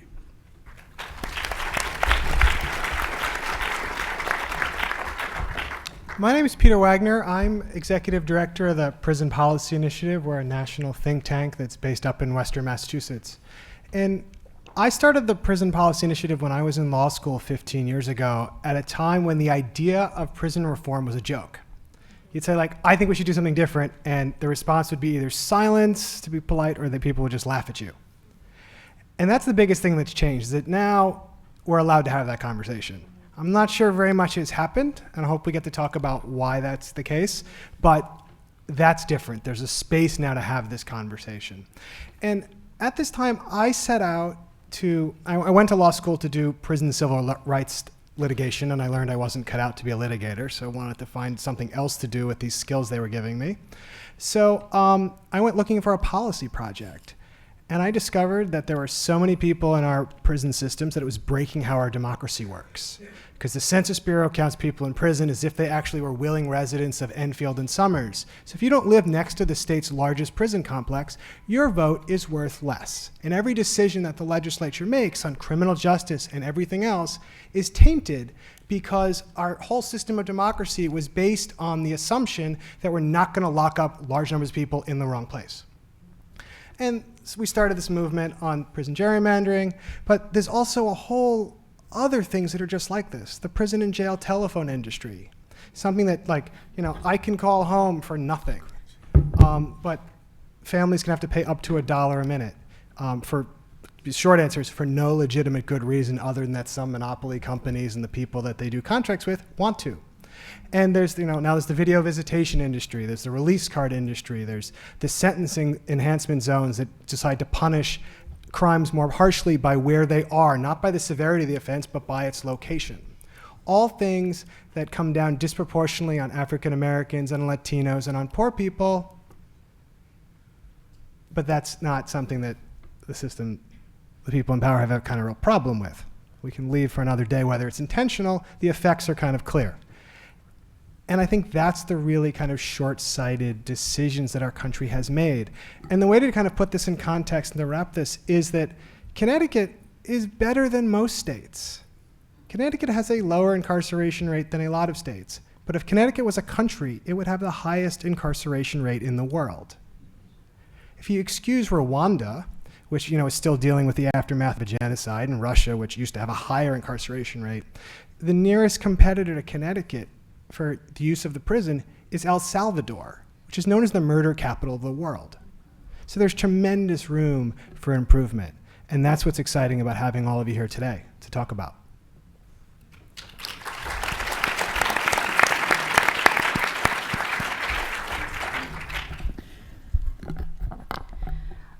So in Chicago, you know, I think what's been really important and critical to the work that we've been doing is a lot of us have been thinking a lot about the west side of Chicago, which is where we grew up and or work in, and really thinking about sort of the, not only the disproportionate numbers between, you know, the racial demographics at the jail, but also about the resources that don't exist in our neighborhood.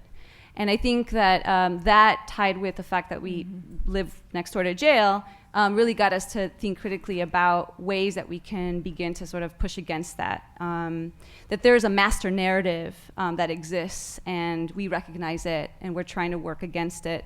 But also that the jail, to us, felt it felt as though we were looking away, right? And that sort of ties into larger social, right, society, kind of more expansive issues.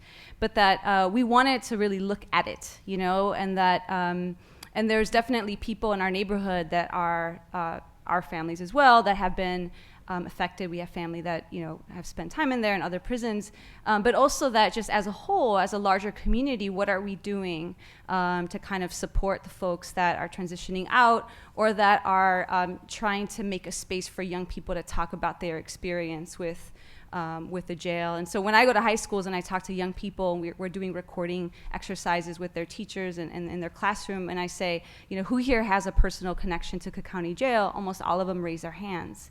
That's the reality, right? But and a lot of us as educators that are involved in critical pedagogy, we want to really think about and talk about, well, how do we make a space for this? Because this is real, this is relevant, this is happening, and young people know, right? They understand these things in larger ways, and so how do we create a space within the work that we do as educators, as artists, to really kind of bring that conversation in the hopes that there are larger changes, you know, and also a lot of the work that we do is tied to community development.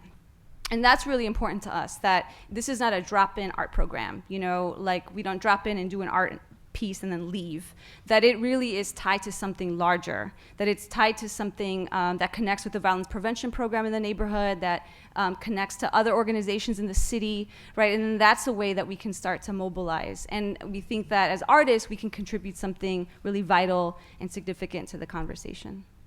And then the other thing that I want to say is my mom is an educator. I grew up sort of watching her really talk and think and really think about working with community in a very artistic and kind of really radical, creative way. And there was something about the way I watched her really kind of share compassion for her neighborhood. And that's how I think about teaching. That's how I think about my neighborhood too, is that there needs to be a kind of radical change about the way we work with one another. And I think we're trying to embody that in the work that we do through 96 Acres.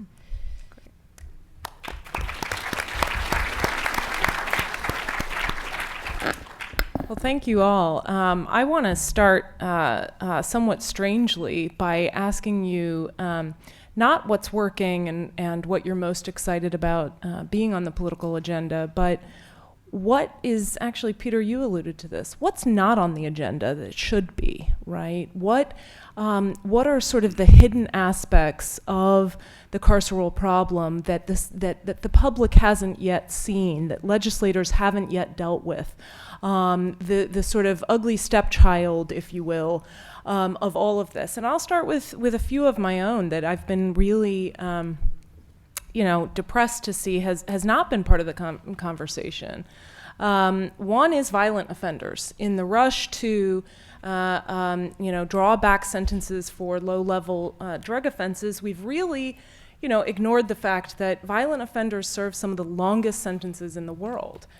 Fees, or LFOs, legal financial obligations, all of the stuff that, Peter, your work deals with, where are those on the agenda? If you're a black man leaving a prison stint, your average fees that you are on the hook for paying are $17,000.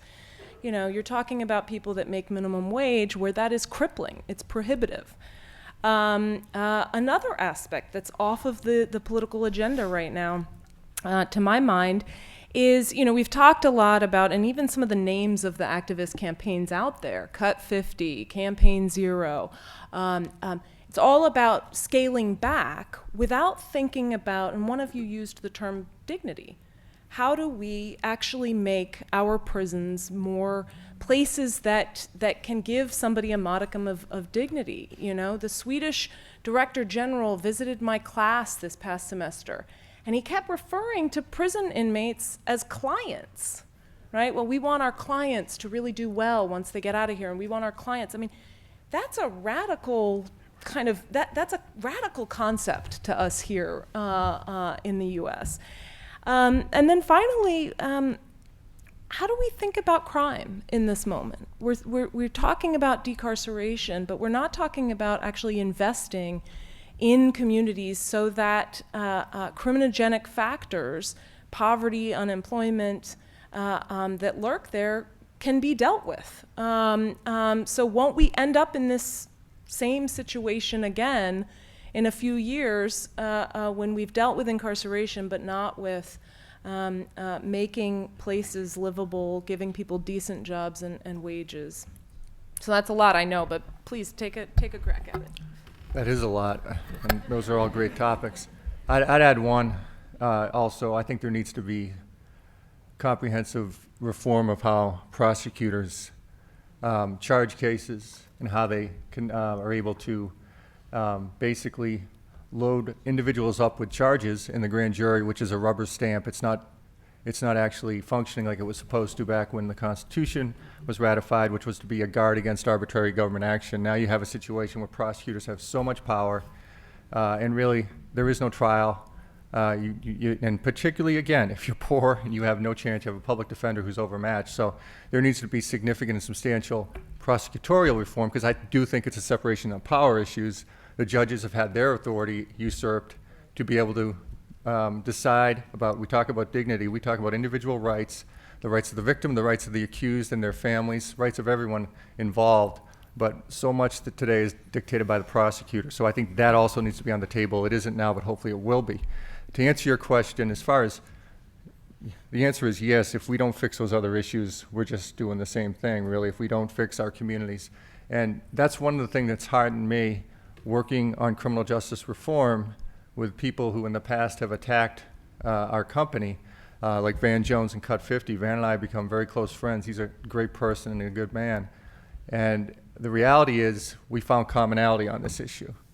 And I think we can find commonality on other issues, because our prison system, our criminal justice system, is now a way station for everything that failed before: education, jobs, opportunity, breakdown of these communities. Mm-hmm. So if we're not going to fix those issues, if we're not going to give people chances to have a job, have a good education, have a thriving family in a community in which they live in, we're not going to change anything. And I think that unfortunately, the way we are as a society, the states are actually leading much more quickly on the criminal justice reform issues and on violent crime reform. Like in Mississippi, for example, they have reclassified what is a violent crime and what isn't. I don't think a lot of people understand in the federal system and other systems, you're a violent criminal because you have an illegal gun at your house when you did something else, and that jacks up your sentence. What is a violent crime and who is violent? Really, to begin with, is way out of calibration with reality. And then how we treat people who actually do commit violent crimes is, as you said, it's way over the top. At the federal level, where I was going to go with this is where our reform efforts are focused right now. Unfortunately, or fortunately, it's been a bipartisan effort, as we know, creating this system of over-incarceration and over-criminalization. It started in the 70s and the 80s with Ronald Reagan, and then the Clinton administration. And both sides had discussions. They're good people, but everybody's so afraid. Are we going to be seen, both sides, both parties, are we going to be seen as soft on crime? And my response is, you've got people in prison for life, first-time nonviolent offenders for selling drugs. I mean, they don't do that in China. You've got people, they may put you to death there, but it's different. But we've got people in prison who haven't done anything wrong, who can't get out just because they did deal drugs or they did something like that. We have 5,000, we think, federal criminal laws. We don't know how many we have. Don't worry about being tough on crime or soft on crime. Let's be smart on it. Let's be more selective. So right now, we're hopeful there's going to be some reforms coming through the Senate. They focus on sentencing and prison reform, actually, and there will be some relief, we think, for people. You can't say parole in the federal system, but we think that's going to happen. But the violent criminal issue, I've been in meetings with Democrats and Republicans. Everyone's afraid to touch it. And I think that the way it's going to have to work is, we've seen the states make some progress there. Hopefully the federal government, they pass some meaningful reform. It's a start. They see the sky doesn't fall, and then we do something more down the road. That's my sense. So the one thing I would add is this thick line we draw between victim and offender. And the fact that once we continue to use that sort of language of the system and construct of the system, it's hard to have a meaningful discussion about how to undo the mess we've gotten ourselves into, particularly because with mandatory minimums, we've handed over huge amounts of discretion and power to prosecutors. And I always say, if you're a hammer, everything looks like a nail, and prosecutors are in the business of locking people up. So we shouldn't be surprised about where we've ended up. But they do get their power from suggesting they're representing victims, where people often forget that in communities that are directly impacted by mass incarceration and crime, the line is a whole lot thinner. I often tell people I didn't learn how to pull a gun on people until someone pulled a gun on me. And prosecutors, I think, need to be reminded of that thick line that they draw to hold on to their power just doesn't really exist in communities most impacted. The other thing, I'll push back a little bit on the cut 50, because I do believe, when I left my job at Fortune, I left it because I was really dismayed at how much the field was mired in incrementalism. And so while we know that cutting the number of people in prison is nowhere near a solution, we know how we got here. It's not just about numbers, right? But it is a way to shake the field up, I believe. Particularly my organization, which is projecting the voices of people who are most impacted by these issues, people who've actually served time. I think there's something to be said about organizations in the field holding on to their legitimacy by having to respond by the communities most impacted, which is something that hasn't traditionally been the case. I mean, I've worked in nonprofit for 15 years. I know what the nonprofit industrial complex looks and smells like, and it's not responsible to, often not responsible to the people it suggests that it represents. The other thing I'll say is, in the end, here's the struggle I have with where we are. We all know that I can give you statistics all day long, right? $85 billion to lock people up, 100 million people with a criminal record, I can give you statistics all day, and most people, most Americans, no matter who they are, will sort of sit back in their seat and say, wow, and then a week later won't remember those statistics. Because in the end, we make decisions with our guts. All human beings are like that. And so Americans, we've convinced them to be very, very scared of the people we lock up. And if I am extremely scared of a young black man, it doesn't matter what it costs me to lock him up. And that's where I believe we are as a country. And so how do you undo that? In my mind, you undo that by rehumanizing the folks that we've done a great job of dehumanizing. And that requires the leadership of people who have served time, speaking directly to Americans, helping them to understand how 45 years of policy making has impacted them, their families, their communities, and this country.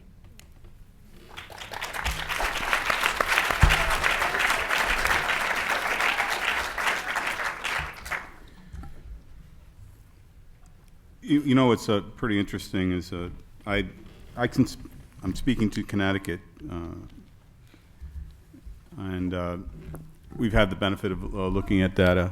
And one of the things that reached out to me, and it's pretty interesting, is that, and we don't have enough surveys completed or interviews completed to really get our arms wrapped around what this really means. But for what I have looked at thus far is what's very interesting, and I don't think a lot of people take into consideration, is that most incarcerated people have been victimized themselves, especially female populations.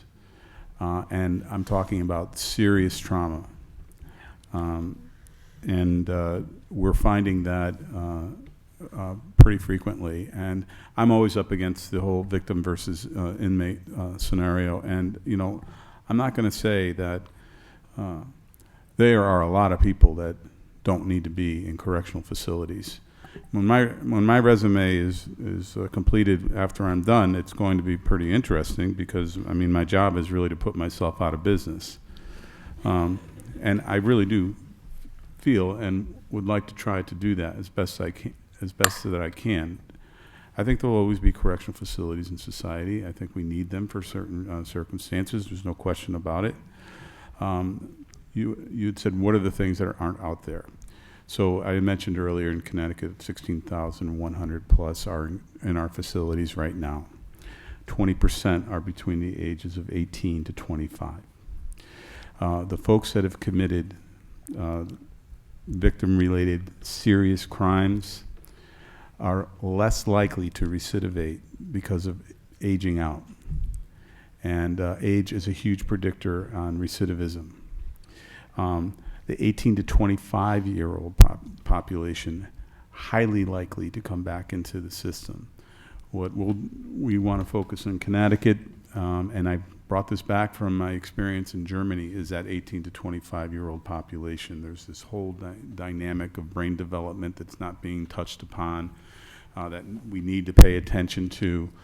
As our numbers in Connecticut continue to decrease, I would like to be able to create a place for that population to address those needs. and to see if we can have an impact that can actually steer a generation in another direction.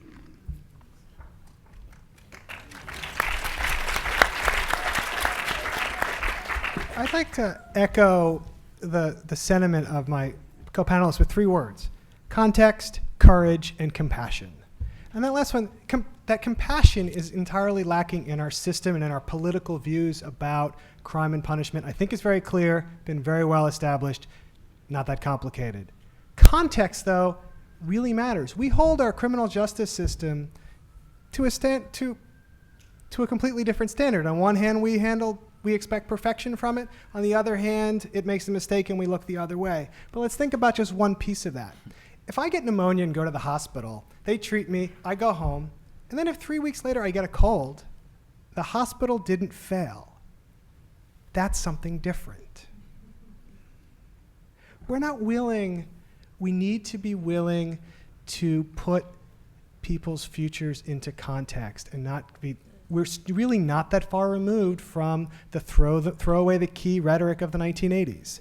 And this is where I talk about courage. This is what's entirely lacking. And let me take a very specific federal example. Last year, the president announced that he wanted to invite people serving drug convictions to apply for clemency. And he expected 30,000 or more applications. There's actually 30,000 pending applications, and they've given, was it 46? And part of the problem is that they're investigating everyone to make sure that it actually was a truly nonviolent drug offense and that there's also no violence in that person's past. Now, if the president wants to cherry pick and pick low-hanging fruit and say, I'm only going to do drug offenses first because I'm too afraid to talk about violence, whatever, that's your strategy. But why does it matter if somebody committed a violent offense 15 years ago before their current completely now, the consensus is that these drug sentences are inappropriate.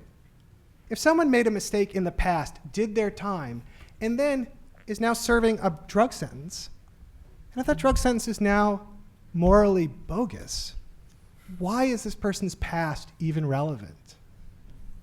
It's very convenient to the bureaucracy. It's very convenient to the Justice Department, which wants to protect the legitimacy of all their convictions.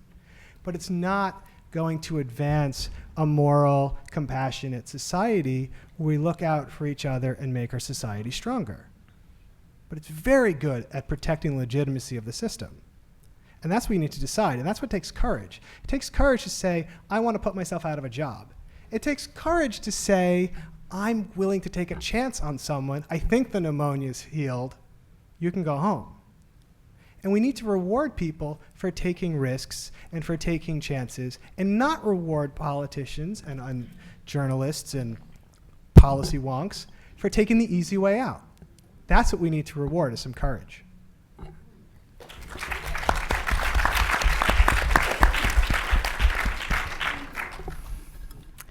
I wonder if we should turn to the audience now and allow some time for questions because we're almost out of time. You all have said very, profound things and deeply provocative things. So thank you. But do we have any questions from the audience? And if not, I'm happy to go on.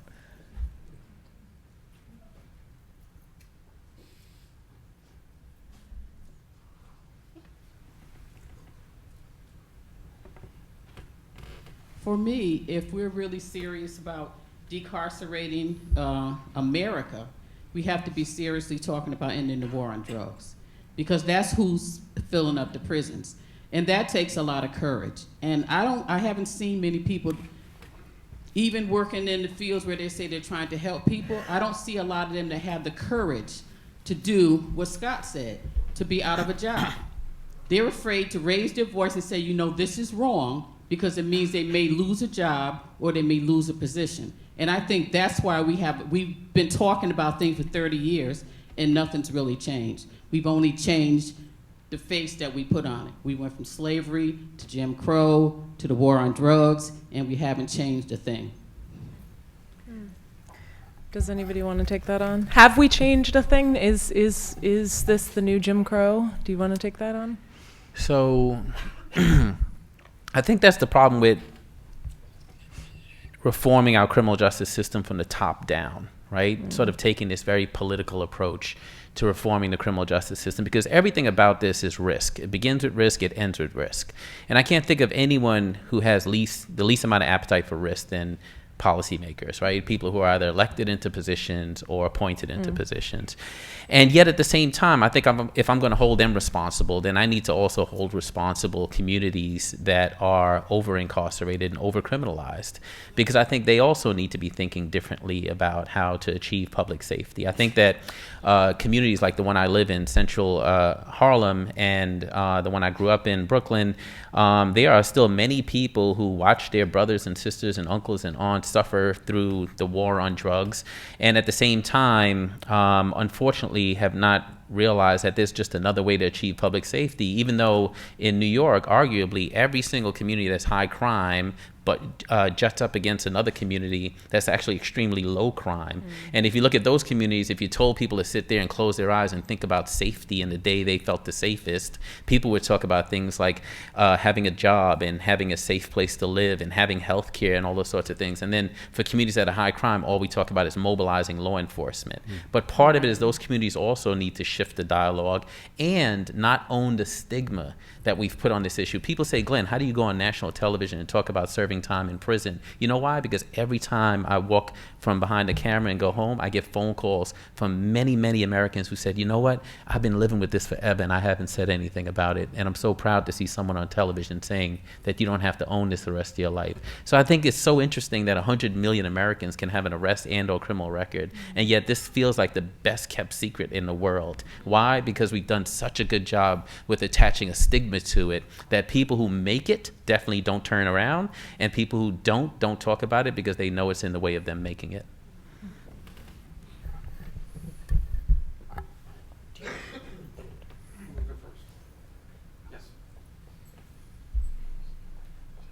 Very interesting conversation. So I think we've been hearing today many calls for having the people who are most effective at the table finding solutions, and people talking about how it's hard for them to get to the table. It's hard for them to be part of the policy making and other things that that are going to be bringing about change.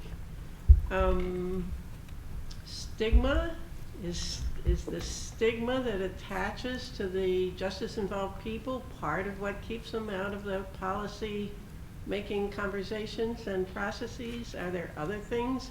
Are there things that you panelists have to suggest about making that conversation work more effectively, both on the advocacy side and on the side that's kind of inside the process?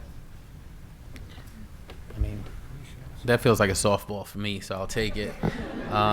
So, I mean, I run an organization that invests in the leadership of formerly incarcerated people from around the country. We bring them to New York a few times. It's a year-long leadership training. We identify people who are formerly incarcerated and are engaged in activism, organizing, or policy advocacy work. The first thing I'll say is people who are directly impacted don't necessarily need to come into the space and act as though they're lawyers, right? I mean, the sort of clean policy advocacy approach to the work is something I learned at the Legal Action Center. And at the same time, I don't think it's where everyone needs to be who's directly impacted. Like, I have some of the most amazing organizers as part of our cohort at Just Leadership USA. And so I think that people who've been doing this work for a really long time, number one, should not be intimidated by the idea that there's a second bench of leadership coming up now that have something valuable to add to the work. I have found, unfortunately, that even some of my colleagues are intimidated by the idea that people are saying, don't speak for us, speak with us. And I don't think that's at the exclusion of anyone else's leadership. It's just bringing other leaders to the table. The other thing is the lens that people use, their experiential knowledge. I think it only takes a couple of engagements for people who are in the field doing the work to realize the value of that, because it bears saying out loud that we wouldn't have a discussion about veterans without veterans at the table, or about women's issues without women at the table, and yet formerly incarcerated people seem to be served up as trauma porn more than leaders in this space. And so I think that's part of it. I think part of it is our allies themselves need to do a better job of being even a bit uncomfortable at first with the idea of folks directly impacted being at the table, and it won't be as clean, and it means giving away some of your power, and this is all about power.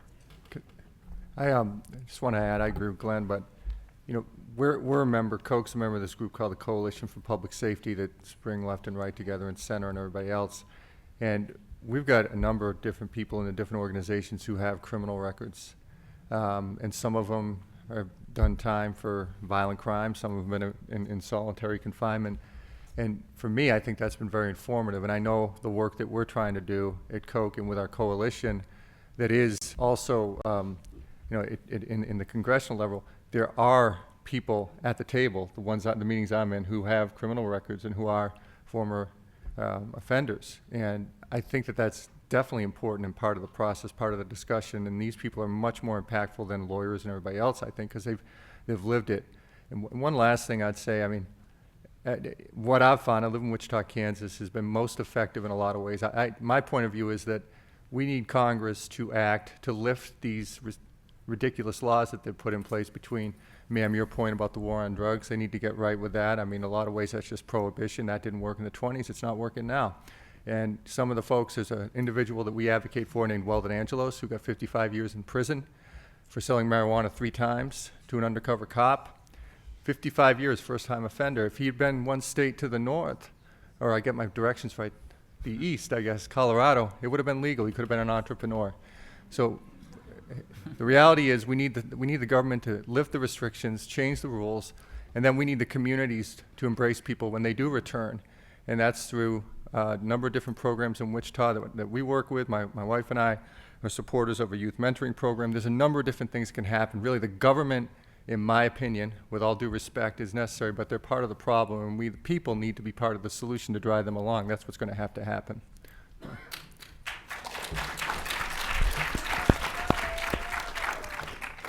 Hi, I'm Steve Glassman, the Executive Director of the ACLU. Dramatic. On the panel that I was speaking on this morning, there was one point of view that was expressed that the prison system, the whole entire criminal justice system, simply needs to be dismantled. It has to be done in a revolutionary way. There were other people on the panel who spoke to the fact that we're aggressively working within the system to reform and change it. Given the models that exist in Norway and Germany, Scott has visited a number of those systems, and the second chance legislation and the excessive force police accountability bill that were very strong, important steps that passed in this last legislative session. My question is for Scott, but anybody else after that. Could you articulate a pathway of what you see as possible in the next 4 to 5 years here in Connecticut as to where you see we can go, how far we can get, what we can build on that's been done here, but also how far we can educate our legislature and the public to reform this system significantly, what that would look like here in Connecticut specifically? Okay. I'll say that in 10 minutes. All right. It starts at arrest. And more often than not, people end up in the system that really don't need to be in the system. And more recently, Connecticut was chosen as one of 20 states received the MacArthur grant, which is a planning grant. It's narrowed down to 10 after the planning aspect of it is submitted. And the good news for Connecticut is Connecticut was the only state system in the country that was selected for that. It's primarily county systems. To reform the criminal justice system, I'm not the person. I'm only seeing the back end of the system. I'm worried about who's in the system and can I help them. If they're accountable to themselves, then we should be accountable to you. What I witnessed in Germany was they have a lot of different thought process in terms of sentencing and incarceration. And incarceration doesn't necessarily mean that you're entitled to, you know, so many hours of out of cell time, you know, and it's really about, you know, useful opportunities to heal, to be well, to move forward, to integrate with families, to test to see if, or challenge that person to see if they're going to leave a law-abiding life. And we don't do that as frequently as we should. So in Connecticut, we put the Reintegration Center in place. It opened April 20th. I renamed the correctional facility from a correctional facility to a reintegration center. It's trying to change that stigma of you know, being incarcerated, making it incentive-based, pushing people forward, challenging them to take on things that typically they may have failed in the past. I don't have a problem with the risk aspect. And, you know, people get nervous and they say, well, at least, you know, this so-and-so was rearrested for a violent offense. At least they weren't under the umbrella of the Department of Correction. Well, they should be under the umbrella of the Department of Correction. If we have you know, a comprehensive management scenario set up for this individual and they decompensate, we should be prepared to assist them. It doesn't necessarily mean that someone needs to go back into the system. Maybe they need to be there for a short period of time. Maybe we need to reacquaint them to what they needed to be successful in the first place. If they committed a serious crime, so be it, then we move forward from there. But, you know, my thought process is we need more management in the community. The community aspect of what we do should be larger. Right now there's roughly 4,000 people that we manage through parole. If someone's going to fail, or if someone's going to step off the edge of the cliff, I'd rather have it occur while they're under our care. And I think removing the stigma of incarceration starts while you're incarcerated. And that has to happen. And we take this approach that you enter the doors of a correctional facility and you get a number and you're called an inmate, and we put you in a uniform, and everything puts you in a whole different place. When I was in Germany, they wear their civilian clothes. They leave for periods of the day to have interactions with the family or do something in the community, all under management. The reintegration centers here in Connecticut mimic that in some ways. We are expanding that, and I want to try to give people more of a chance to get back out in the community, to integrate back into society, to do what they need to do, and to come back and feel comfortable enough to inform us of what they're struggling with.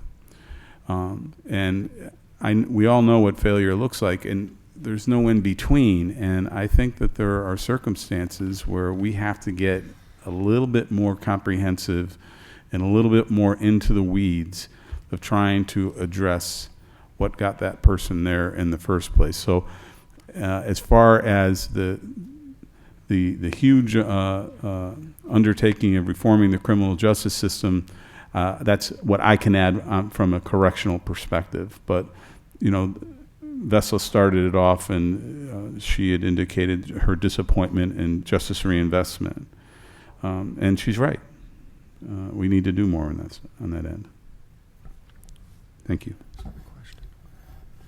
No, someone has a question.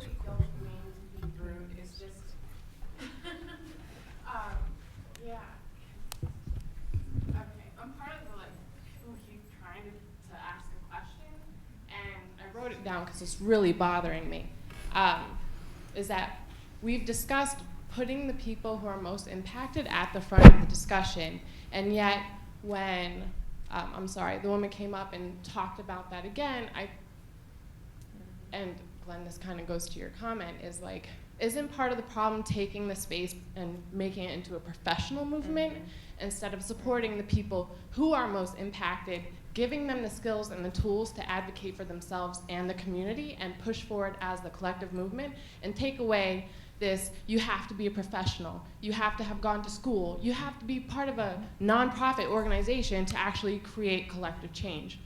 I'd like to hear a little bit more about that. Let me jump in there because I think you're absolutely right, and it's one of the biggest things that has dogged both the unbridled increase in prisons, but also in reform efforts, has been that the money that flows, the grant money from the federal government, goes largely to institutions that have loyalties to the existing system. There are, there are great reformers and Glenn and I sit on a council of people that really have the best of intentions. And yet, they still have worked in those very systems for years and years and years and years and years. And so what they do is they argue for more money for diversion programs. And so what happens when they don't have enough people to divert? They increase arrests so that they can divert people, right? Money is, to my mind, and here I'm getting just, op-ed-y, but it's the money that is the problem, right? We need to cut the federal grants. We need to the justice reinvestment dollars are a case in point of this. At its outset, the ideal for justice reinvestment was that the money saved from prison beds, would go directly to community-based organizations that could, uplift, rebuild abandoned housing, clear vacant lots, do job training, do all kinds of things so that the money would sit right there with the community. And guess what? That hasn't happened because the money went to the very places that have been invested in the criminal justice mission. And so I think until you cut that cash cow, frankly, you're not going to have community-based control. And I'll just say one other thing.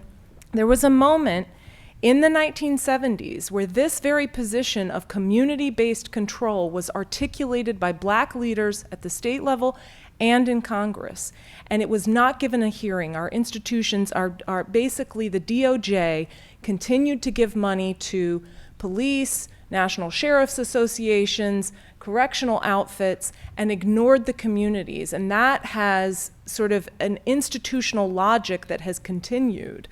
And so I'm with you in that camp of just get the money back from the institutions and give it to the communities that need it. I'm with you too, and if you don't mind, with great respect, I want to jump from the cash cow to the elephant in the room. Because for me,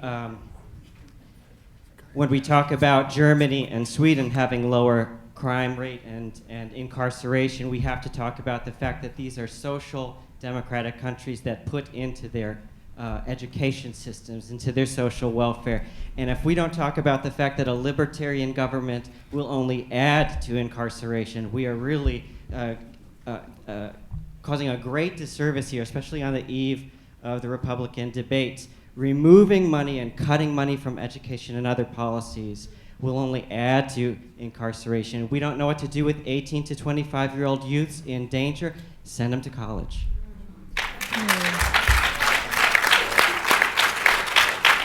Do you want to get in here first? Okay. Yeah. I want to respond to your statement question. So I agree with you. The revolution will not be funded. That's for sure. I'll tell you a quick story. I was at the White House a few weeks ago at the invitation of the White House, and when I walked in with 50 of my colleagues after having a 5-hour discussion about mass incarceration, policing, and gun violence. And when I was walking into the White House, I noticed that I got a different colored pass than everyone else who was walking into the White House. And I knew it was tied to having a criminal conviction from 20 years earlier. And the pass said that I needed an escort to be in the White House, even though I was invited to be there. And in the moment, it was really interesting because I went through 3-4 levels of security, and then I got to the last Secret Service person, and he saw the ID, and he said, you have to wait here.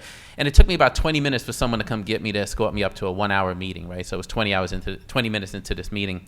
And this young white woman came out, intern, and she said, are you? And I said, yes. And she grabbed me, and she said, I'll take you up. And when we got to the elevator, she said, are you Mr. Simpson? And I said, no. I'm Mr. Martin. And so I thought it was really interesting, first of all, that this young white intern can come out and grab whoever the hell she wants, when this black man with this 20-year-old criminal record who was invited to the White House is having a hard time getting in. But I went to the Wall Street Journal about it, and they wrote a story. The Washington Times wrote a story. A few other folks wrote a story about it. And I got all these calls from my colleagues telling me how courageous they thought I was just for doing it, right? Like, first of all, it's all symbolic, right? I'm not trying to, I realize not many formerly incarcerated people are even ever going to have a chance to end up in the White House around policy discussions, but it was about hypocrisy. And it was about holding an administration accountable, one that says that it's going to be super progressive on this issue, and pushing even our president, who continues to say the wrong things on television about how nonviolent folks deserve an opportunity and other people, even if they do, I'm not moving into that space. And so I say all that to say there's a difference between having formerly incarcerated people at the table, because I have seen my colleagues find perfect former prisoners to put at every table. I've seen that happen repeatedly, than to give the power away to the communities most impacted. And Black Lives Matter, I think, is something that we haven't said out loud, at least during this panel. I'm sorry if I missed it earlier, but I spent a lot of time supporting them in their work. Why? Because power still concedes nothing without a demand, right? Like, you still need a demand out there. And I think when you do this high-level sort of policy, relationship-driven reform work, it's not about a demand, and it's always going to be about low-hanging fruit.